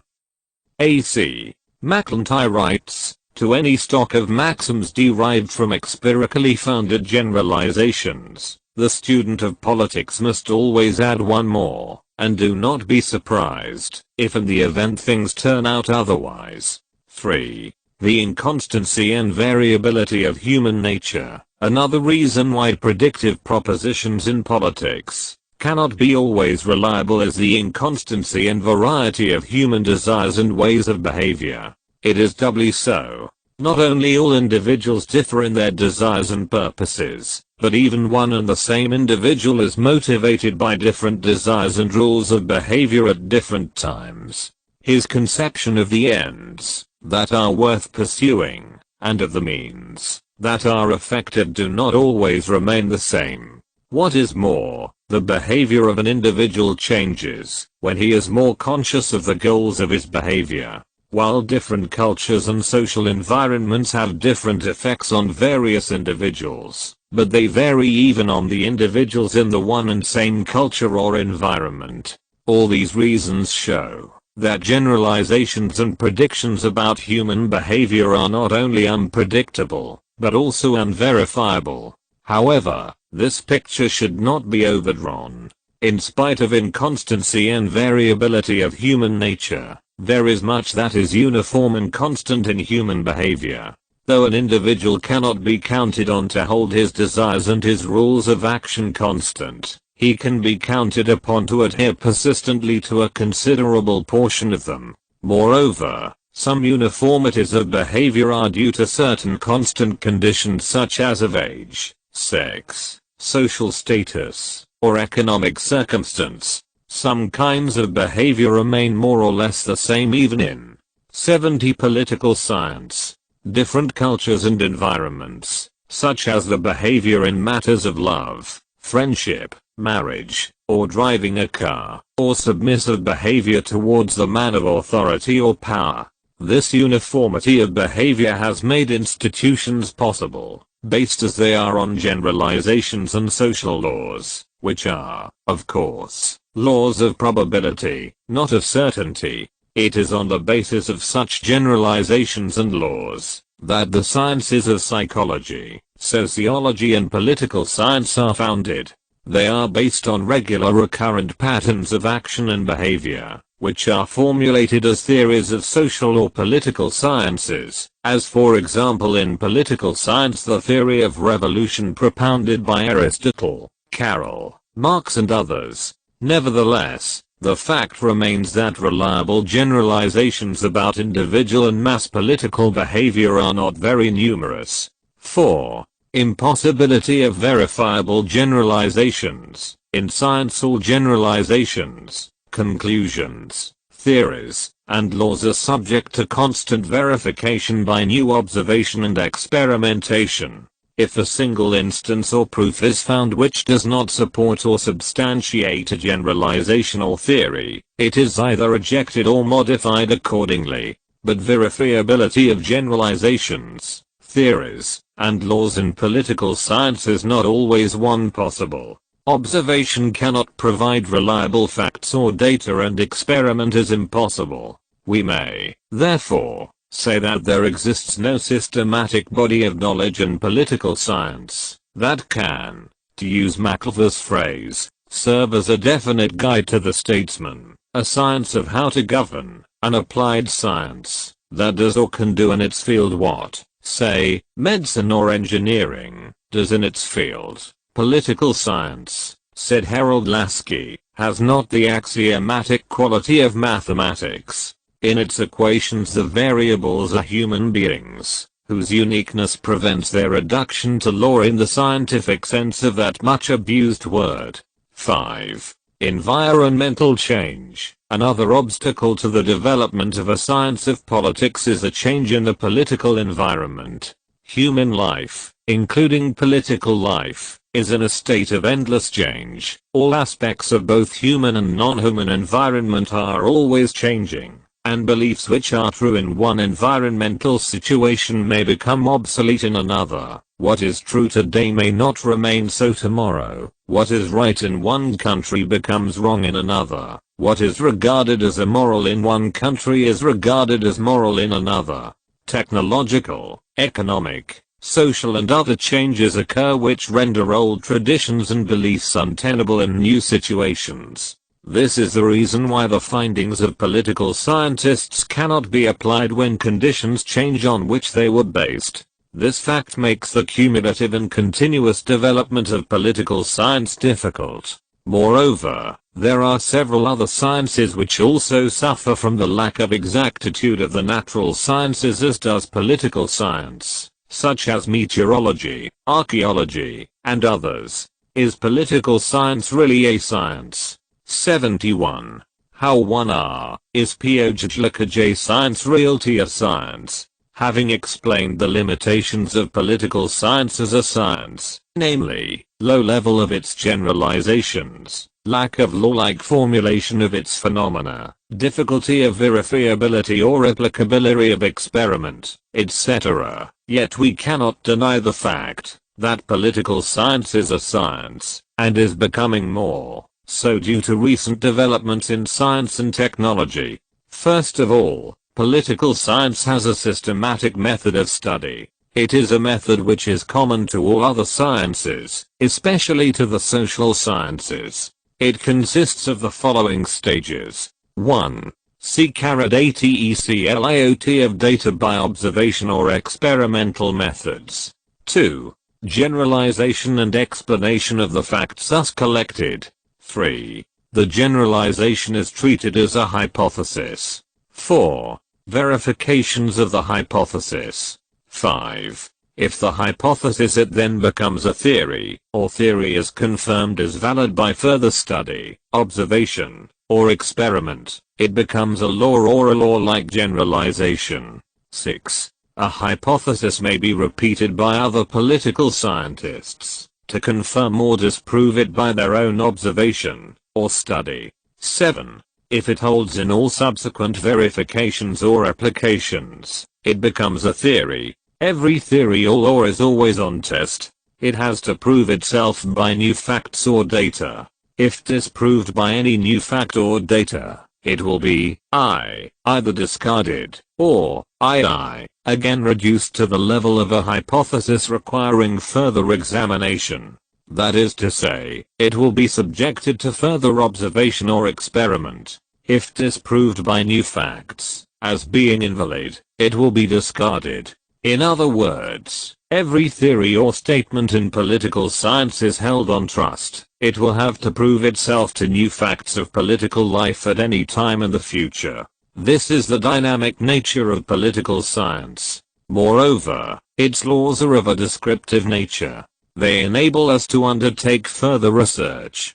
For instance, it is a law that state is interdependent with society, and society with environment, human and physical. Though it cannot be regarded as a scientific law, yet it will greatly influence the research tactics of a political scientist. This is to be emphasized in view of the fact that some political thinkers believed the state and society to be absolutely different phenomena, and that a particular kind of state can exist in any kind of society, and at any time. Or take another example. In the United Kingdom, the existence of the two-party system, for instance of the Conservative and Labour parties, depends upon the practice of single-member constituencies with plurality votes, that is on an electoral system in which one candidate in a constituency is declared successful who secures the largest number of votes among two or more candidates. Now it can be safely predicted that, if this electoral practice is changed, the British two-party system will cease to exist, because a multi-party system will arise in that country. Similarly, it is possible to predict when a revolution will occur in a country, if we 72. Political science. Study its political, social, economic and other conditions closely. Examples show us that political science can develop the art of political prediction, provided we narrow down the possibilities, arrange them into more important and effective and less important and weak possibilities. Prediction can be made on the basis of the more powerful and important possibilities, ordinarily called determinant variables or causes. The art of political study can be, and is being, made more scientific by improving our strictness and clarity in specifying possibilities and our resources in measuring degrees of probability. 8. Quantitative methods and techniques in political science. Quantitative measurement is essential to exact sciences. Political science had lacked this method up to the end of the 19th century. Writing at the turn of the present century, Graham Waller said, "The efficacy of political science, its power of forecasting the results of political causes, is likely to increase, because modern psychology offers us a conception of human nature much truer though more complex than which is associated with the traditional English political philosophy." And under the influence and example of the natural sciences, political thinkers are already beginning to use quantitative, rather than merely qualitative words and methods, and are able therefore to state their problems more fully, and to answer them with a greater approximation to accuracy. Half a century later, Michigan University survey analysts in the USA, following Waller's dream, declared, "Deep-seated laws of social behavior we presume to exist, and with proper phrasing they should not only outlast reversals of voting patterns, but should predict them." These beliefs led to two important consequences in the 20th century. Firstly, the behavioral movement in political science, as we have described in a previous chapter, and adoption of the quantitative methods in political science. The data revolution. The adoption of the quantitative methods in political science has been facilitated by the invention and use of the new devices and techniques for collecting facts or data, storing and retrieving them, which are significantly called the data revolution. There are various kinds of electronic devices and techniques, the punch card machines, and above all, various kinds of computers and data banks. Since 1945, political science has been transformed by the availability of these devices and techniques of collection, storage, and retrieval of the huge amounts of data, which have made quantitative analysis and study of political events and processes not only easier, but also more reliable. They are particularly useful in such fields of political life as election forecasts, pollstering, personality studies of political leaders and elites, legislatures, bureaucracies, etc. It may be mentioned that these quantitative methods have enabled political scientists to begin the behavioral movement after 1950, which became the dominant method of political analysis for the next 2 decades in the USA. And CJC Davis, Why Do Revolutions Occur? In the Practice of Comparative Politics, pages 135, 154, edition by Lewis and Potter, Oxford University Press. Is political science really a science? 73. The quantitative methods have, however, one drawback: they are very expensive methods. But they are more predictive, and therefore, they have made political science less speculative, but more scientific. 1. Some quantitative methods.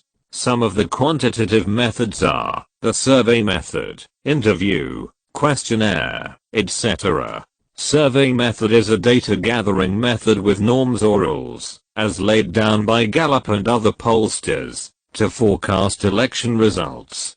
General survey consists of data collecting of the whole population of a country. It is called a census. It is the usual method adopted by the governments to collect, every 10 years or so, information about the whole population. But in political science, a more limited survey is undertaken, called sample survey. In a sample survey, a small group of people, such as a certain number of voters, etc., are first selected, say about 2,000 in number. They are then interviewed by trained interviewers in order to find out their opinions about the candidates or parties in the elections to be held in near future. The opinions thus collected constitute the data. The data is properly classified and computed in order to determine the probable results or forecast the results of the elections yet to be held. It is necessary to observe certain norms or rules if the survey method is to predict the election results fairly accurately. First of all, the sample must be representative of the national situation. The 2,000 or so people chosen must be taken proportionately from among the poorer and richer classes, and also other criteria be kept in view, so that the picture of the national opinion should not be distorted. Secondly, a sample survey should be undertaken a week or so before the elections, because opinion of the people, voters, is liable to change, especially if the interval is too long. Thirdly, the number of the people chosen for the sample should not be more than 10,000 and less than 1,000. If it is too large, it will become a census, and if too small, it will cease to be representative of the national public opinion. Lastly, the sample may be undertaken by the quota or random samples. The random sampling is favored by political scientists and statisticians, while the quota sampling is undertaken by market research agencies. In random sampling the people are selected at random, but in quota sampling the number of people are first selected and then interviewed. The survey method has been in use in the USA and Great Britain since long, but in a regular manner from about 1935. It is known as pollstering. In 1935, George Gallup established his American Institute of Public Opinion to conduct weekly polls on current issues, using systematically selected, but very small national samples of around 3,000 respondents. A number of other organizations adopted similar methods in the USA, including the Crossley poll and the Fortune survey. In the 1936 presidential election, Gallup poll successfully predicted Roosevelt's victory, which made the Gallup method very popular among the pollsters. Soon after, in 1937, Gallup set up a branch of his institute in Great Britain, known as the British Institute of Public Opinion. 74. Political science. Afterwards Gallup established a chain of Gallup institutes in several countries of the world. The data banks. Data means information or facts obtained and recorded by a political scientist or researcher about some political matter or facts recorded by him. Obviously, data must be accurate, that is, it must correspond to empirical reality, or must have some kind of empirical reference located outside the political scientist or researcher. It means that it must be free of his subjective opinion or bias. As we said above, before 1945, it was difficult to record data point, but the data revolution, which began from about 1945, of very large quantities of data can be stored, analyzed or processed and retrieved electronically, such as by computers. Such a data storage is called a data bank. Such data banks exist in advanced countries of the world. E.g. USA, Great Britain, France, Germany, etc. It is also possible to establish a worldwide data bank, but a data bank has certain problems. The data stored must be reliable and complete. Secondly, it should not be tampered with. In other words, it should not be possible to distort it by means of wrong information or data, called VIMs in the language of computer science. Professor Carol Duch has given a list of 7 main categories of statistical data: public opinion data, statistics about popular voting, data about political elites, statistics of voting and legislative assemblies, content analysis data, aggregate administrative data, provided by the governments, historical data. To this may be added the data or statistics collected by other social sciences. The language of variables. The adoption of the quantitative methods in political science has taught one thing to the students of political science, namely, the language of variables. It is something which they did not know or practice before the behavioral revolution of 1950s, because political science was then a traditional, legal, and institutional study. By a variable we mean any trait, quality, characteristic, or condition which can vary in magnitude in different individual cases, for instance the opinion of the party voters or the changes in public opinion. One of the essential features of a variable is that it can be measured or quantified. For example, it can be computed that a certain number of voters favor one political party, while another number of them favor another party, and so on. Moreover, on the basis of variables, it is possible to form a hypothesis which can be substantiated or proved by further data collection by survey and analysis, and the future trends can be predicted. In short, these developments in political science have made it a more exact social science than ever before. To conclude, the sciences of statistics, psychology, and sociology and the application of quantitative methods to political data will enhance still more the claims of political science, to be considered as an empirical science. A number of political acts, point behavior and processes are statistical in nature, e.g. voting apostrophe now. If a large number of facts are collected and studied with the aid of these methods and techniques, if the area from which these facts are gathered is wide and great care is taken in analyzing them in relation to their environment, there would be, is political science really a science? 75. Greater possibility that the conclusions and generalizations would be more precise, exact and valid than otherwise. We can become, writes Dr. Feiner, the prophets of the probable, if not the seers of the certain.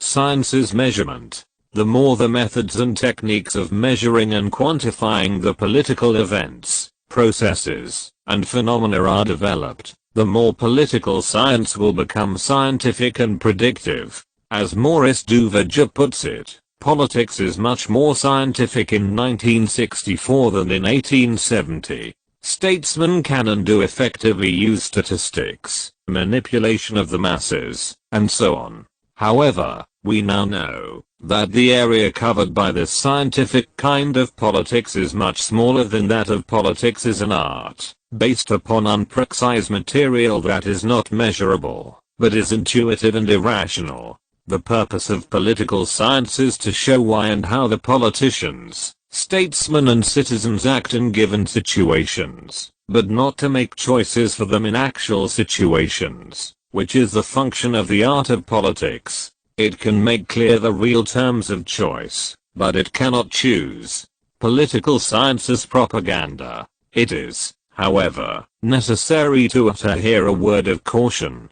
Political science, as defined here, is a Western product. It upholds and explains facts and events from the viewpoints of the Europeans and Americans. A suspicious reader, writes Alfred D. Grazier, an American political scientist, may perceive in the story of basic ideas of this science presented in these pages a bias toward Western political science. Averroes, Ibn Rushd, the Muslim Aristotelian, is not ranked with Aquinas, the Christian Aristotelian. Ibn Khaldun is not credited with the basic development of the idea of world history over Augustine. Machiavelli, not Kautilya of India, is called the founder of the idea of power politics. 9.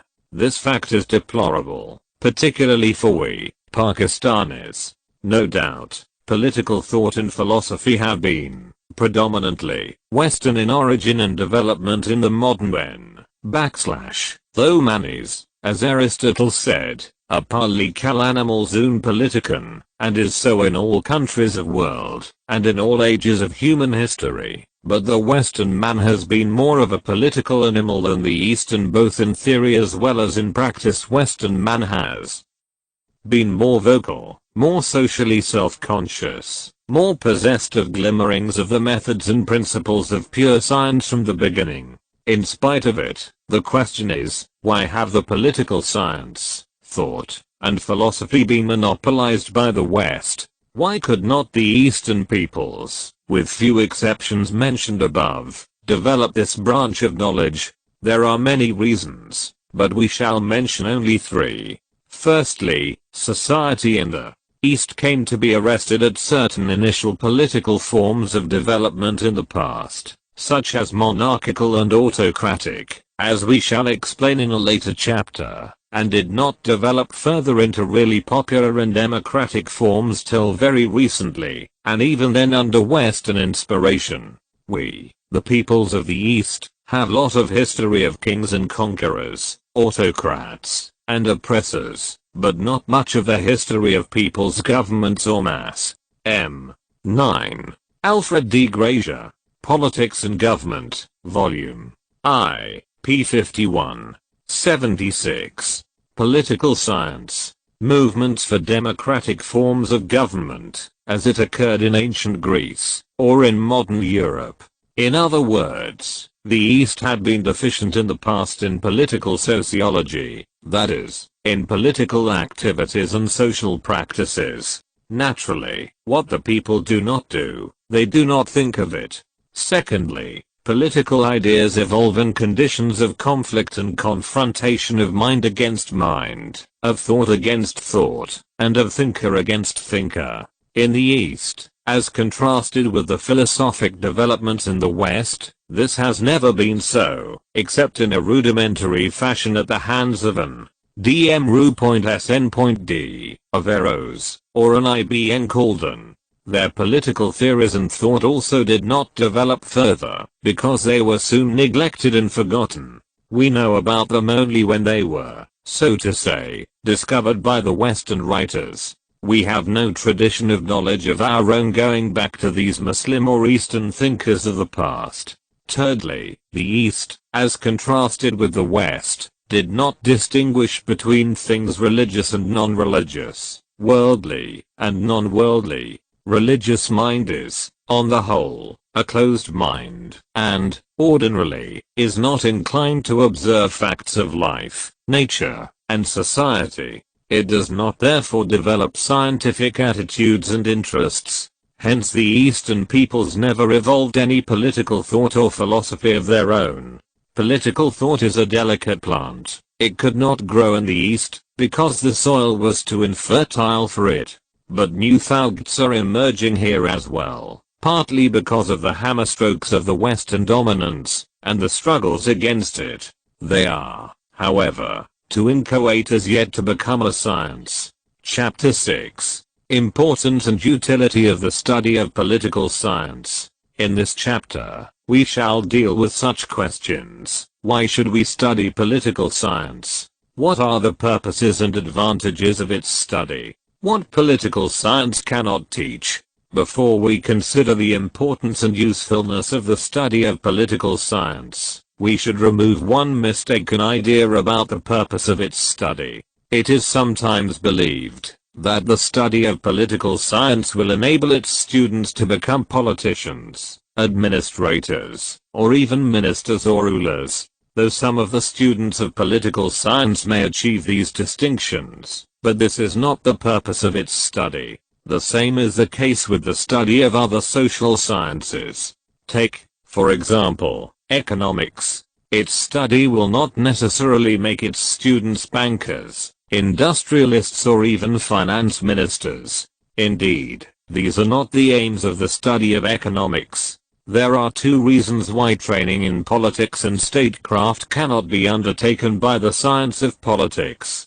First of all, politics, as a practical activity, requires certain qualities of mind, character and personality which political science cannot teach. They are, for example, such qualities as tactfulness, tolerance, patience, forbearance, promptitude of thought and action, wisdom in decision-making, good judgment of men and events, adaptability, flexibility, flair for doing things, etc. They are natural or inborn qualities, which no instruction and training in political science can impart. It is rightly said that a good and wise politician or ruler is born, not made.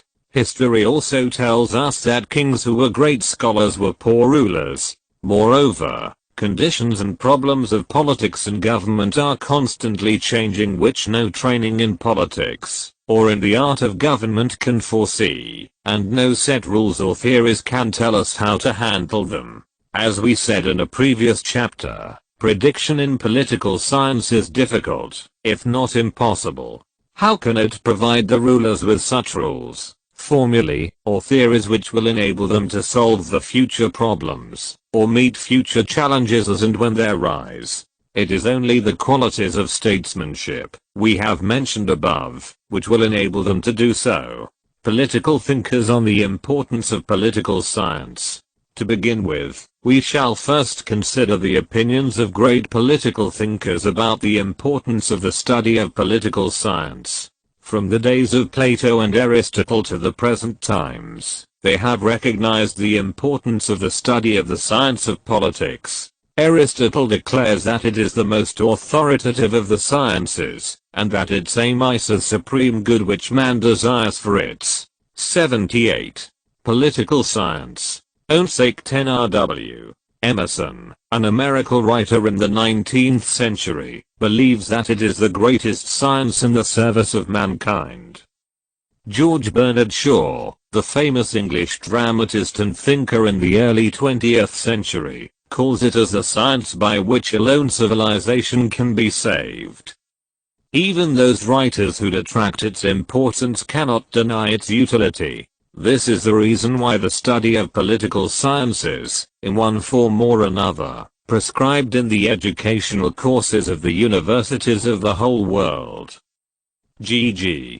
Catlin says, the practical importance to humanity of pure politics is no less than that of pure physics. Political science teaches understanding of politics and government. The primary purpose of the study of political science is to provide understanding of politics and government, which are two of the most important forces in human life and society. Although political science does not, and cannot teach a man how to govern his country, it can yet provide him with the understanding of politics and government. It deals with them and their varied aspects and processes. It will inform and enlighten the common man and woman of various aspects and processes of politics and government. More importantly, their knowledge will help a politician in the proper performance of his or her role as a practitioner of politics.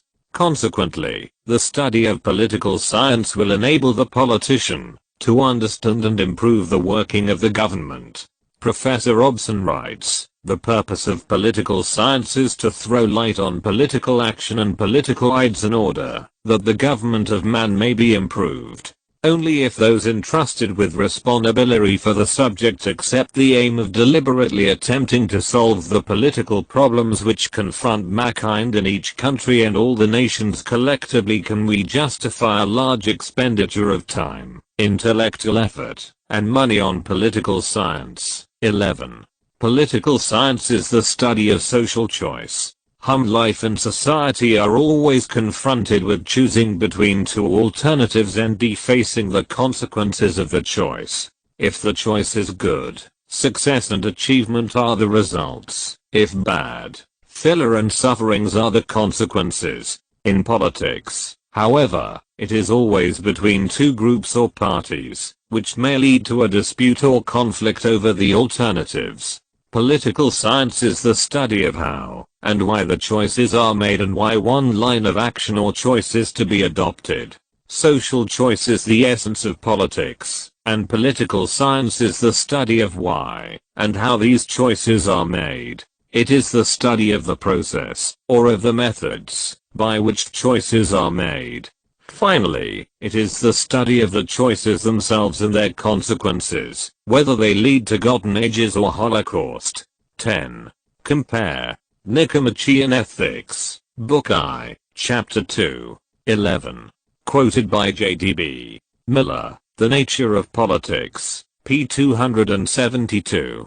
Penguins. Importance and Utility of the Study of Political Science. 79. Political science is a policy science, a futurist science.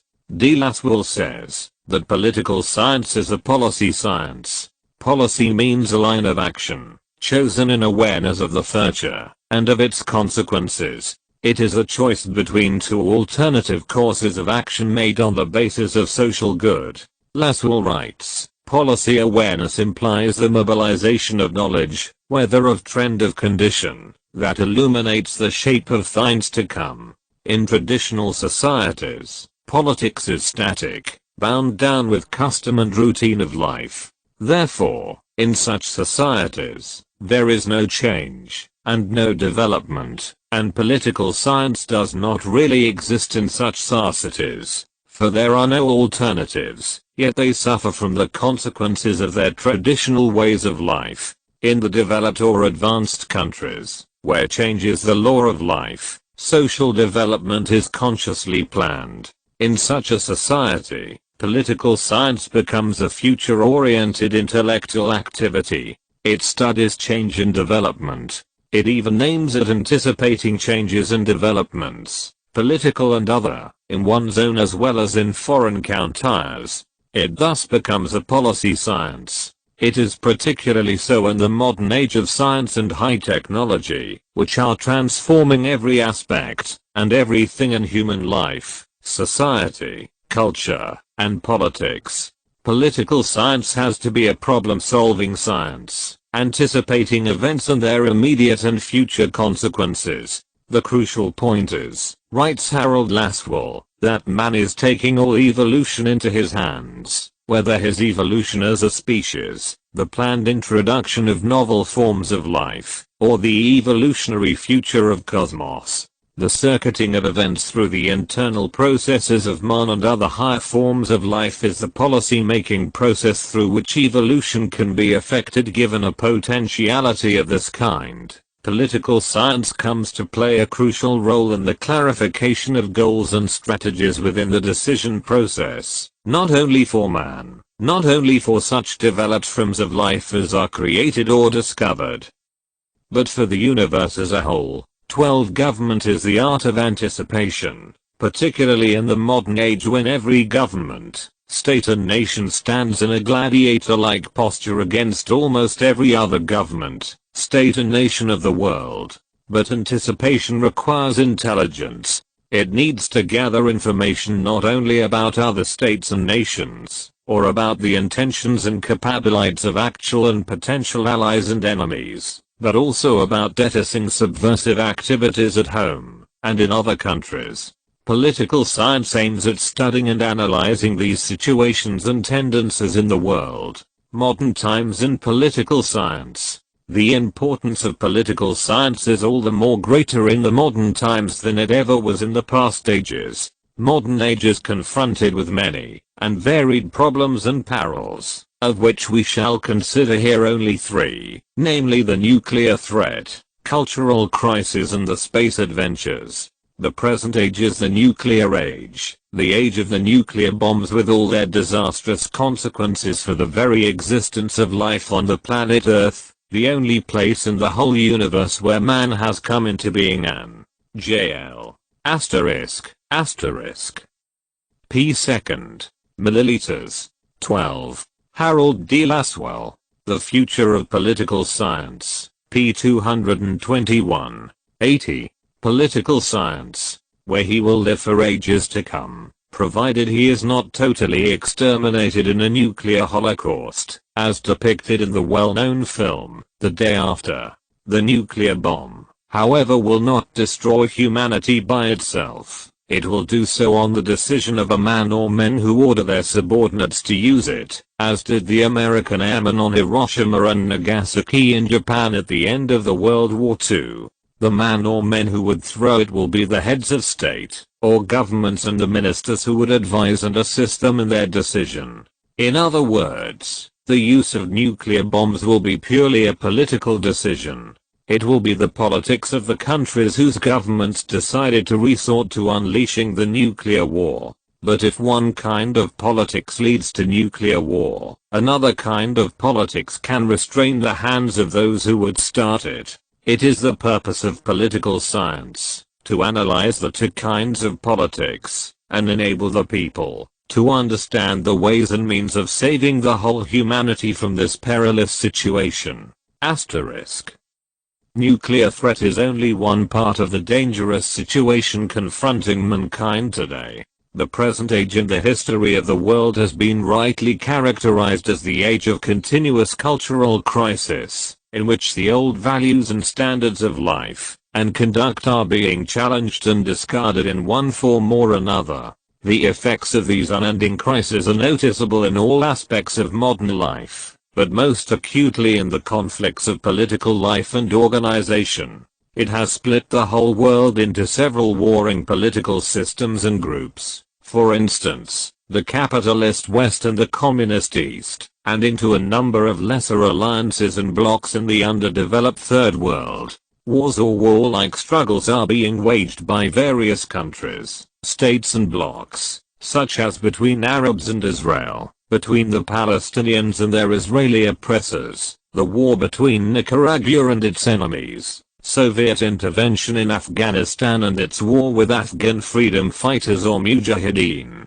the endless Indo-Pakistan disputes, such as over Jammu and Kashmir, the dispute between the whites and the blacks in South Africa, and all sorts of disputes in various parts and regions of the African continent as well as in Central and Southern America, the China-Russia or China-India tangle, and so on, and so forth. Only intelligent men and women, equipped with the knowledge of political science, and not only of political science, can understand rightly and assess properly the nature and consequences of these conflicts between rival political systems and ideologies. Since 1957, when the first Soviet Sputnik, artificial satellite, spun around the globe, the world is confronted with a new development, which has opened a new chapter in the history of world politics. It is the beginning of the space age. Harold the 500th Laswell has significantly called this development as astropolitics / sea politics of the space adventures for both good or evil, and weal or woe, of mankind. With every passing day the space adventures of the developed countries, like USA or USSR, and not so developed countries, like India, are objects of expansionist and imperialist designs. For instance, the SDI or the Star Wars. The present day race, for example, to the planet Mars, may become the race of the gods of war, to fight not only on the Earth, the ancient cockpit of mankind, but also in the outer space. The present period of world transformation, writes Harold Laswell, could with equal justice be called the age of science or that of astropolitics. No one imagines that political science alone among the arts and sciences will remain unaffected by the changes through which the world is. Importance and utility of the study of political science. 81. Moving. The distinctive concern of political science is with the political process itself, and it is impossible to believe that government and law will lie outside the accelerating tempo of history. 13. He adds further, political scientists must themselves carry the primary burden of describing and explaining the flow of political institutions throughout the globe. He writes further, political scientists are more explicitly conscious of the world as a whole, and especially of the factors that limit cooperation, than economic theorists have been. They are more accustomed to considering the issues that arise in the clarifying of goal or the invention of policy than are, for example, sociologists or psychologists. 14. Importance of political for its students. We now come to specific questions. Why should a college or university student study political science? What good will it do to him, or to her in later life? Will it help him or her in getting a better job than he or she would get otherwise? Such must have been the questions asked by many, if not all, students who opted to take political science instead of some other subject for their academic courses. Political science offers many advantages to its students. We begin with the general advantages first. The study of political science will enable its students to understand the nature of the crisis-ridden modern society and state, and also the reason why political power can be exercised for human good, for maintaining peace, harmony, and progress. They will realize that government is not meant to be an agency of oppression or exploitation, but as a means for the improvement and betterment of the social, economic, moral, and physical conditions of everyone in the state, and in the whole mankind.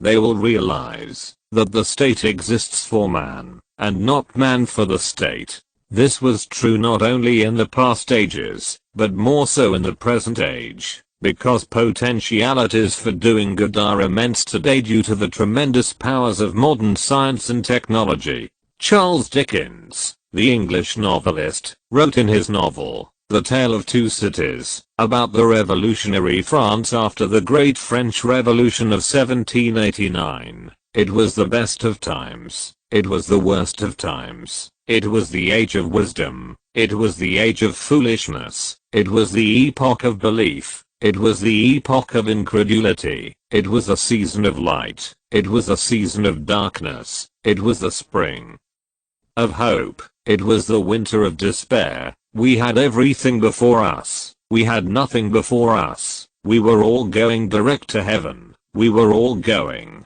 direct to other way.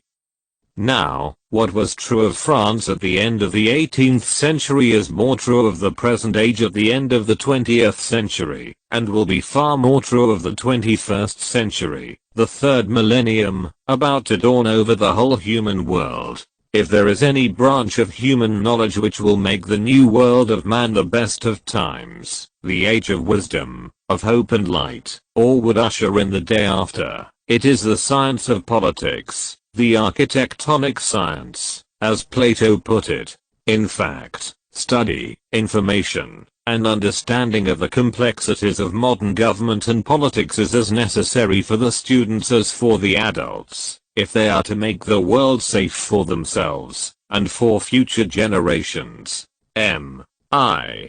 13.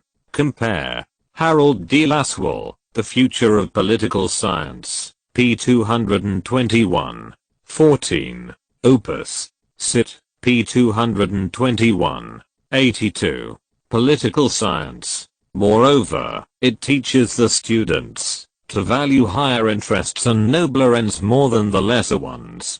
For instance, a student of political science must uphold the interests of mankind more than those of nation or any other lesser organization. Moreover, he will often notice that evil doctrines and purposes masquerade as good and noble in the garb of nationalism, love of freedom or such other terms, which an average man is unable to detect. The study of political science prepares its students to be on guard against such descriptions. It is of the nature of states, as of men, says R.H. Tawney, an English liberal writer, to yield to the temptations to oppress, rob and murder. It is not the mere commission of these crimes which is the symptom of the approach of spiritual death. It is the assertion that, when committed for the advantage of the British Empire, the Nordic race, the Catholic Church, or the international proletariat, they are not crimes but virtues. An intelligent, honest, and humanistic understanding of the modern world and its politics is the great and supreme utility of the study of political science. Ultimate goal of all science and knowledge is world state in which all mankind will be equal, free, and happy, regardless of the difference of race, nationality, color, religion, clan, caste or sex. Now we turn to the specific advantages of the study of political science for its students. Firstly, it provides them the knowledge and understanding of democracy as the best form of the state and to abhor dictatorship and other kinds of tyrannical states. It will do so by providing them the knowledge of the political systems and forces which will enable them to develop democratic attitudes and beliefs both individually and collectively. Secondly, its knowledge will enable a student to be a good citizen, not merely in the sense of good voter, but also as a good man, who knows his rights, and fulfills his duties.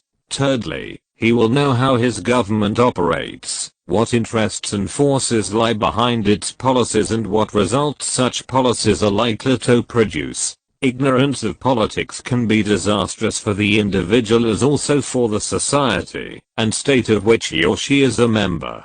Civics is taught in our schools to young pupils to enable them to know how the government is run. Political science is a continuation of this knowledge on a greater and more scientific scales. Thus what civics began, political science will complete. It will make the students become intelligent and well-informed adults and citizens. For instance, the study of political science will enable its students to understand such terms as fascism, socialism, communism, liberalism, democracy, tyranny, imperialisms, old and new, freedom, equality and the like. They will thus understand the use and abuse or misuse of these terms so frequently made in modern times by various parties, groups, and individuals. They will thus be able to know how far the actions of such parties and groups correspond to their claims or public statements. This science will thus broaden the vision of its students. Secondly, the study of political terms, their use, misuse, and abuse will benefit the students of politics in sharpening their wits, and help them to see between the lines, or below the surface of things. For the great majority of mankind, wrote Niccolo Machiavelli, are satisfied with appearance, as though they were realities, and are often more influenced by the things that seem than by those that are.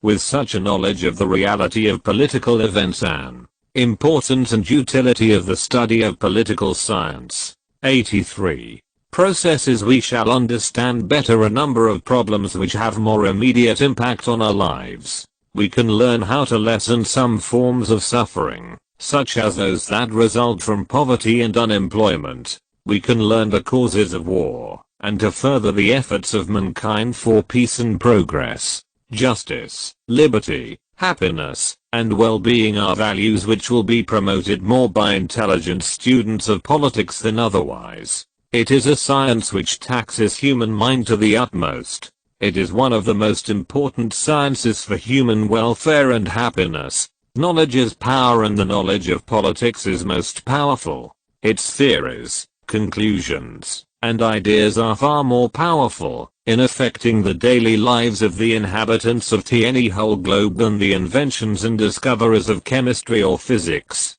The ideas of liberty, equality, and fraternity are more powerful than bombs and bullets. Furthermore, the study of politics, like that of other social sciences, would enable man to utilize these inventions and discoveries for his weal, rather than woe. In the end, we may mention that the study of political science has also a personal utility for its students.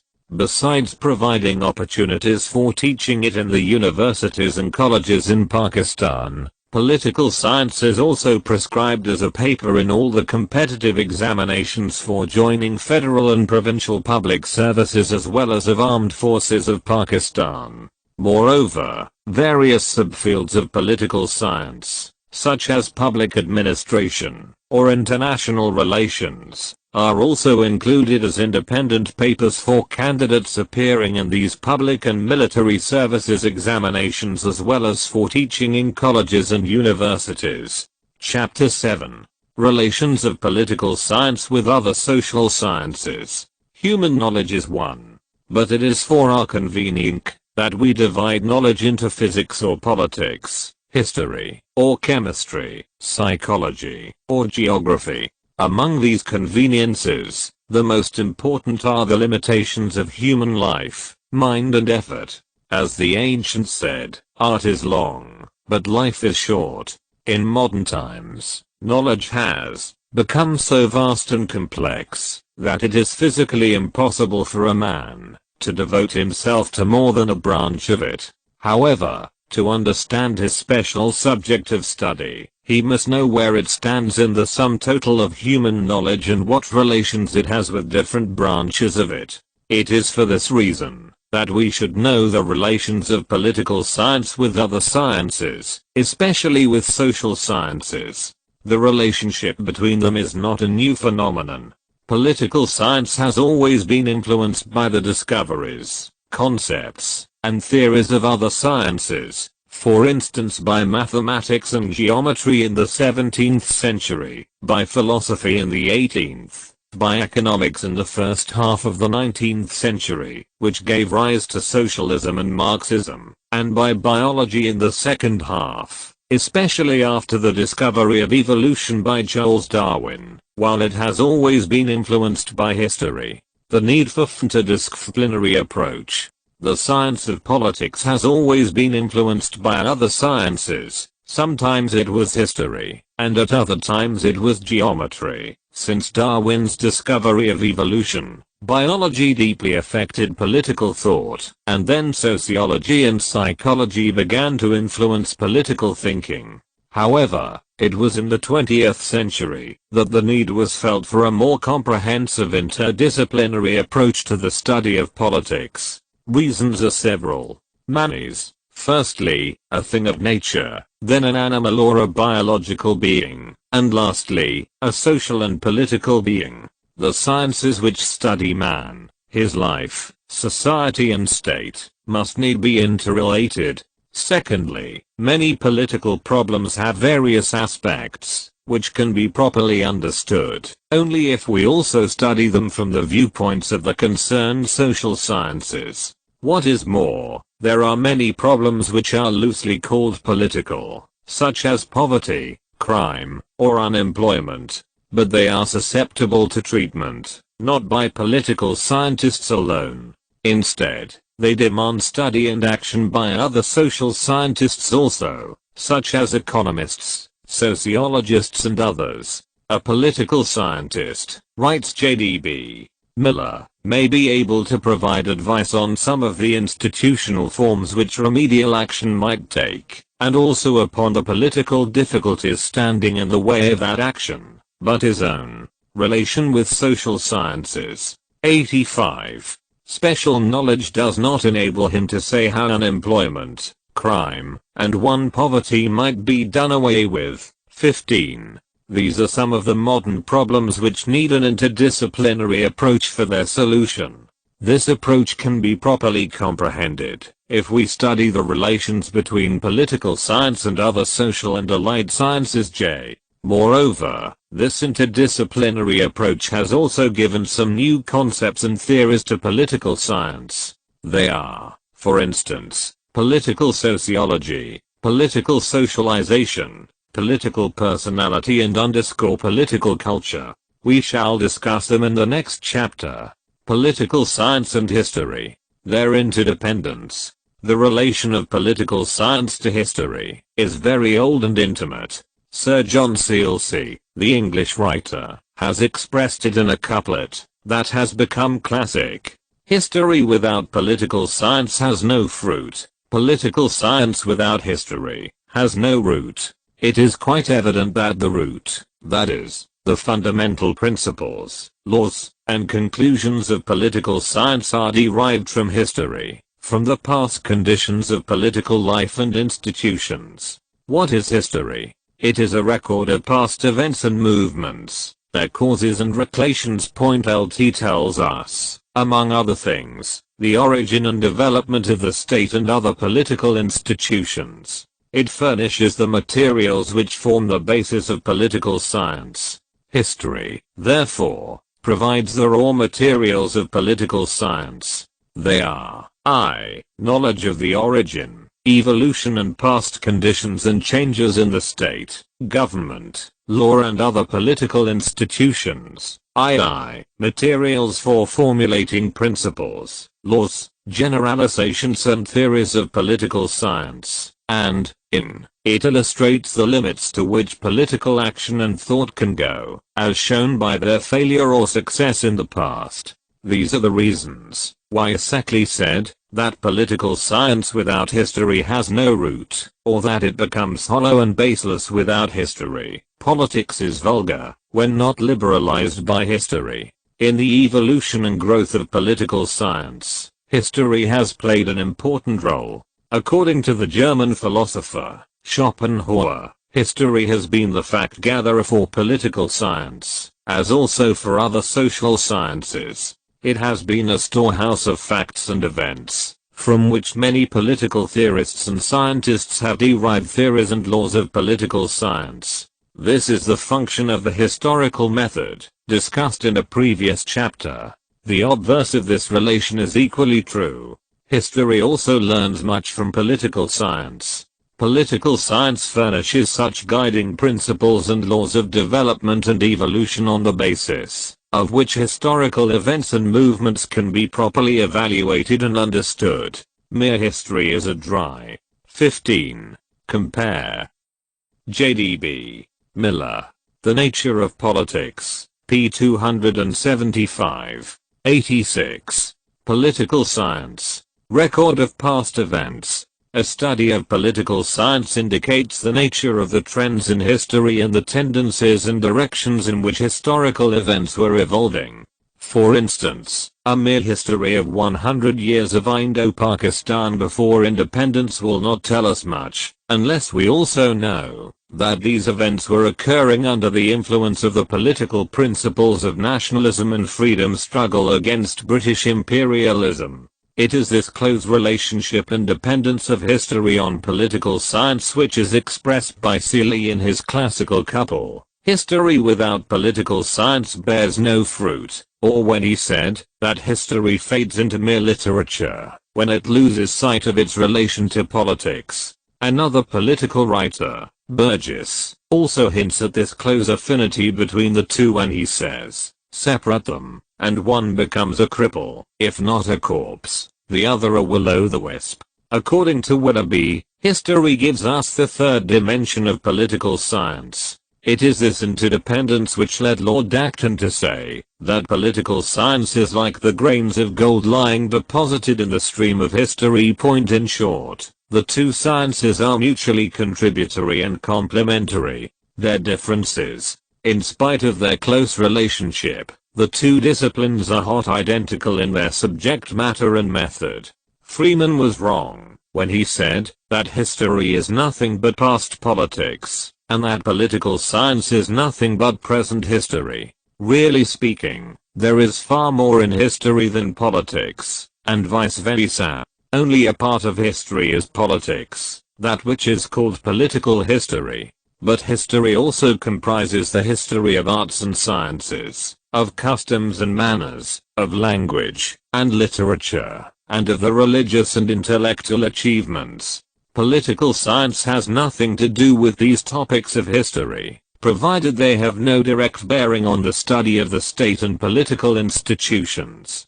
For instance, history deals with the causes, events, and effects of the World War II. Political science is not concerned with them. Instead, it is concerned with the question, how far this war was a struggle between dictatorship and democracy, and whether it fulfilled the purpose for which it was fought.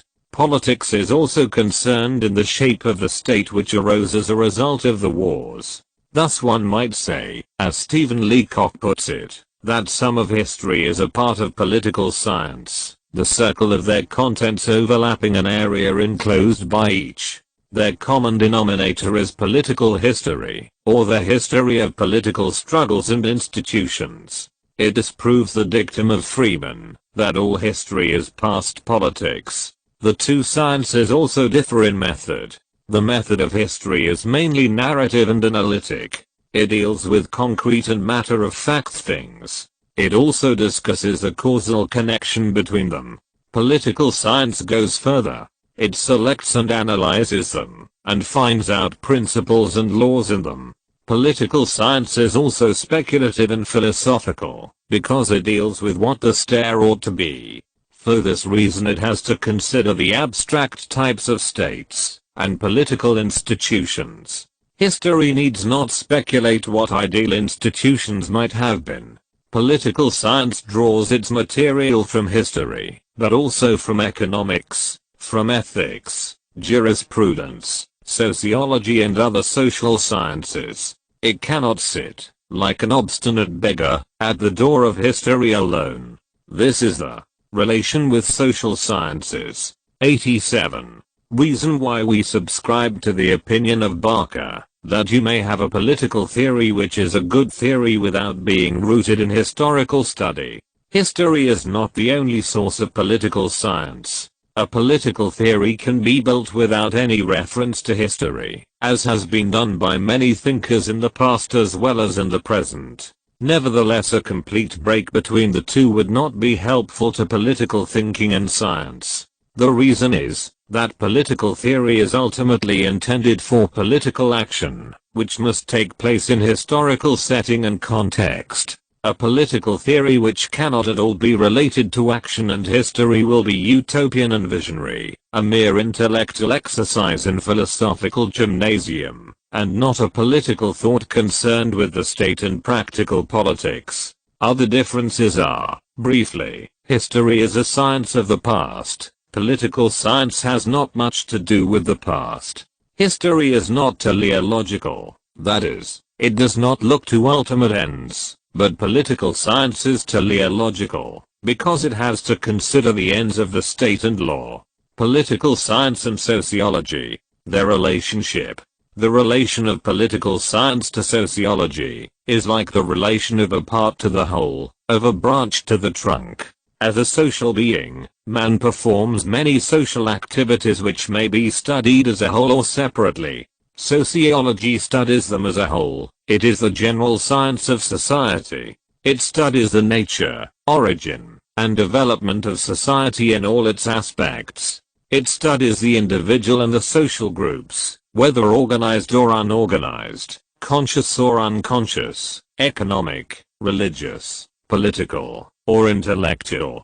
Political science also studies society, but only politically organized society, called the state. It studies social acts and ideas, but only of political nature. Hence, it is a specialized social science, a part of the general science of sociology. It deals with the political life of man, which is a part of his total social life.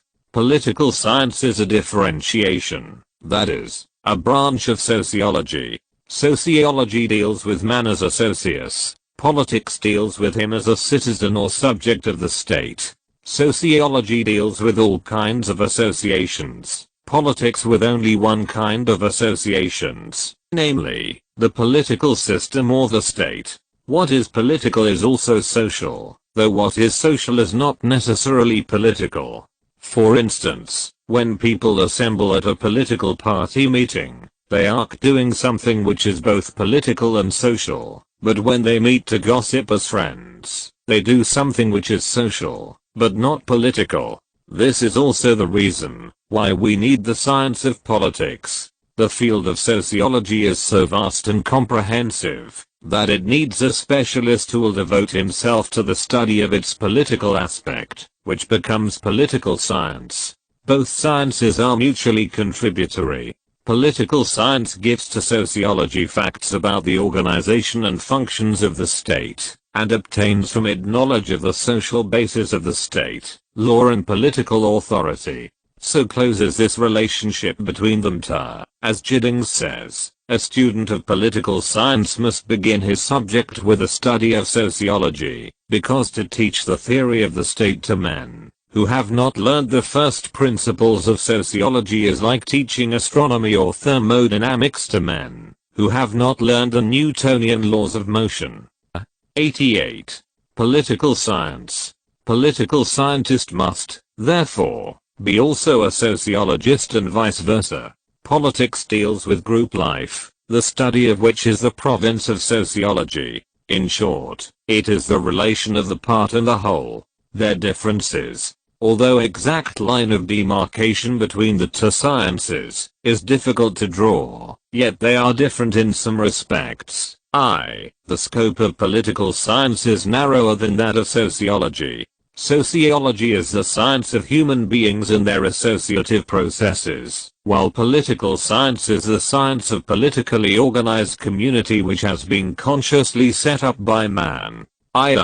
Sociology is prior to political science, because society was prior to the state. Man was first a social animal, and later on a political being. Political science assumes that man is a political animal, but sociology explains how and why he became so, and how his political life is affected by his membership in other forms of associations.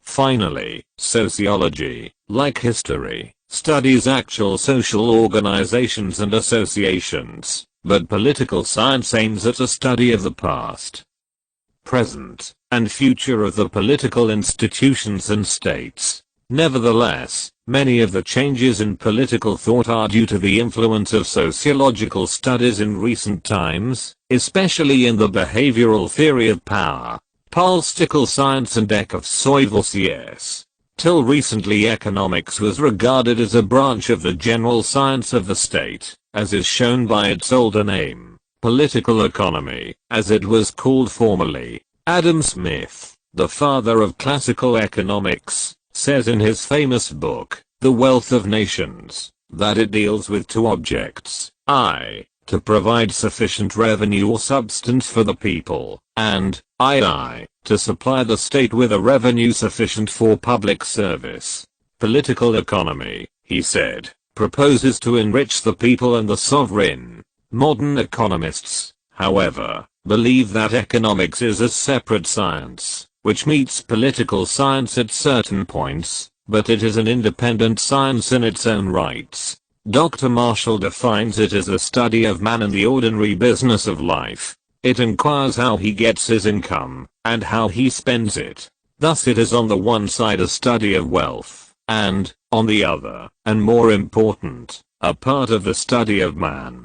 Economics, therefore, is the study of human welfare, and includes discussion on consumption, production, exchange, and distribution, the four departments of this science. We shall see that economics and political science have, firstly, many common points in each of the four departments of economics, secondly, they have many common topics and problems, and, lastly, have some common basis in their philosophy and methodology. 1.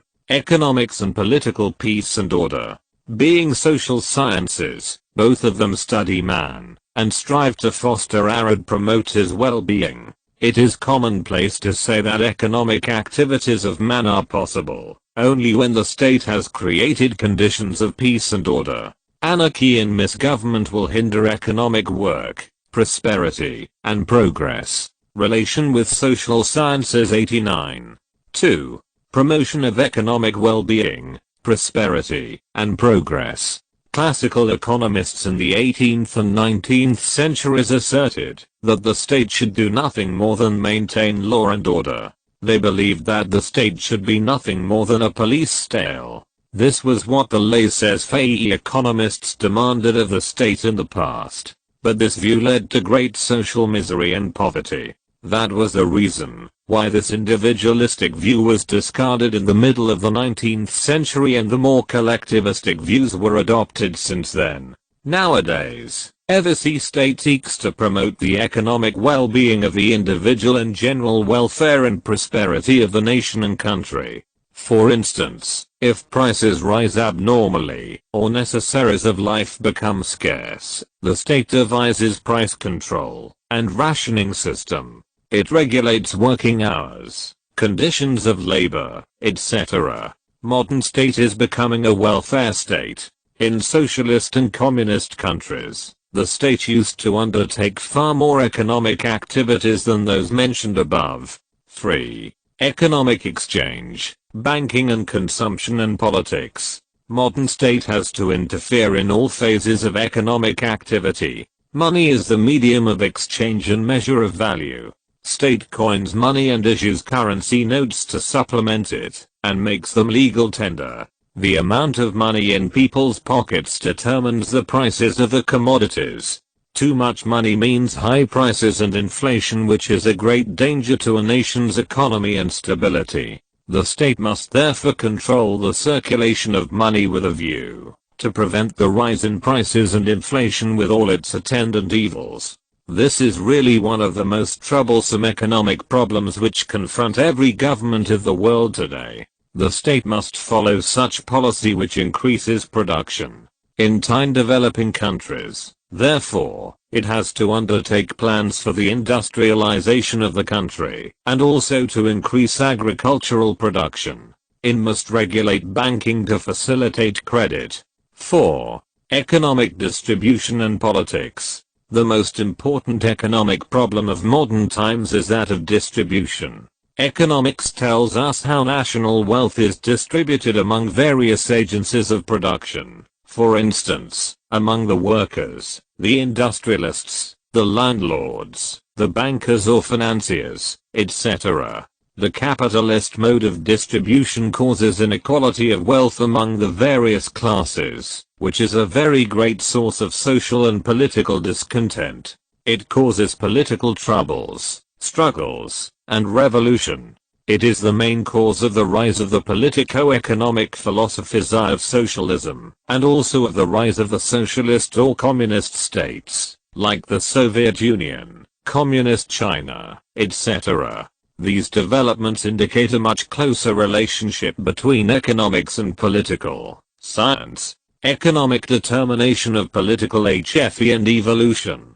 It was an old belief that economic life of a country was very much influenced by its government and its policy and laws. But it is now widely held that the political structure of a state is conditioned by its economic life and system. Karl Marx, the founder of scientific socialism, propounded the theory of economic determinism of history and politics. He declared that economic conditions of a society, 50. Political science, determine its social and political structure. It shows the dependence of politics on economics. There is much truth in it, but it will be more correct to say that economic and political conditions act and react upon each other, and this interaction is increasing in the present times. All political questions and quarrels of the modern age are directly or indirectly due to the economic causes and conditions prevailing in the country or the world. Besides these fundamental questions, there is a host of other problems today, which indicates interdependence of economics and political science. For instance, the government control of industries, the question of labor and capital relations, inflation, price control, industrialization, mechanization of agriculture, land reforms, and others. They are all economic questions which are deeply political in their nature and solution.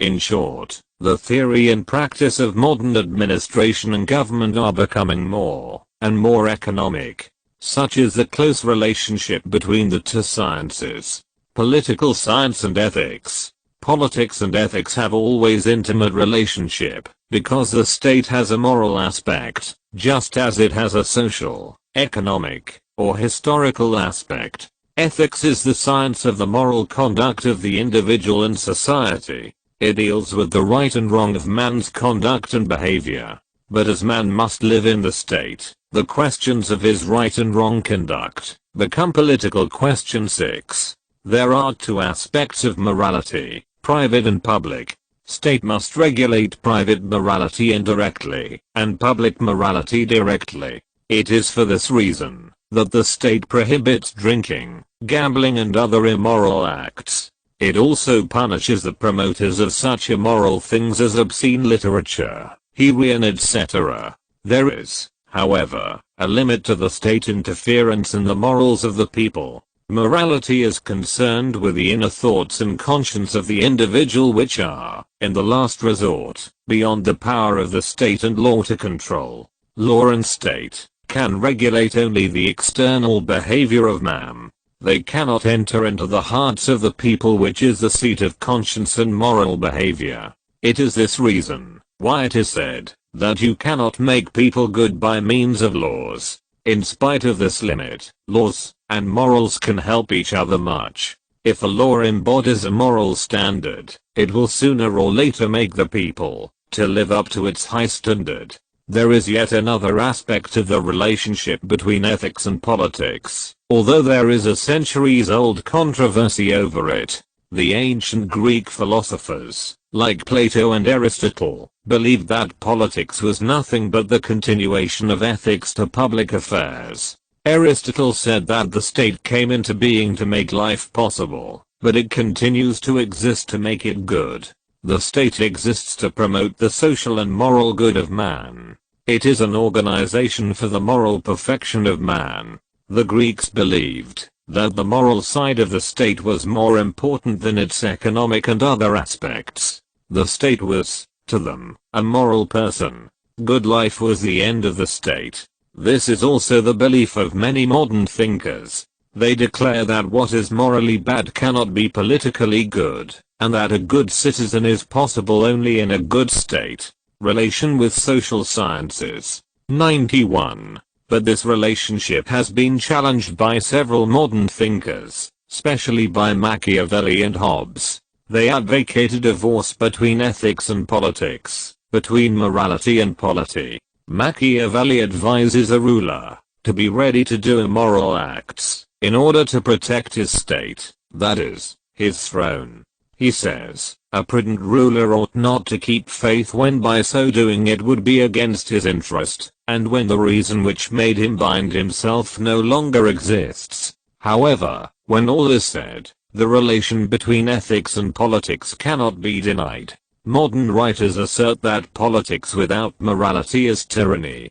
Professor Ivor Brown says, politics is but ethics writ large. Ethical theory is incomplete without political theory, because man has to live in association with other men. Political theory is idle without ethical theory, because its study and its results depend fundamentally on our scheme of moral values, our conceptions of right and wrong. Lord Acton said that the question is not what the state does, but what it ought to do. Every question of politics has to be judged on its moral basis and import. Hence politics cannot be separated from ethics.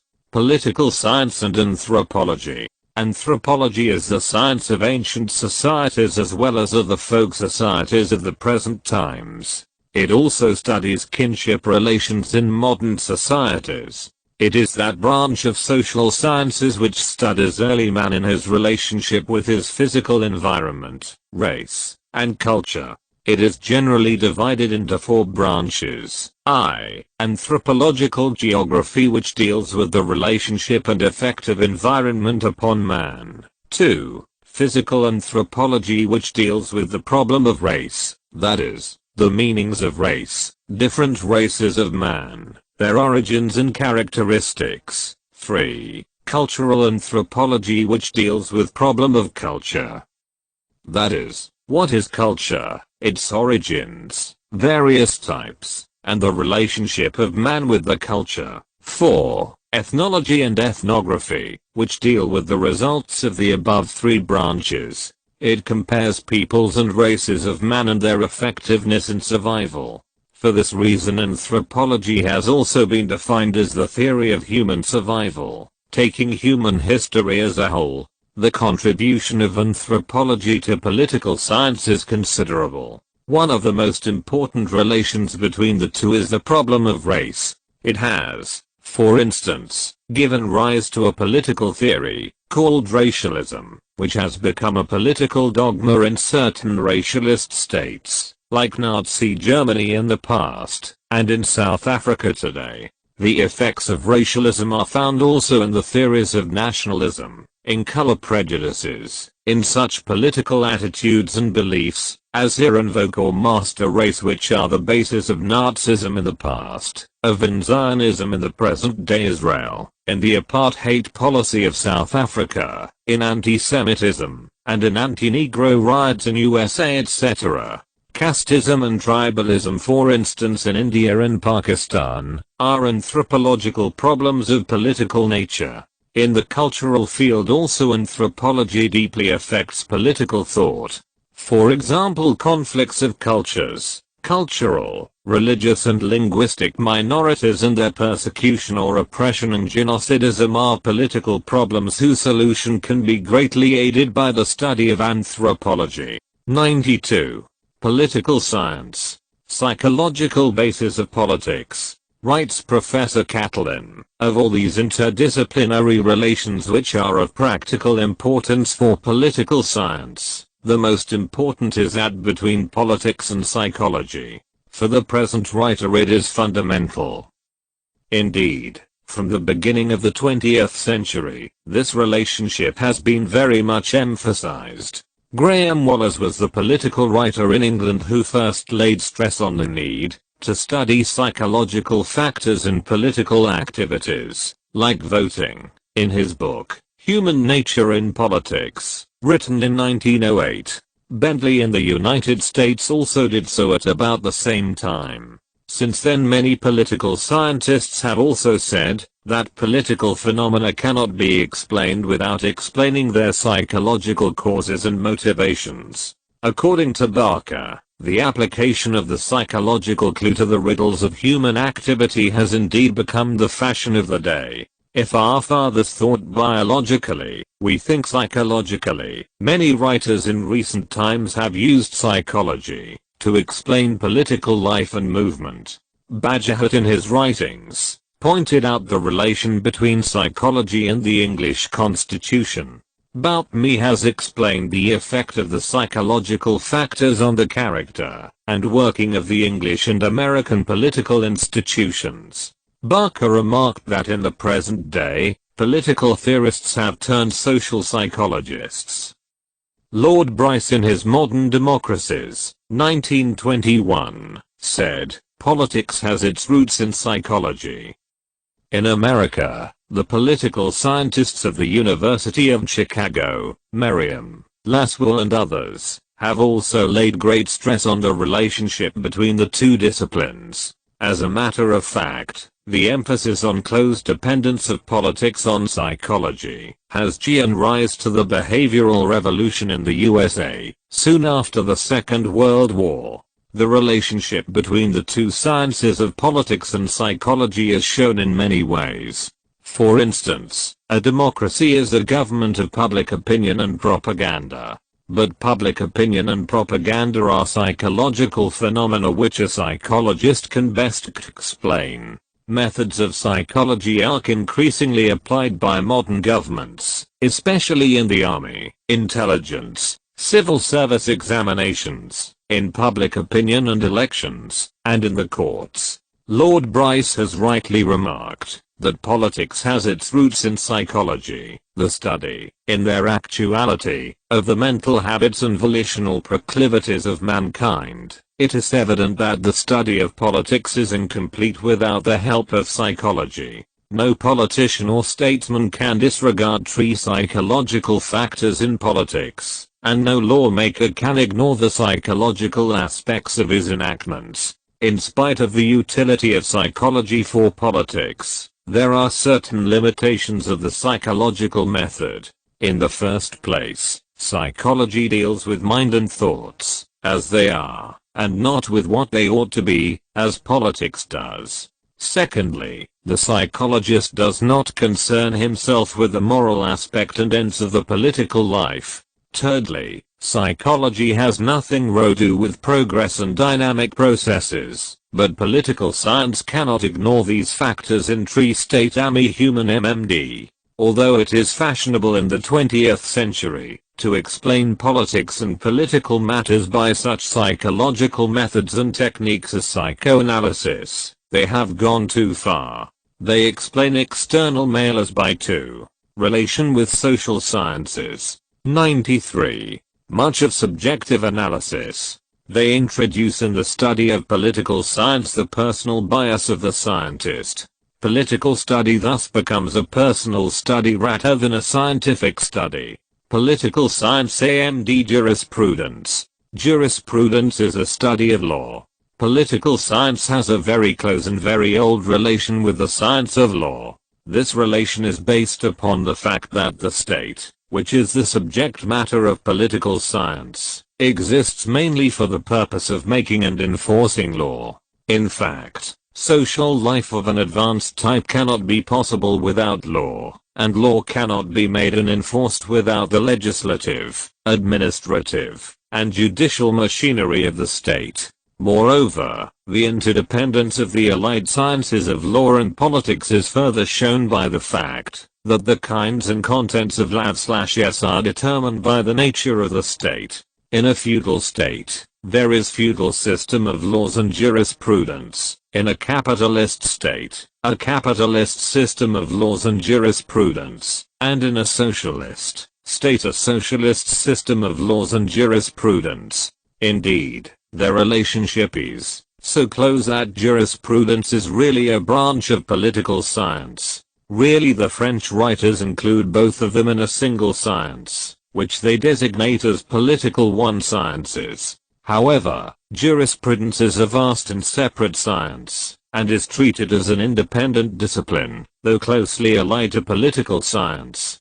Political science and geography. There is an old belief in geographical determinism of man's social and political life. Many early and modern writers have emphasized the influence of geography on political life, policy, and structure of the state. They believe that climate, soil, topography, and other geographical conditions directly or indirectly determine the type of government, policy and national character of a people. Aristotle believed that geography guided political wisdom.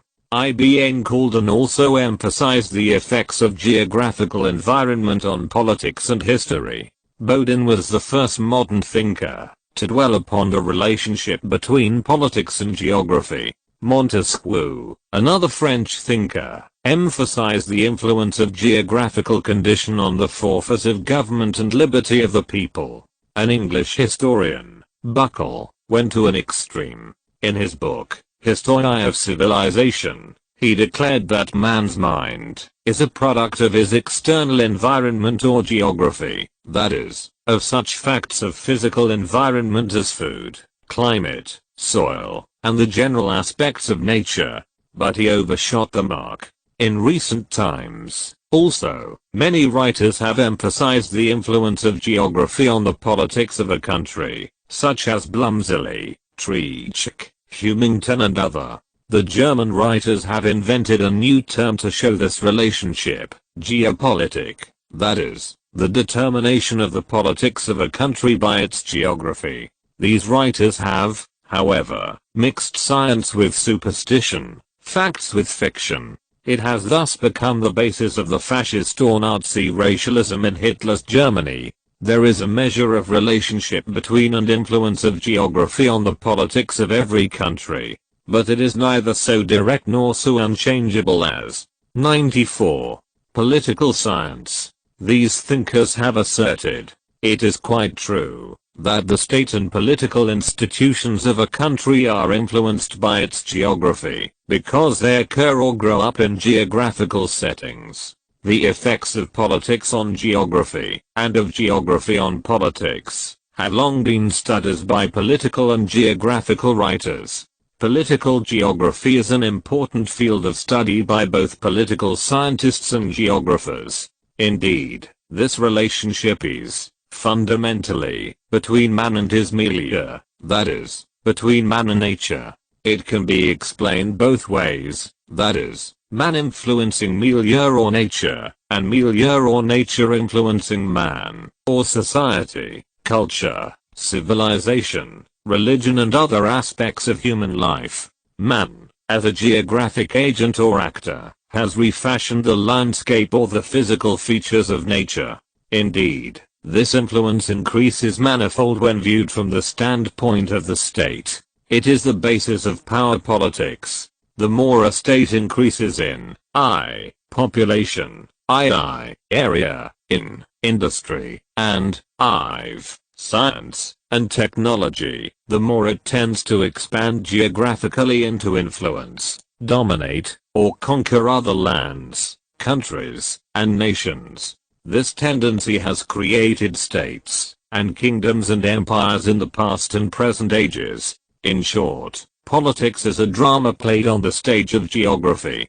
For instance, India, with its huge population and its growing industry and technology, has become so expansionist as to become a threat to the small neighboring countries around it. Even a small country with favorable geographical situation can also play the game of power politics. For instances, the insular position and its long coastline made England a naval power, whose politics and government were greatly influenced by its nearness and dependence on the sea. In modern times, the influence of geography on politics and state systems has further increased by the development of the nuclear warfare potential, on the one side, and of the space technology, on the other. In not very distant future, these two developments, combined into Star Wars, as the Americans call them, would deeply influence the politics of the whole world in one way or the other. In other words, astronomy,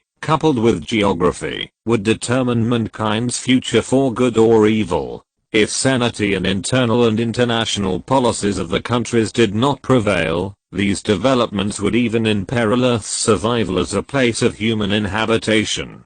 Chapter 8. Some interdisciplinary concepts in political science.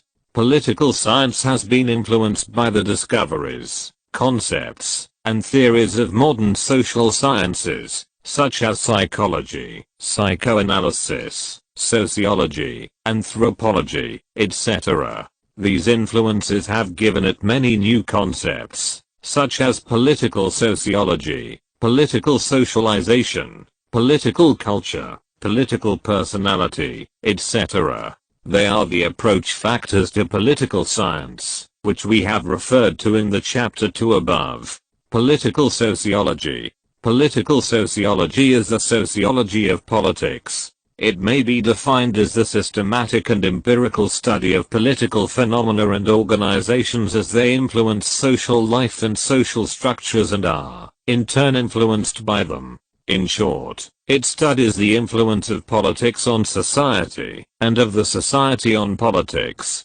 Political sociology has a very long history, going as far back as Aristotle, Ibn Khaldun, Montesquieu, Karl Marx, de Tocqueville, Lord Point-Bryce, Maximum Weber, Graham Wallas, Mosca and Wright Mills. For instance, Marx, 1818 to 1883, was the first to study class conflicts and social stratification on the basis of economic means and methods of production. Maximum Weber, 1864 to 1920, the German sociologist, emphasized the role of religion and politics on the growth of new social systems, while sociologists like the Italian Mosca and the American Wright Mills studied the role of political elites and the processes of consensus and conflict in society. However, the term political sociology first came into use in 1945. Since then, political sociology has become an empirical study of actual political behavior of the voters, political leaders or elites, attitude research, etc. It studies political institutions, both formal and informal, as parts of the social system, and not as separate from the society in which they operate. Broadly speaking, political sociology studies the following problems. 1. Political conflict and consensus in human society. 2. Social stratification, influencing and being influenced by politics. 3. Various kinds of elites and their influence on social life. 4. Alienation, and its social, economic, and political origins. 5. Voting behavior and its effects on political parties. 6.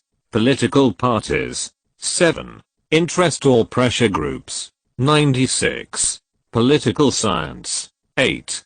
Ideologies, their rise and influence on politics and society. Conflict and consensus approach of political sociology gives us two views of its influence on politics and society. Karl Marx was the first to emphasize the role of class conflicts in the evolution of society. According to him, When new means and methods of production come into being, they produce a new class, which comes into conflict with the older classes still in possession of the old productive forces and relations in the society. But when it overthrows the old classes, it transforms the whole society and culture. But the new society again gives birth to a new class due to new technology and methods of production.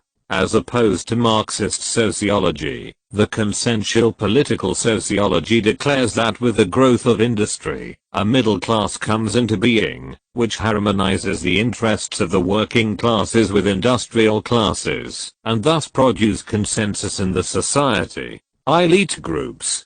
Political sociology, in present times, has concentrated attention on the study of elite groups, especially political elites, their membership and influence on social, political, and economic relations and processes. Analysis of the elites is also closely connected with questions of political leadership, party organization and political power. An interesting type of elite groups are the military elites. Military leaders have always influenced political and social life of the nations and countries in all ages. In modern times, military elites have joined hands with industrial, religious and other social groups, and thus control political power and economic resources of their states. Political parties are also studied and analyzed by the political sociologists. As political parties penetrate all aspects of modern state and society, their organization and influence are important parts of the research by political sociologists. Armicht, a political sociologist, asserted in Ms. Bouquet, Political Panics, that in every party there are always some individuals or leaders who will dominate it. He called it the iron law of oligarchy. He asserts that where there is organization, there is oligarchy. He thus sought to prove that even representative institutions, like modern political parties, cannot be democratic. Even democracies will be dominated by elite groups. However, elite analysis has now shifted to the problems of elite behavior, which is influenced by the way they are recruited, and thus acquire opportunities for control and promotion. In present times, the political and pari-elites are selected on the criterion of achievement, rather than on the basis of birth, status, wealth or social background, as was the case in the past ages. Alienation is another important topic of political sociology, both theoretical and research-oriented. Alienation is a socio-psychological phenomenon. It means a tendency to withdraw or disengage from political affairs and problems and to be reluctant to participate in politics or in political activities. It is a form of political apathy. Alienation is manifested by various SOCNI groups during certain periods, such as youth, minorities, intellectuals, etc. II may be due to the structure of political or social life.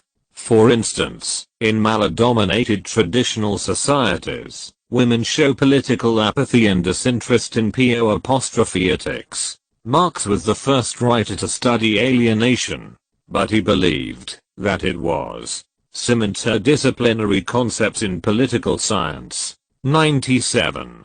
Permanent state of mind of certain groups, such as of the working classes in the capitalist society. In modern times, however, alienation is regarded as an attitude, which changes when social or political system changes. Alienation leads to various kinds of political movements and revolts, which aim at bringing about a change in the political system, which has alienated the majority of the people. Voting behavior of the people is another important field of research and empirical studies in political sociology. These studies have indicated that, under ordinary circumstances and conditions, the voting behavior of the people does not change, and that the people are very conservative in their political attitudes and loyalties to political parties and ideologies. But their voting behavior changes in times of social or political crisis. To conclude, political sociology has revealed close links and interdependence between society and politics. That is to say, between the social, economic, and psychological conditions and attitudes, on the one side, and political organizations and processes, on the other, and that political systems, governments and political parties are not so self-subsistent and independent phenomena as they were believed to be in the past ages.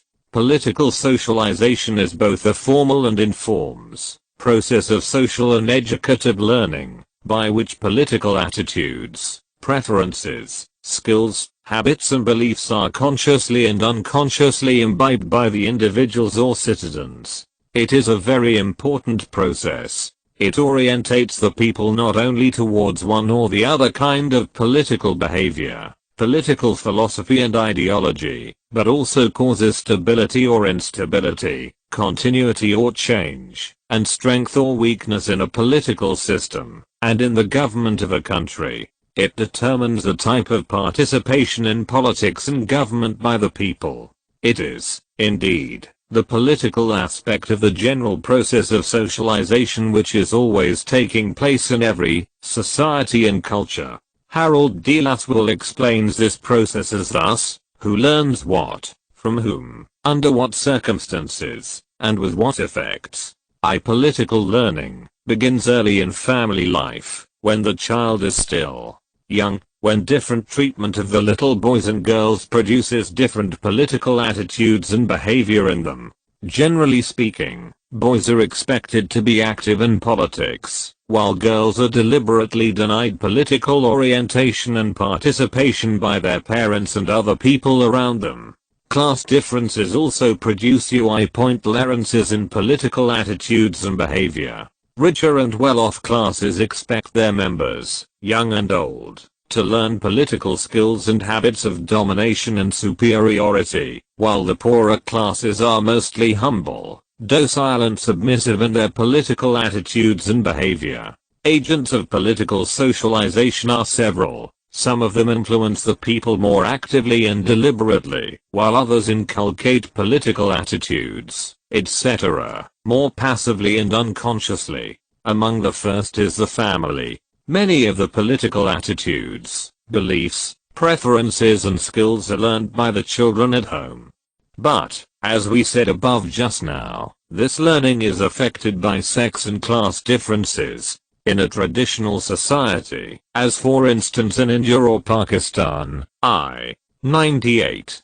Political science, political education in the family, is also influenced by the larger groups around the family, such as the castes and clans, tribes and biradaris, etc. Ethnic troubles, for instance, in Pakistan, are mainly, though not exclusively, caused by this kind of political socialization in the family and neighborhood life. The second powerful agent is the school. Not only the political attitudes and beliefs of the teachers influence their pupils, but civic education is purposely imparted to them. This is one reason why the subject of civics is always taught in schools. Moreover, patriotism is also taught in schools by such methods as the daily singing of national anthem, or saluting the national flag. Other agents of political socialization are newspapers and journals, radio and television, political parties, pressure and interest groups, friends and neighbors, etc. Sometimes the influence of these agents is deliberate and consciously inculcated, but most often it is not so. Moreover, their influence produces some destabilizing effect on the growing minds of the young people, for they sometimes learn the political cynicism of the adults around them. Consequently, they begin to downgrade political sentiments of loyalty and patriotism. This type of dichotomy in political socialization also causes the phenomenon, called the revolt of the youth, especially among the college and university students. However, in the ideological countries, such as the communist countries or communist Iran, deliberate political socialization, called political indoctrination, is regarded as a primary duty of the state. Political anthropology. Political anthropology studies the origin of political power and authority in the primitive folk societies of the past and present times. According to it, there are two kinds of societies: societies with the state structures, as at present, and stateless societies of the primitive times. The stateless societies, as among the tribal peoples in Asia, Africa and other continents, were for a long time without a state system. But they had such political features as tribal leadership, control, as well as conflicts over the pastures, herds and such other rudimentary forms of property. These conflicts are not among individuals, as in modern societies, but among groups, which the political anthropologists call tribal segments. They are based on patrilineages/baradaras in Urdu or descent from common male ancestors. Still more primitive folk societies, as among the Aborigines of Australia, or in the remote jungles of Indonesia, where society was matrilineal or matriarchal. There were not patrilineal segments, but bands. They hunted together, and divided the food among them almost equally. Among these primitive bands, there was no politics, because there was no conflict. The whole band lived, moved, and hunted together as a single social unit. In short, political anthropology has described three kinds of societies. Slates, as in the modern times. Stateless folk societies, which have or had rudimentary forms of political system and authority. And, the apolitical bands of the most primitive times. Some interdisciplinary concepts in political science. 99. Political personality. The idea of political personality is very old. People have always thought about the habits and qualities of the kings, rulers, conquerors, statesmen, ministers, politicians, judges, administrators, and other men of authority. But the development of psychology, psychiatry and especially psychoanalysis has made the concept of political personality qualitatively different from the earlier concepts. Political personality may be defined as the enduring, organized and dynamic response behavior which is habitually expressed in a political situation. In other words, the habitual patterns of feeling, learning, knowing, and behaving in leadership situations constitute political personality. In short, the leadership qualities of an individual. The political personality an individual is formed by his need or urge for power and control over others, and his reactions to their opposition and resistance. He is confronted with such a situation from early childhood in his family life to adult age. Its formation depends not only upon the individual psychology and character, but also on the national character, social and political system in which he lives, and the political culture and national character of the people of his country. 15. In short, political personality is formed by the life processes of an individual, patterns of one's need for power, expressed though need coping mechanisms, for instance, repression, stimulation, ego striving, etc., modified by his perceptions of reality and habits of learning, and screened though ideological influences. Political personality must be dynamic, that is, it must be capable of doing something important, or achieving such a change as desired by the group or people around the leader. In other words, a political leader must be a man or woman of action. This quality differentiates and distinguishes a political leader from a man of letters, a scholar or a philosopher. Shah Suri, the Pathan Emperor of India, explained this quality succinctly as thus: it behoves the great to be always active. A political leader must possess dynamism, which means the ability to change the behavior of others. He should, therefore, be at once a man of words as well as of action, but more essentially of action. In past ages, political personality was mostly formed by the ideology and culture of the country in which the leader arose. But in present times, it is also influenced by international conditions and culture. Various forms of political personality. Political personality is different in different political systems. The personality of a parliamentarian is different from that of a leader of a political party. This is the reason why sometimes a powerful party leader proves to be a poor parliamentarian, or he may become a failure as a ruler. Similarly, a good judge may be a bad administrator, and vice versa. Even the political personality of the leaders of various political parties differ from each other. For instance, the political personality of the leader of a socialist party is different from that of a conservative party, of a religious party from that of a progressive party, and so on. 15a. George Plekhanov, a Russian political thinkers, writers, a great man is great not because his personal qualities give individual features to great historical events, but because he possesses qualities which make him most capable of serving the social needs of his time, needs which arose as a result of general and particular causes. 100. Political Science. 1, 2, 3, 4, 5, 6, 7, 8. The reason lies in the differences in party ideology as well as of the political environment of the party, and of the group of people among whom they work. Types of political personality. Modern political scientists, psychologists, and sociologists have analyzed political personality into various types. They may be enumerated, briefly, as under 1. Democratic personality. 2. Liberal personality. 3. Conservative personality. 4. Progressive personality. 5. Radical or extremist personality. R**. 6.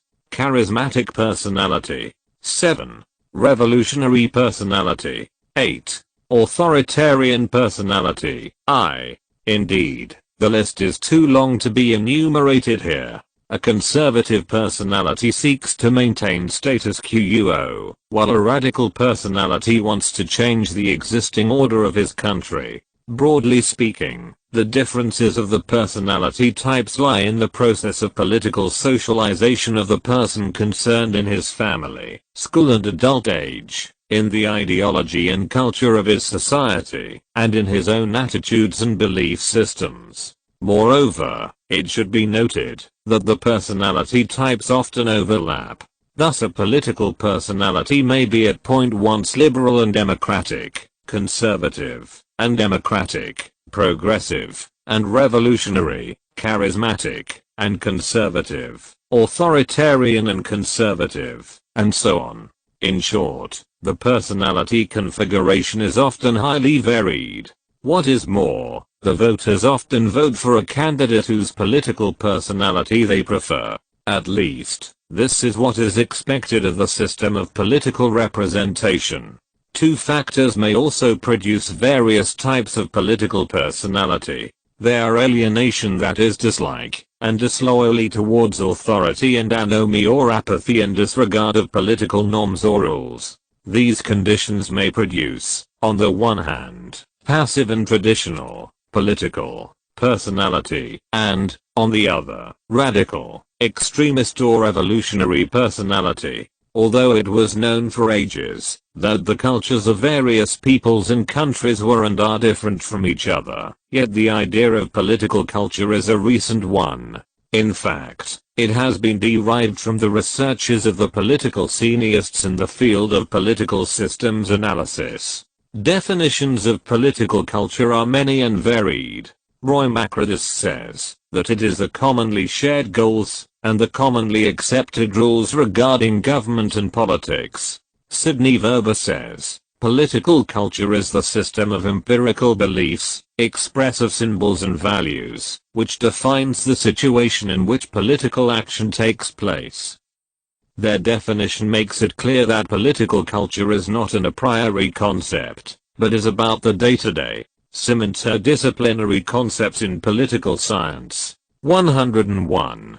Behavior of the rulers and the ruled. Samuel Beer says that political culture consists of political values, beliefs and emotional attitudes about how government ought to be conducted, and about what it should be. These values and beliefs, with greater or lesser modification, are passed on by instruction or imitation from one generation to the next. Thus Beer emphasizes continuity in political culture. It means that the political culture of a country is part of its general culture. It springs from the conceptions of authority and the conceptions of purpose for which authority is exercised in a country. One difficulty of defining political culture is that it is a result of two opposite and sometimes contradictory trends, namely the political beliefs and attitudes of the individual and the political values and attitudes of the people and society in which he or she lives. Individuals' attitudes and values are the result of political socialization through which he or she has gone from childhood to adult age, which orientate him or her towards the political system. Political orientation of the individual can be due to three factors: individual perceptions of the political system, and of its political personalities and structures, his or her feelings towards them, and the conclusions and opinions a person draws about them. These perceptions, attitudes and opinions produce effects on the political system. This is called his or her political efficacy. It means that the citizen can influence positively or negatively the decisions and policies of the rulers by his efforts, such as by his or her vote. This belief is a basis of democratic political culture. On the contrary, a person may believe that his political system is one of bribery, favoritism, nepotism, and influence peddling. In this case, its political culture excites feelings of distrust, apathy, and a low degree of commitment to the political system. Moreover, in a country, there may be groups whose beliefs and values are different from the majority group. Such groups have a subculture. The political culture must, however, be acceptable to the bulk of the people in the country, if its political system is to achieve some degree of stability and security. In other words, it must have legitimacy, if it is to be a viable political system. This is the role of political culture in the political system. Every political system is embedded in its political culture. In some cases, however, it may so happen that a political system may change, but its political culture may not change correspondingly, or the political culture may change, but its political system may not. In such situations, the stability and continuity of the political system may be threatened. Such situations are the results of political alienation or anomie, apathy or disbelief in the old rules and norms of political culture, or may be due to new forces of change, generated among some individuals or groups in the community, which may challenge loyalty, allegiance, and trust in the decision-making authority of the political system. In more concrete terms, this dichotomy is due to the failure of the conversion processes, or of the feedback to change the demands of the people into laws and policies by the decision makers. It means that the culture of the decision makers has become different from the culture or beliefs, attitudes, expectations, and wishes of the people. We may define the political culture as those ideas, values, attitudes, or orientations about a political system, which are acceptable to, and shared by the majority of the people in the state. 102. Political science. Element of the political culture. Every political culture consists of various elements, which are orientations of the people towards different aspects of the political system. They are as follows. 1. Orientations towards governmental structures. It means orientations towards governmental inputs and outputs. They may result in allegiance or alienation of the people towards the government. Robert Dahl has characterized these orientations or attitudes as allegiant or alienated. The allegiant orientations cause stability and continuity in the political system, while the alienated orientations lead to instability and change, which may result in revolt, revolution, or transformation of the political system. 2. Orientations towards other people. They produce trustful or distrustful attitudes towards the political authorities or government. They arise when the people ask, does government mean well in its policies and acts? 3. Orientations towards collective actions. This kind of orientation or attitude is the basis of an individual's political participation. which may be active or passive. Active orientation makes an individual believe that he can influence the decision makers in the political system by his efforts. In case of passive orientation, the individual has no faith in his ability to influence the decision makers. Instead, he passively accepts what they do. This is the basic difference between democratic and non-democratic political cultures. Some examples would illustrate the differences between various political cultures. In the countries in which government is regarded with fear and awe, majority of the people do not participate in politics and government, which they consider to be the privilege of the elite classes. Such attitudes are even impressed in their daily behavior. In India, for instance, whenever a man saluted the emperor or governor, he bent down in obeisance, or komish, before him. This practice, an outgrowth of feudal culture, was continued even during the British rule in India. In the present-day independent Bharat, it is the practice of standing with folded hands before a man of authority. It is an outgrowth of the Hindu religious and culture. In Japan, the culture requires that when two men meet, they bow before each other according to their social status. Man with lower status will bow much lower before the one of higher status, and when they bow before a man of authority, they bow the lowest. In truly democratic countries, political cultures are quite different. In the United States, for example, people show their respect to men of authority, but in a dignified manner. They only shake hands and address even the President of America as Mr. President. It is because the American Constitution had abolished all kinds of feudal honors and modes of address. In Great Britain, where feudal traditions have persisted in social dealings, the popular attitude towards the government is more deferential. In France and Italy, political subcultures are still strong, causing governments to be unstable, and alienation and anomie, so common attitudes of the people in politics. In West Germany, some interdisciplinary concepts in political science. 103. Where the culture of obedience and discipline prevails, the people are not very much insistent on political rights. In most Muslim countries, passive obedience of men of authority is a part of their political culture. The concept of political culture enables us to distinguish between power and authority. Unlike power, authority is exercised with the consent of the ruled. The people, who value power more than authority, will tend to be ruled by military men or dictators, while those who value authority more than power, tend to have democratic systems of government among them. What is more, the people who value authority more than power will possess such democratic values as rule of law, respect for the dignity of the individual, respect for rights, respect for electoral decisions, etc. In short, their political culture will be radically different from that of the people who value power as the basis of relations between the rulers and the ruled. But political culture is not something permanent or eternal. Most of the time, it changes slowly, though at times it may change rapidly. These change may come from within the people themselves, or from foreign sources. Foreign domination is one of the most powerful sources of changes in a political culture, because it results in the establishment of a new political system, devised by the foreign rulers. For instance, the rise of the British rule in the South Asian subcontinent transformed its political system from what it was in pre-British times.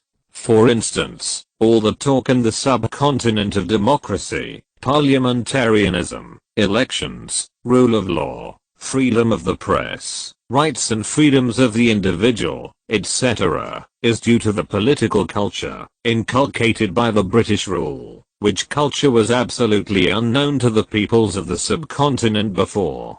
But foreign influences on a political culture can also take place without foreign domination, as for instance through such information agencies as foreign radio or television stations, foreign news agencies, books, publications and even foreign travel.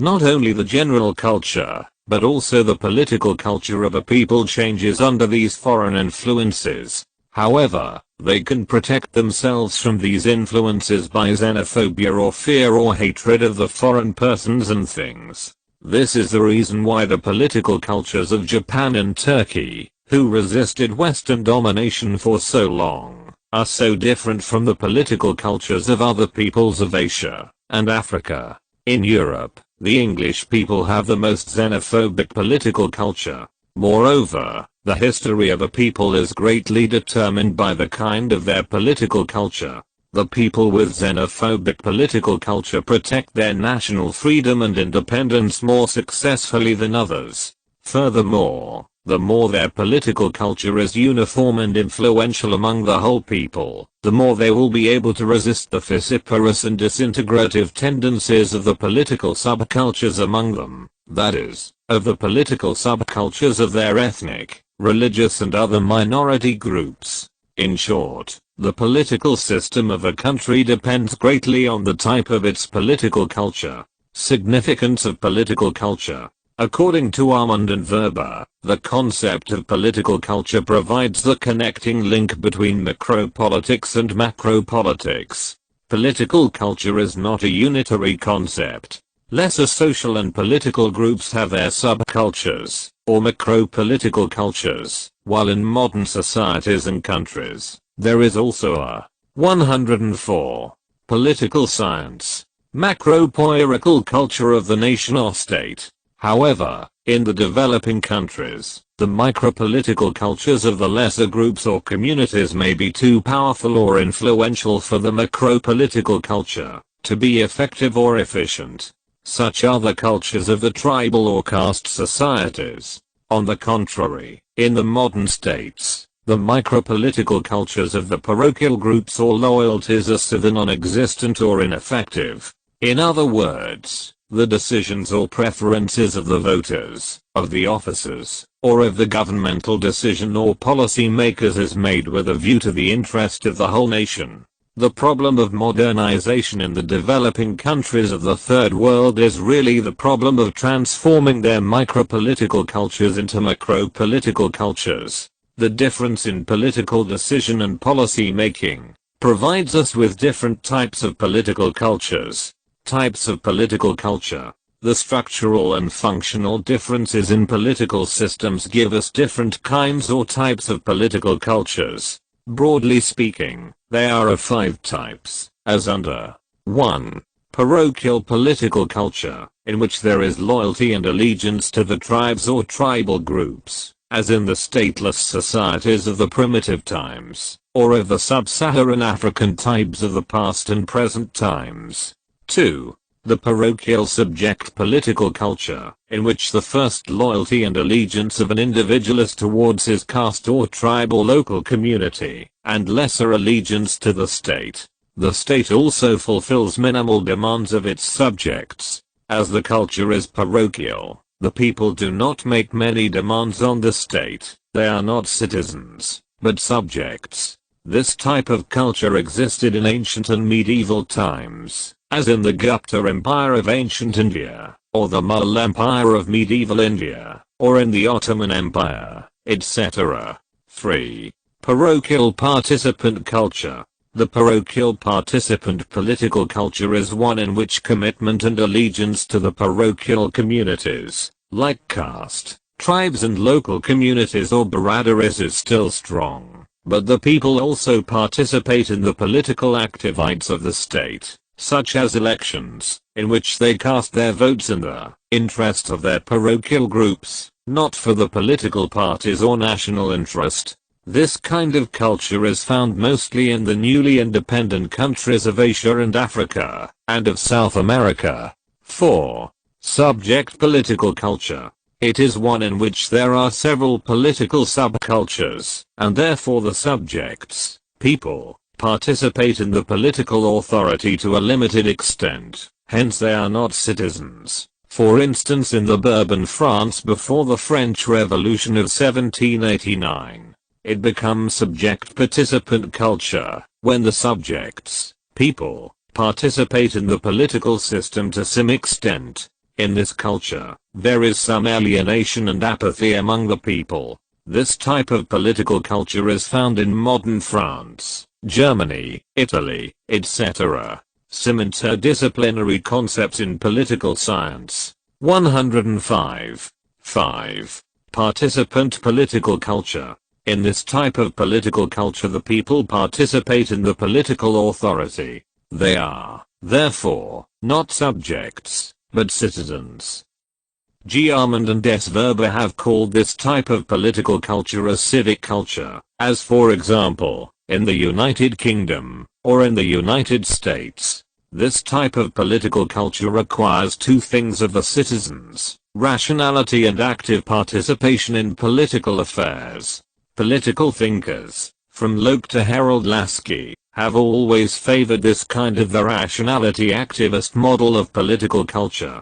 According to this model, a successful democracy requires the citizens to be involved and active in politics, informed about the political affairs as well as influential in them. Their decisions, including that of voting, should be based on a careful evaluation of evidence and careful weighing of alternatives. The passive, non-voting, poorly informed, or apathetic citizens may weaken democracy. Moreover, they should not be motivated by any lesser loyalties or solidarities, as do the voters in parochial participant cultures. Such a model of active and rational participation emphasizes the participant orientation to politics, and especially to political inputs, or demands of the people. Their allegiance is also primarily to the state or nation, even though they differ among themselves on party or policy matters. 6. Authoritarian participant culture. It is the type of political culture in which participation in political affairs and decisions is according to the authority of the state or government. The ruler is a real decision maker. The people, as voters, are to comply with his decisions.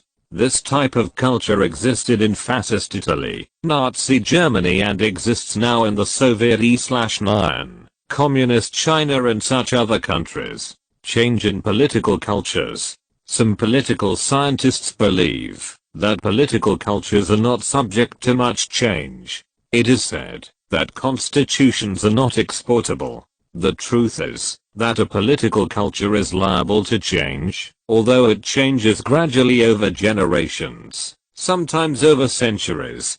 But, during a revolution, it may change more rapidly than ever before.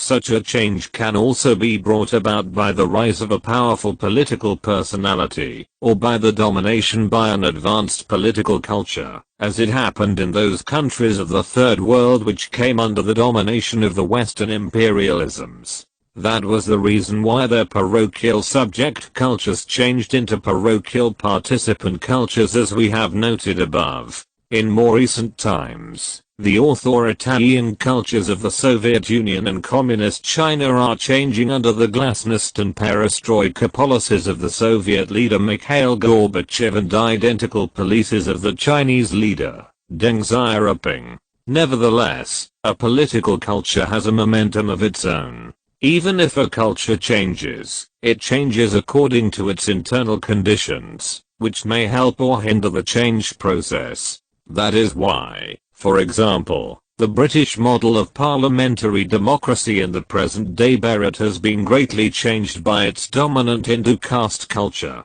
In Pakistan, the reason why parliamentary democracy does not work properly is the influence of feudal, caste and tribal subcultures. On the other hand, introduction of sudden radical changes in political structure, or in the social system, may prove to be disastrous, as for instance was the case of the 106. Political Science. Introduction of socialist reforms in Pakistan by Mr. Z.A. Bhutto's government. The reason is that such changes are incompatible with the political culture of the country in question. Lastly, political cultures are rarely integrated and homogeneous wholes. Instead, they may have one or more political subcultures due to racial, ethnic, religious and other reasons. This fact may result in one sector of the culture to change or develop more rapidly than other sectors or groups. If the subculture is more powerful, it may become such a political force as to lead to the disintegration of a political system of the country, due to its ethnic, religious, linguistic and such other differences in it. It is necessary, therefore, for such a political system, to foster homogeneous and uniform economic, social, and cultural development in the country. This is the essence of nationalism. Part 2. The nature of the state. States do not come out of an oak or a rock, but from the character of the men who dwell in them. Plato. To rule is to educate. Plato. The character of the state changes with the agencies and procedures whereby what has been said gets done. Bertram. Juvenal. The State. 109. Chapter 9. Origin of the term state. The state, as a politically organized community, has existed in human history, since very early times. The ancient Greeks called it polis, which means a politically organized city community, or city-state as we now call it. From polis is derived the English term politics. The ancient Romans called the city-state civitas, from which such English words as city, citizen, civilization, civic are derived. The Romans also used another term, namely status republici. The Latin term status became stato in Italian in the Middle Ages, and adopted different forms in various European languages in the 15th or 16th centuries AD. In French it became state, in English state, in German Staat, and so on. 16. Different meanings of the state. The term state is used in different senses. To an ordinary man, it appears as a sort of policeman writ large, and to a learned writer, like Hobbes, it is a leviathan, a giant whose body is composed of the countless bodies of human beings. The ancient Hindus understood it as danda, that is, power, and so did it appear in the eyes of medieval writers and peoples. To the Muslims in the Middle Ages the state was kingly power. Modern writers and philosophers have also described it in various ways. Some describe it as a sort of general joint stock company, and others as a living organism. To the idealist philosophers it is a moral personality, an image of God on earth. To the Marxists it is an instrument of class domination. To the jurists it is a law-making institution. To the racialists it is a symbol of race superiority. To the Freudian psychoanalysts, it is a man's father image, to inhibit his perverted propensities. To an imperialist or colonialist writer, it is an instrument of enslavement and exploitation of backward peoples and countries. To the anarchists it is a brute force, to be scraped from the pages of human history and society, and so on.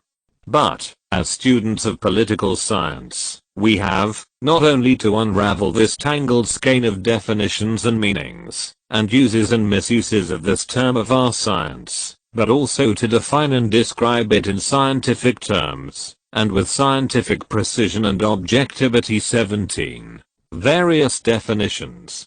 Definitions of the state are almost as many as the authors who write about it. Aristotle defined the state as a community of families and villages having for its end a perfect and self-sufficing life, by which we mean a happy and honorable. 16. Considering the continuing problem of the relationship of the state to the existence of socio-economic classes, the philological interdependence of state, estate, and status is of some interest. Morton H. Freud. See his article on State, the Institution, in International Encyclopedia of the Social Sciences, Volume 15. 17. It is a distressing fact that the most meaningful words in the lexicon of government are those least capable of clear definition. S.K. Bailey. Congress makes a law. P.X. 110. Political science. Life. 18. This definition has obviously the imprint of its age, when the state was no bigger than a small city community. A French king, Louis XIV, 1638 to 1715, who styled himself as Sun King, defined the state simply as thus: lettered, Sesmoi, I'm the state. This may be a good definition of the state for a king, but not for a political scientist. A modern jurist, Holland, defines the state as a numerous assemblage of human beings, generally occupying a certain territory, among whom the will of the majority, or of an ascertainable class or persons is by the strength of such a majority or class made to prevail against any of their number who oppose it. This definition points out three essential characteristics of the state, namely, a numerous assemblage of human beings, a definite territory and a dominant class or majority will. A writer on international law, Hall, defines the state from the point of view of the international law. He says, the marks of an independent state are that the community constituting it is permanently established for a political end, that it possesses a defined territory, and that it is independent of external control. Burgess defines it as a particular portion of mankind viewed as an organized unit. Blunsky says, the state is the politically organized people of a definite territory. President Woodrow Wilson defines it simply as a people organized for law within a definite territory. A modern sociological writer, McIlver, defines the state as an association which, acting through a law as promulgated by a government, endowed to this end with a coercive power, maintains within a community territorially demarcated the universal external conditions of social order. 19 McIlver's definition stresses these features of the state: community or association, territory, government with coercive power or sovereignty. Cole says that the state is a whole community of its members regarded as an organized social unit. Harold J. Laskell defines the state as a territorial society divided into government and subjects claiming, within its allotted physical area, supremacy over all other institutions. 20 Thus Lasky also emphasizes the four-element constituting the state, namely, I, society or people, II, territory or an allotted physical area, in, government, and, IV, supremacy or sovereignty. Garner says, the state as a concept of political science and public law, is a community of persons, more or less numerous, permanently occupying a definite portion of territory, independent of external control, and possessing an organized government to which the great body of inhabitants render habitual obedience. Marxist definition of the state. By way of contrast, we also describe here the Marxist definition of the state, which will show that the state can be viewed from quite a different standpoint. Karl Marx, the founder of scientific socialism and communism, holds that the state is the political organization of the ruling class which uses its power for the purpose of suppressing the resistance of its class enemies. The state arose as a result of the division of society into 18. The Politics of Aristotle, p. 83. Everyman's Library. Aristotle further writes, a state is a society of people joining together with their families and their children, to live agreeably for the ask of having their lives as happy and as independent as possible. 19. R.M.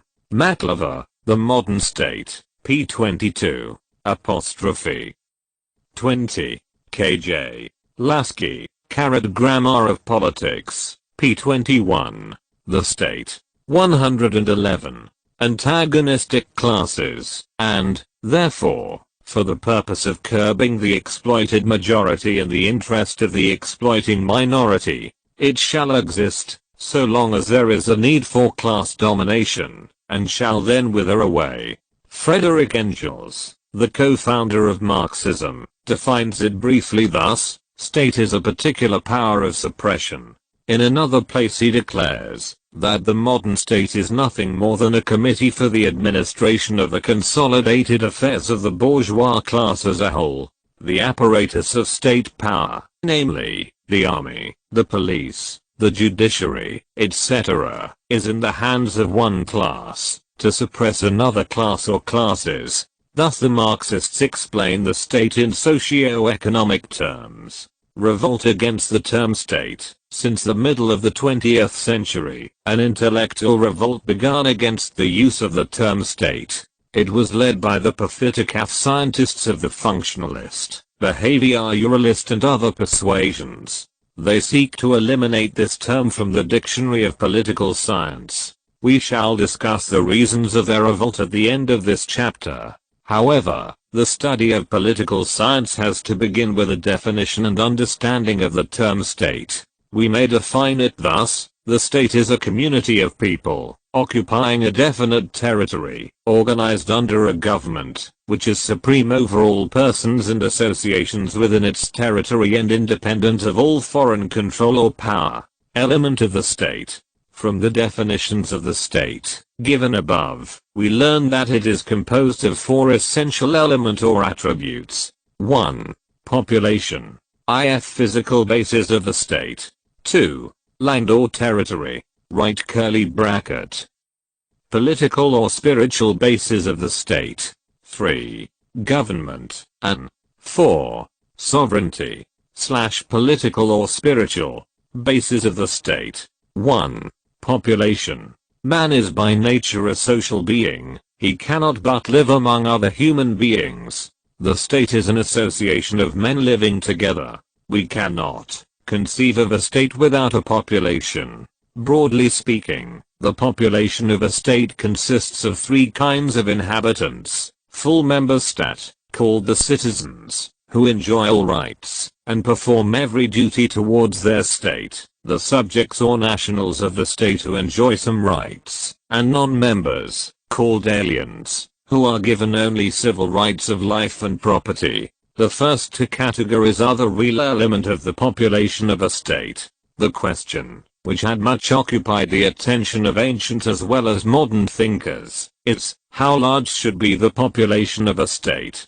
Plato believed that an ideal state should have a population of 50-40 persons. Aristotle considered that it should be between 10,000 to 1 lakh persons. He, however, laid down a general principle, that the number should neither be too large nor too small. It should be large enough to be self-sufficient and small enough to be well-governed. 21. But the ideal of these thinkers was a city-state. Rousseau, who also did not like large states, put the figure at 10,000. 21. A city-state should consist of such numbers as will be sufficient to enable the inhabitants to live happily in their political community. Compare Politics of Aristotle, p. 210. Everyman's Library, 1J2. Political Science. In modern times the states consist of large populations.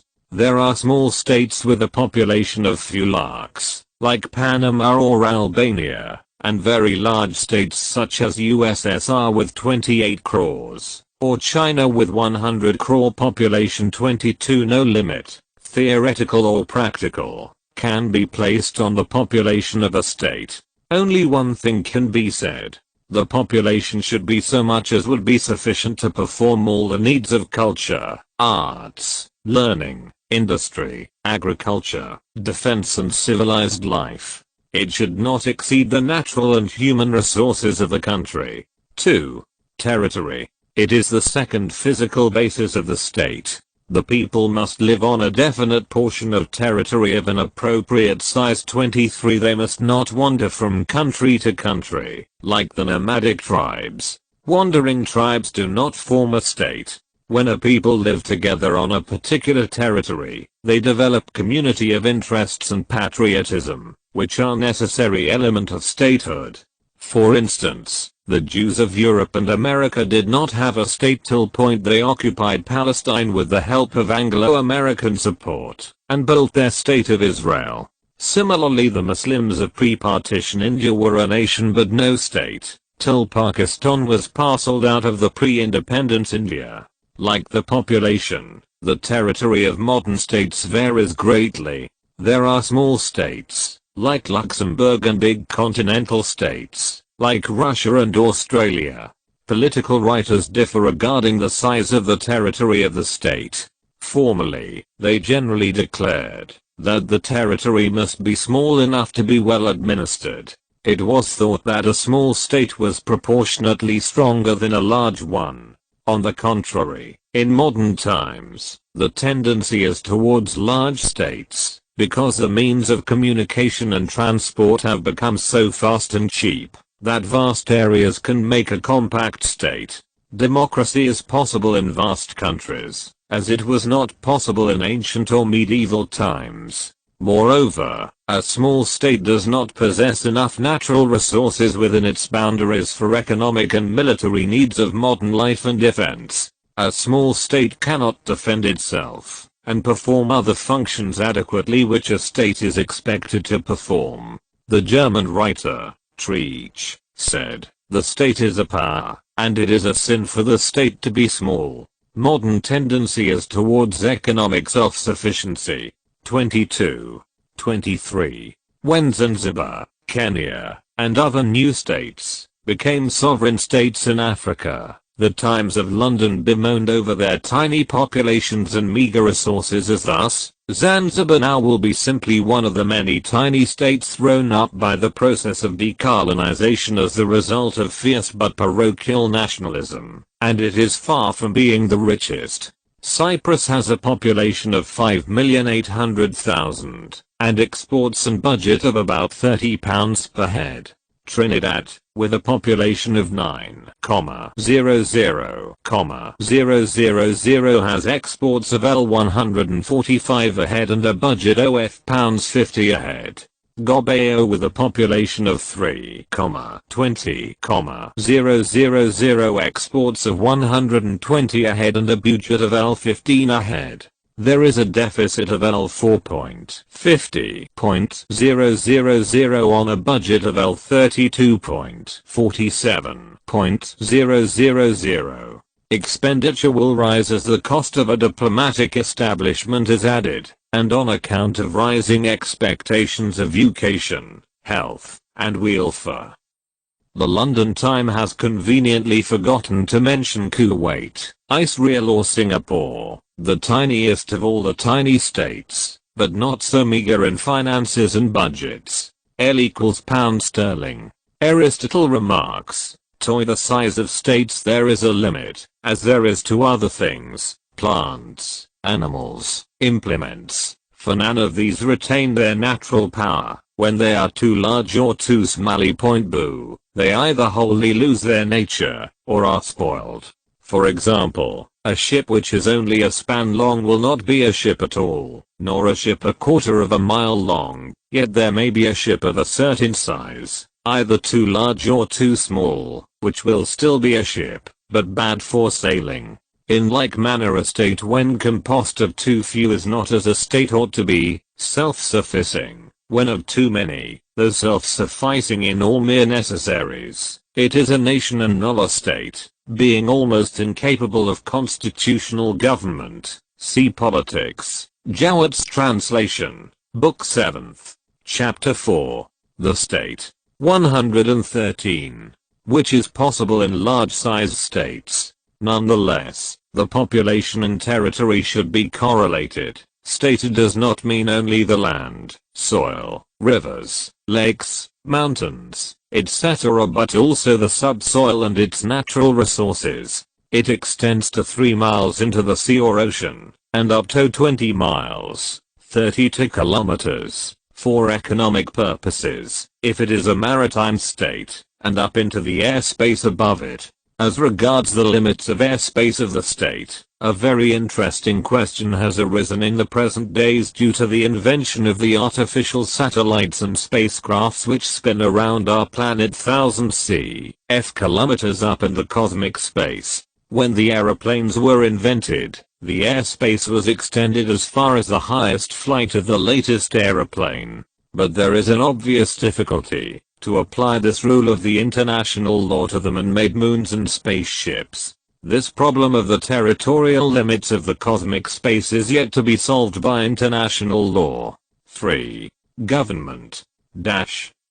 A people living permanently on a definite territory do not form a state without a government to which they render habitual obedience. The state is nothing if there is no government to make it real. A people without a government is a mere assemblage of human beings, and not a politically organized community.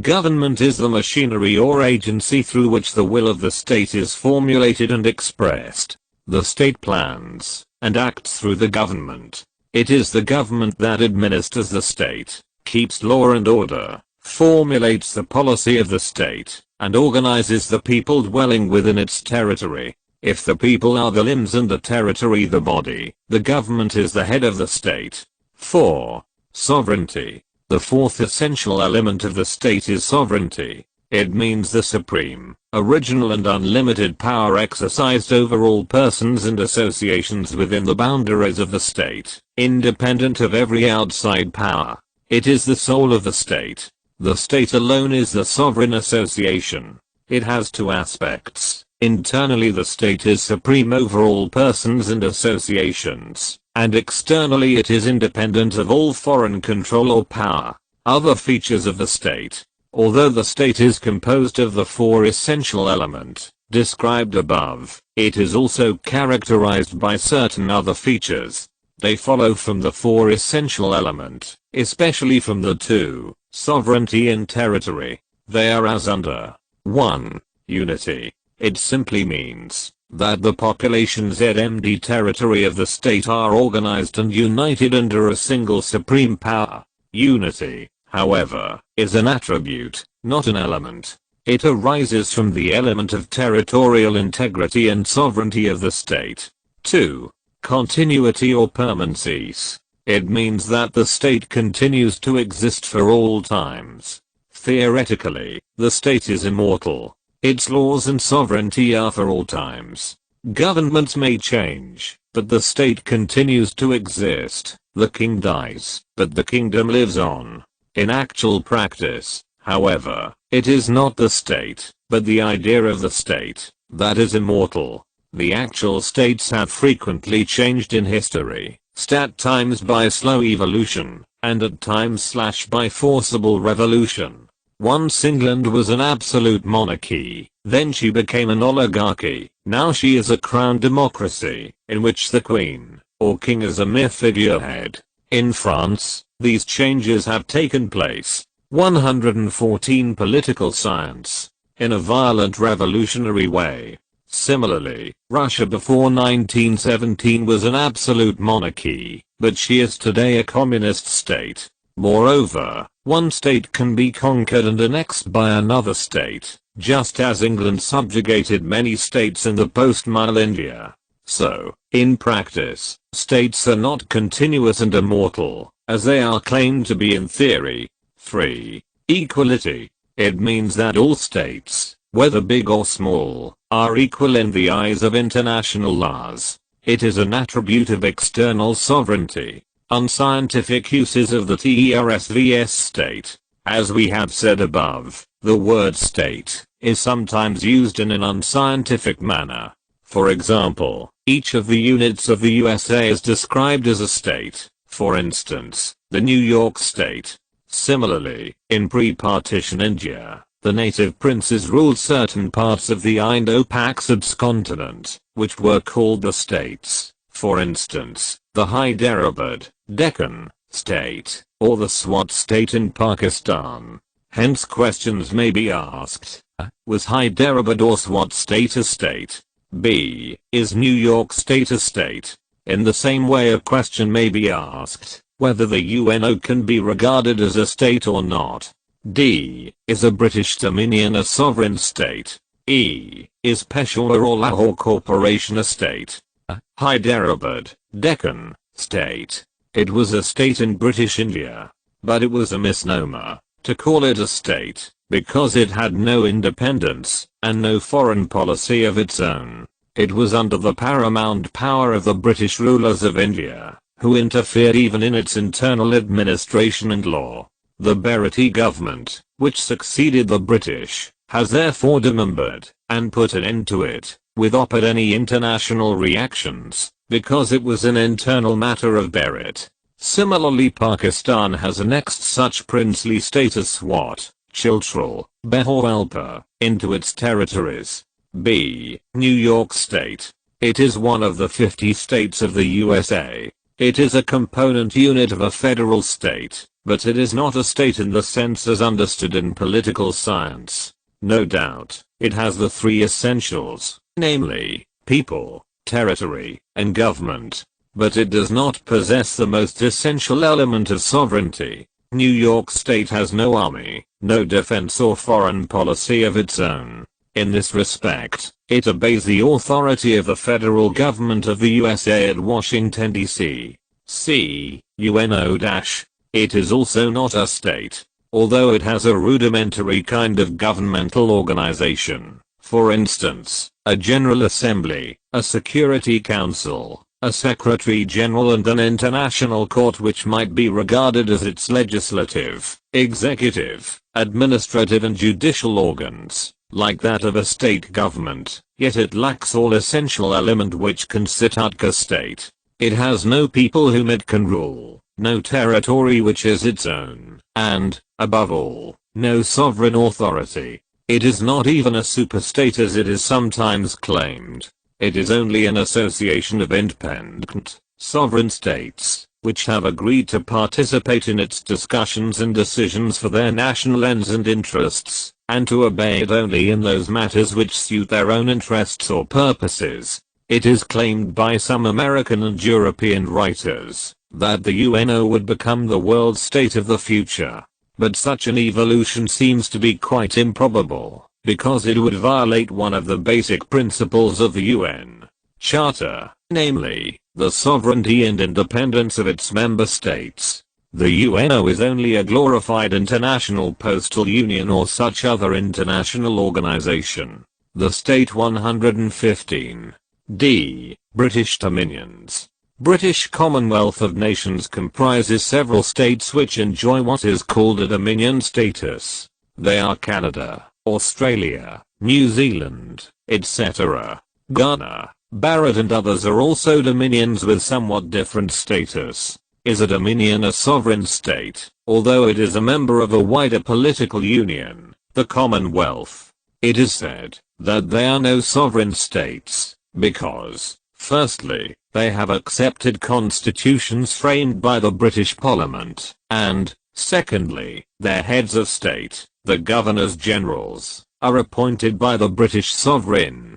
But this is wrong. The British dominions are sovereign states, as it is shown by the definition of the dominion status. The dominions are autonomous communities, within the British Empire, equal in status, and in no way subordinate to one another in any aspect of their domestic or external affairs. Though united by a common allegiance to the British Crown, they are freely associated as members of the British Commonwealth of Nations. Every dominion is sovereign and independent both in its internal affairs and external relations. LT has voluntarily accepted the membership of the Commonwealth. The white dominions, like Canada, Australia, have accepted this membership for racialistic and imperialistic considerations, while the colored dominions, like Ghana or Barrett, have done so for certain national advantages. In the case of India, the constitution was not given by British Parliament and the president is not appointed by the British Crown, so its relation with the Commonwealth is still weaker than that of the white dominions. In short, the British dominions enjoy full internal and external freedom. They must, therefore, be regarded as sovereign states. Municipalities and other local self-governing bodies. Is a municipality, like Lahore Corporation, a state? No, it is not. Though the local self-governing bodies possess the three features of a state, namely, population, territory and a governing body, yet they are not sovereign. They exercise delegated powers from the central government, which is really supreme and final in authority. In short, they lack sovereignty. Hence they are not states. Ancient city-states and modern mini-states. In ancient Greece and Rome, the states were no larger than a city or town, called palace or civitas in Greece and Rome respectively. It usually comprised a few thousand citizens, besides slaves and foreign residents, and extended over a small territory and villages around the city or town. In spite of its small c/en population, the ancient city-state exercised all powers and sovereignty of modern nation or country-states, which contain large populations, and extend over vast areas. There are a few tiny city-states even in the modern times, like Monaco, on the coast of France. But they are not states in the real sense, for they are not recognized as such by other states of the world. They have no place or position in international law and relations. In recent times, however, especially after the Second World War, several small-sized states have come into being in former colonies and dependencies of the Western imperialisms, as we mentioned above. A few of them, like Singapore, Kuwait, are even of city-sized dimensions.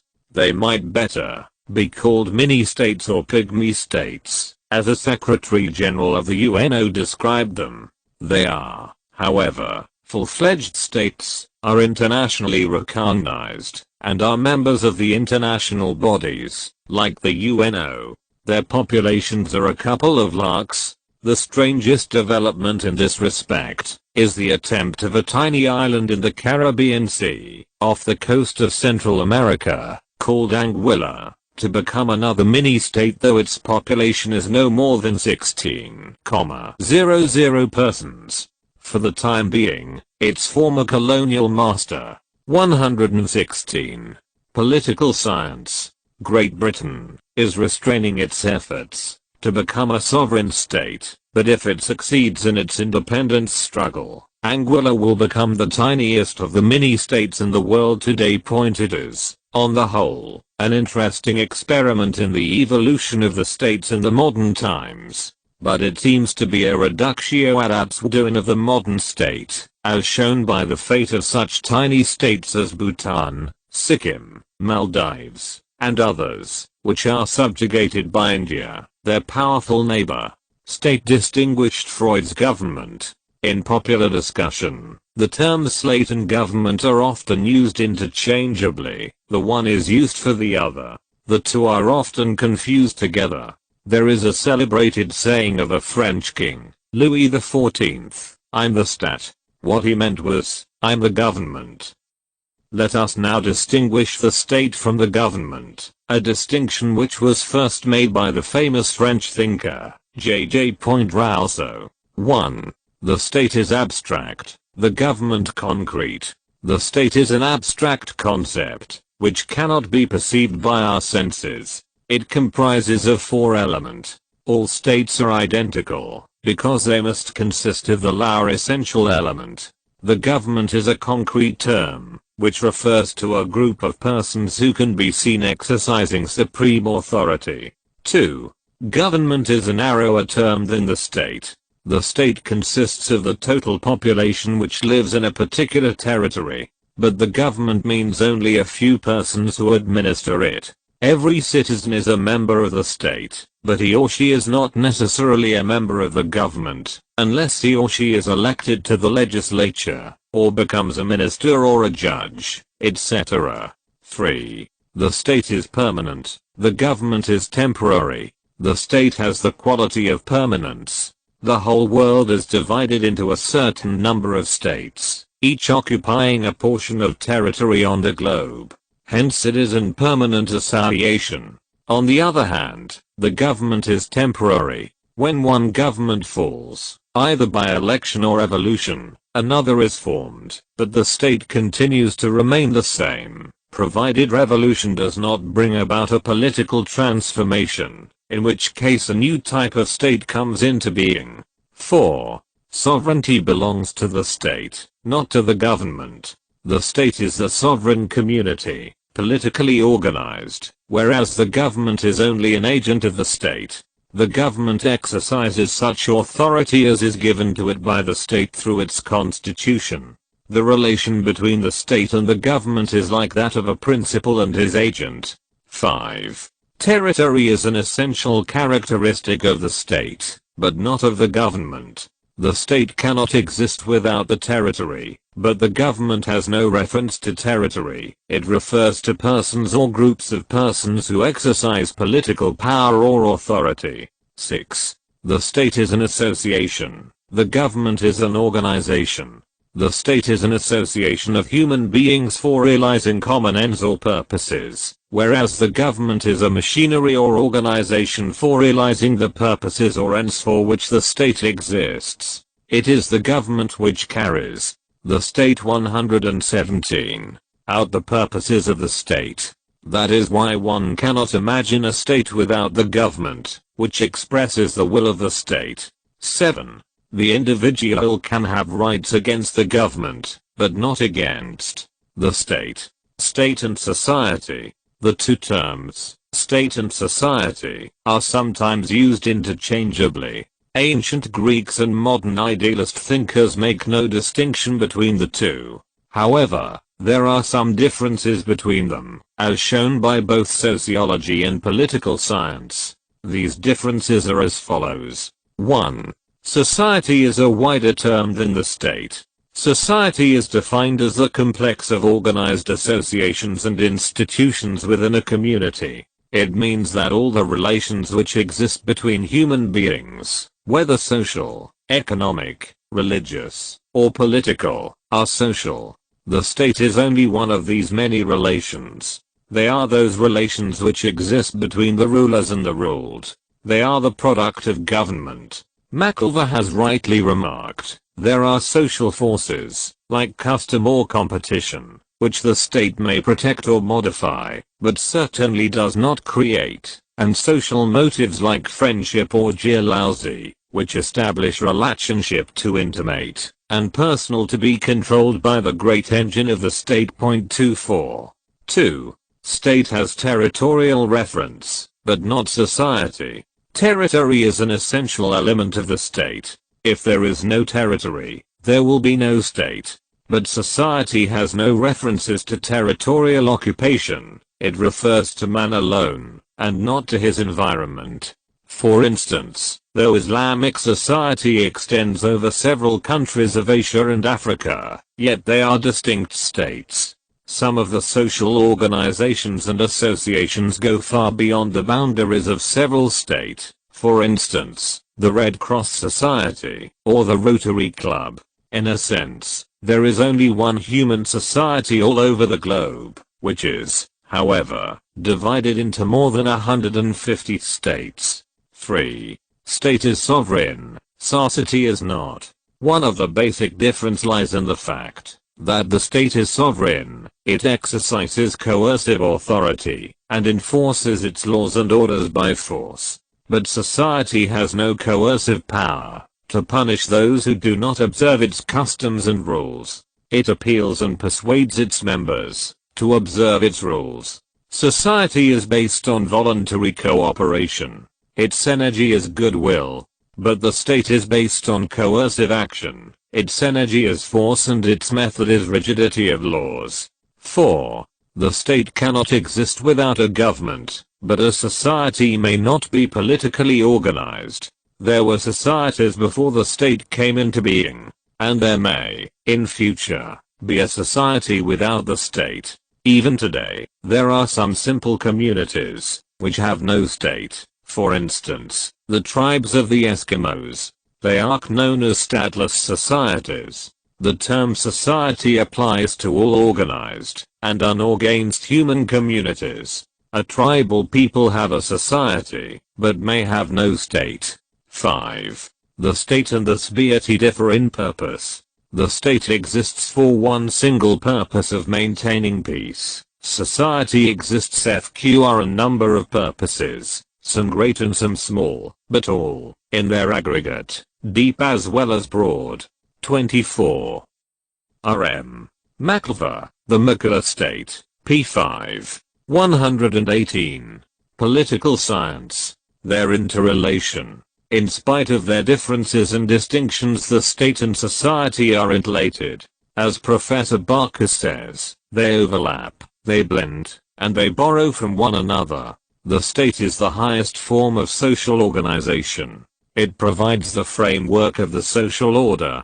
According to Vertical Barlowski, the state is a way of regulating human conduct. Any analysis of its character reveals it as a method of imposing principles of behavior by which men must regulate their lives. A well-ordered society cannot exist without the state, because it is the state which binds the individuals to certain rules of outward conduct. Society is held together by the state. Their interrelation should not, however, be carried to an extreme. If the state endeavors to regulate every aspect of social life and relationship, it will become despotic and tyrannical, and destroy the liberty of the individual. It is for this reason that the two terms, state and society, should be clearly distinguished.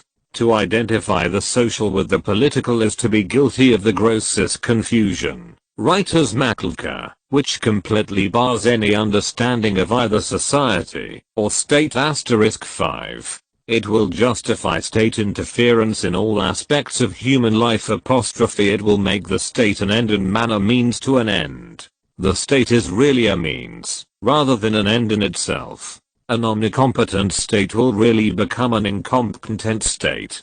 Hence society and state must remain distinct and separate in nature, functions, and ends. State and associations. An association is a group of persons who have a common purpose or purposes for which they organize themselves. It has, therefore, three elements, namely, a group of people, a common purpose or purposes, and common rules which organize the activities of the members. A crowd of people in a bazaar is not an association, because they have no common purpose and rules. A school, a university, a trade union, a church, or a literary club, the SPCA, etc. are associations. The state too is an association, but it is different from other associations, as shown by the following features. 1. Associations are voluntary, while the state is a compulsory association. A person can become member of several associations, but he or she will necessarily be a member of one state, in which he or she is either born, or which he has adopted as his or her country. He can withdraw from the membership of any association as he likes, but he cannot leave his state without its permission. 2. The state is a permanent association, while other associations are not necessarily so. Some of them last longer than others. For example, the Roman Catholic Church has existed for about 2000 years, but most other associations are temporary. They cease to exist when their purposes are achieved. The state continues to exist for a long time. It can be destroyed by conquest, revolution, or decay. For example, the Mughal Empire ceased to exist when overthrown by the Communist Revolution of 1917, and the Roman Empire or the Abbasid Caliphate ceased to exist when they decayed and disintegrated into several succession states. 3. The state and associations differ in their purposes. All associations have definite and limited purposes and interests. The state has the general purpose of maintaining peace and order, and promoting the happiness and welfare of all its citizens. The state is essentially an order-creating organization. 25. Ibid p4. The state. 119. 4. The state is sovereign, and possesses coercive power, to compel obedience to its law by punishment. Associations are voluntary, and cannot compel obedience to their rules by fear and force of punishment. They may impose a fine, or expel the recalcitrant members, but the state alone can impose punishment on law-recalcitrant members, but the state alone can impose punishment on lawbreakers to the extent of life imprisonment or death. In other words, state has unlimited power, while the associations are either political bodies, or they possess powers, defined and limited by the authority and law of the state, expressed by the government. 5. The state controls all other associations, while none of them can control the state. It is supreme over all of them, because it is sovereign. It is an omnipotent association, but no other association can claim such powers. 6. The state has also the power to create any association, and prescribe its powers and functions. For instance, it sets up universities. 7. The state is a territorial association. It includes several other associations within its boundaries.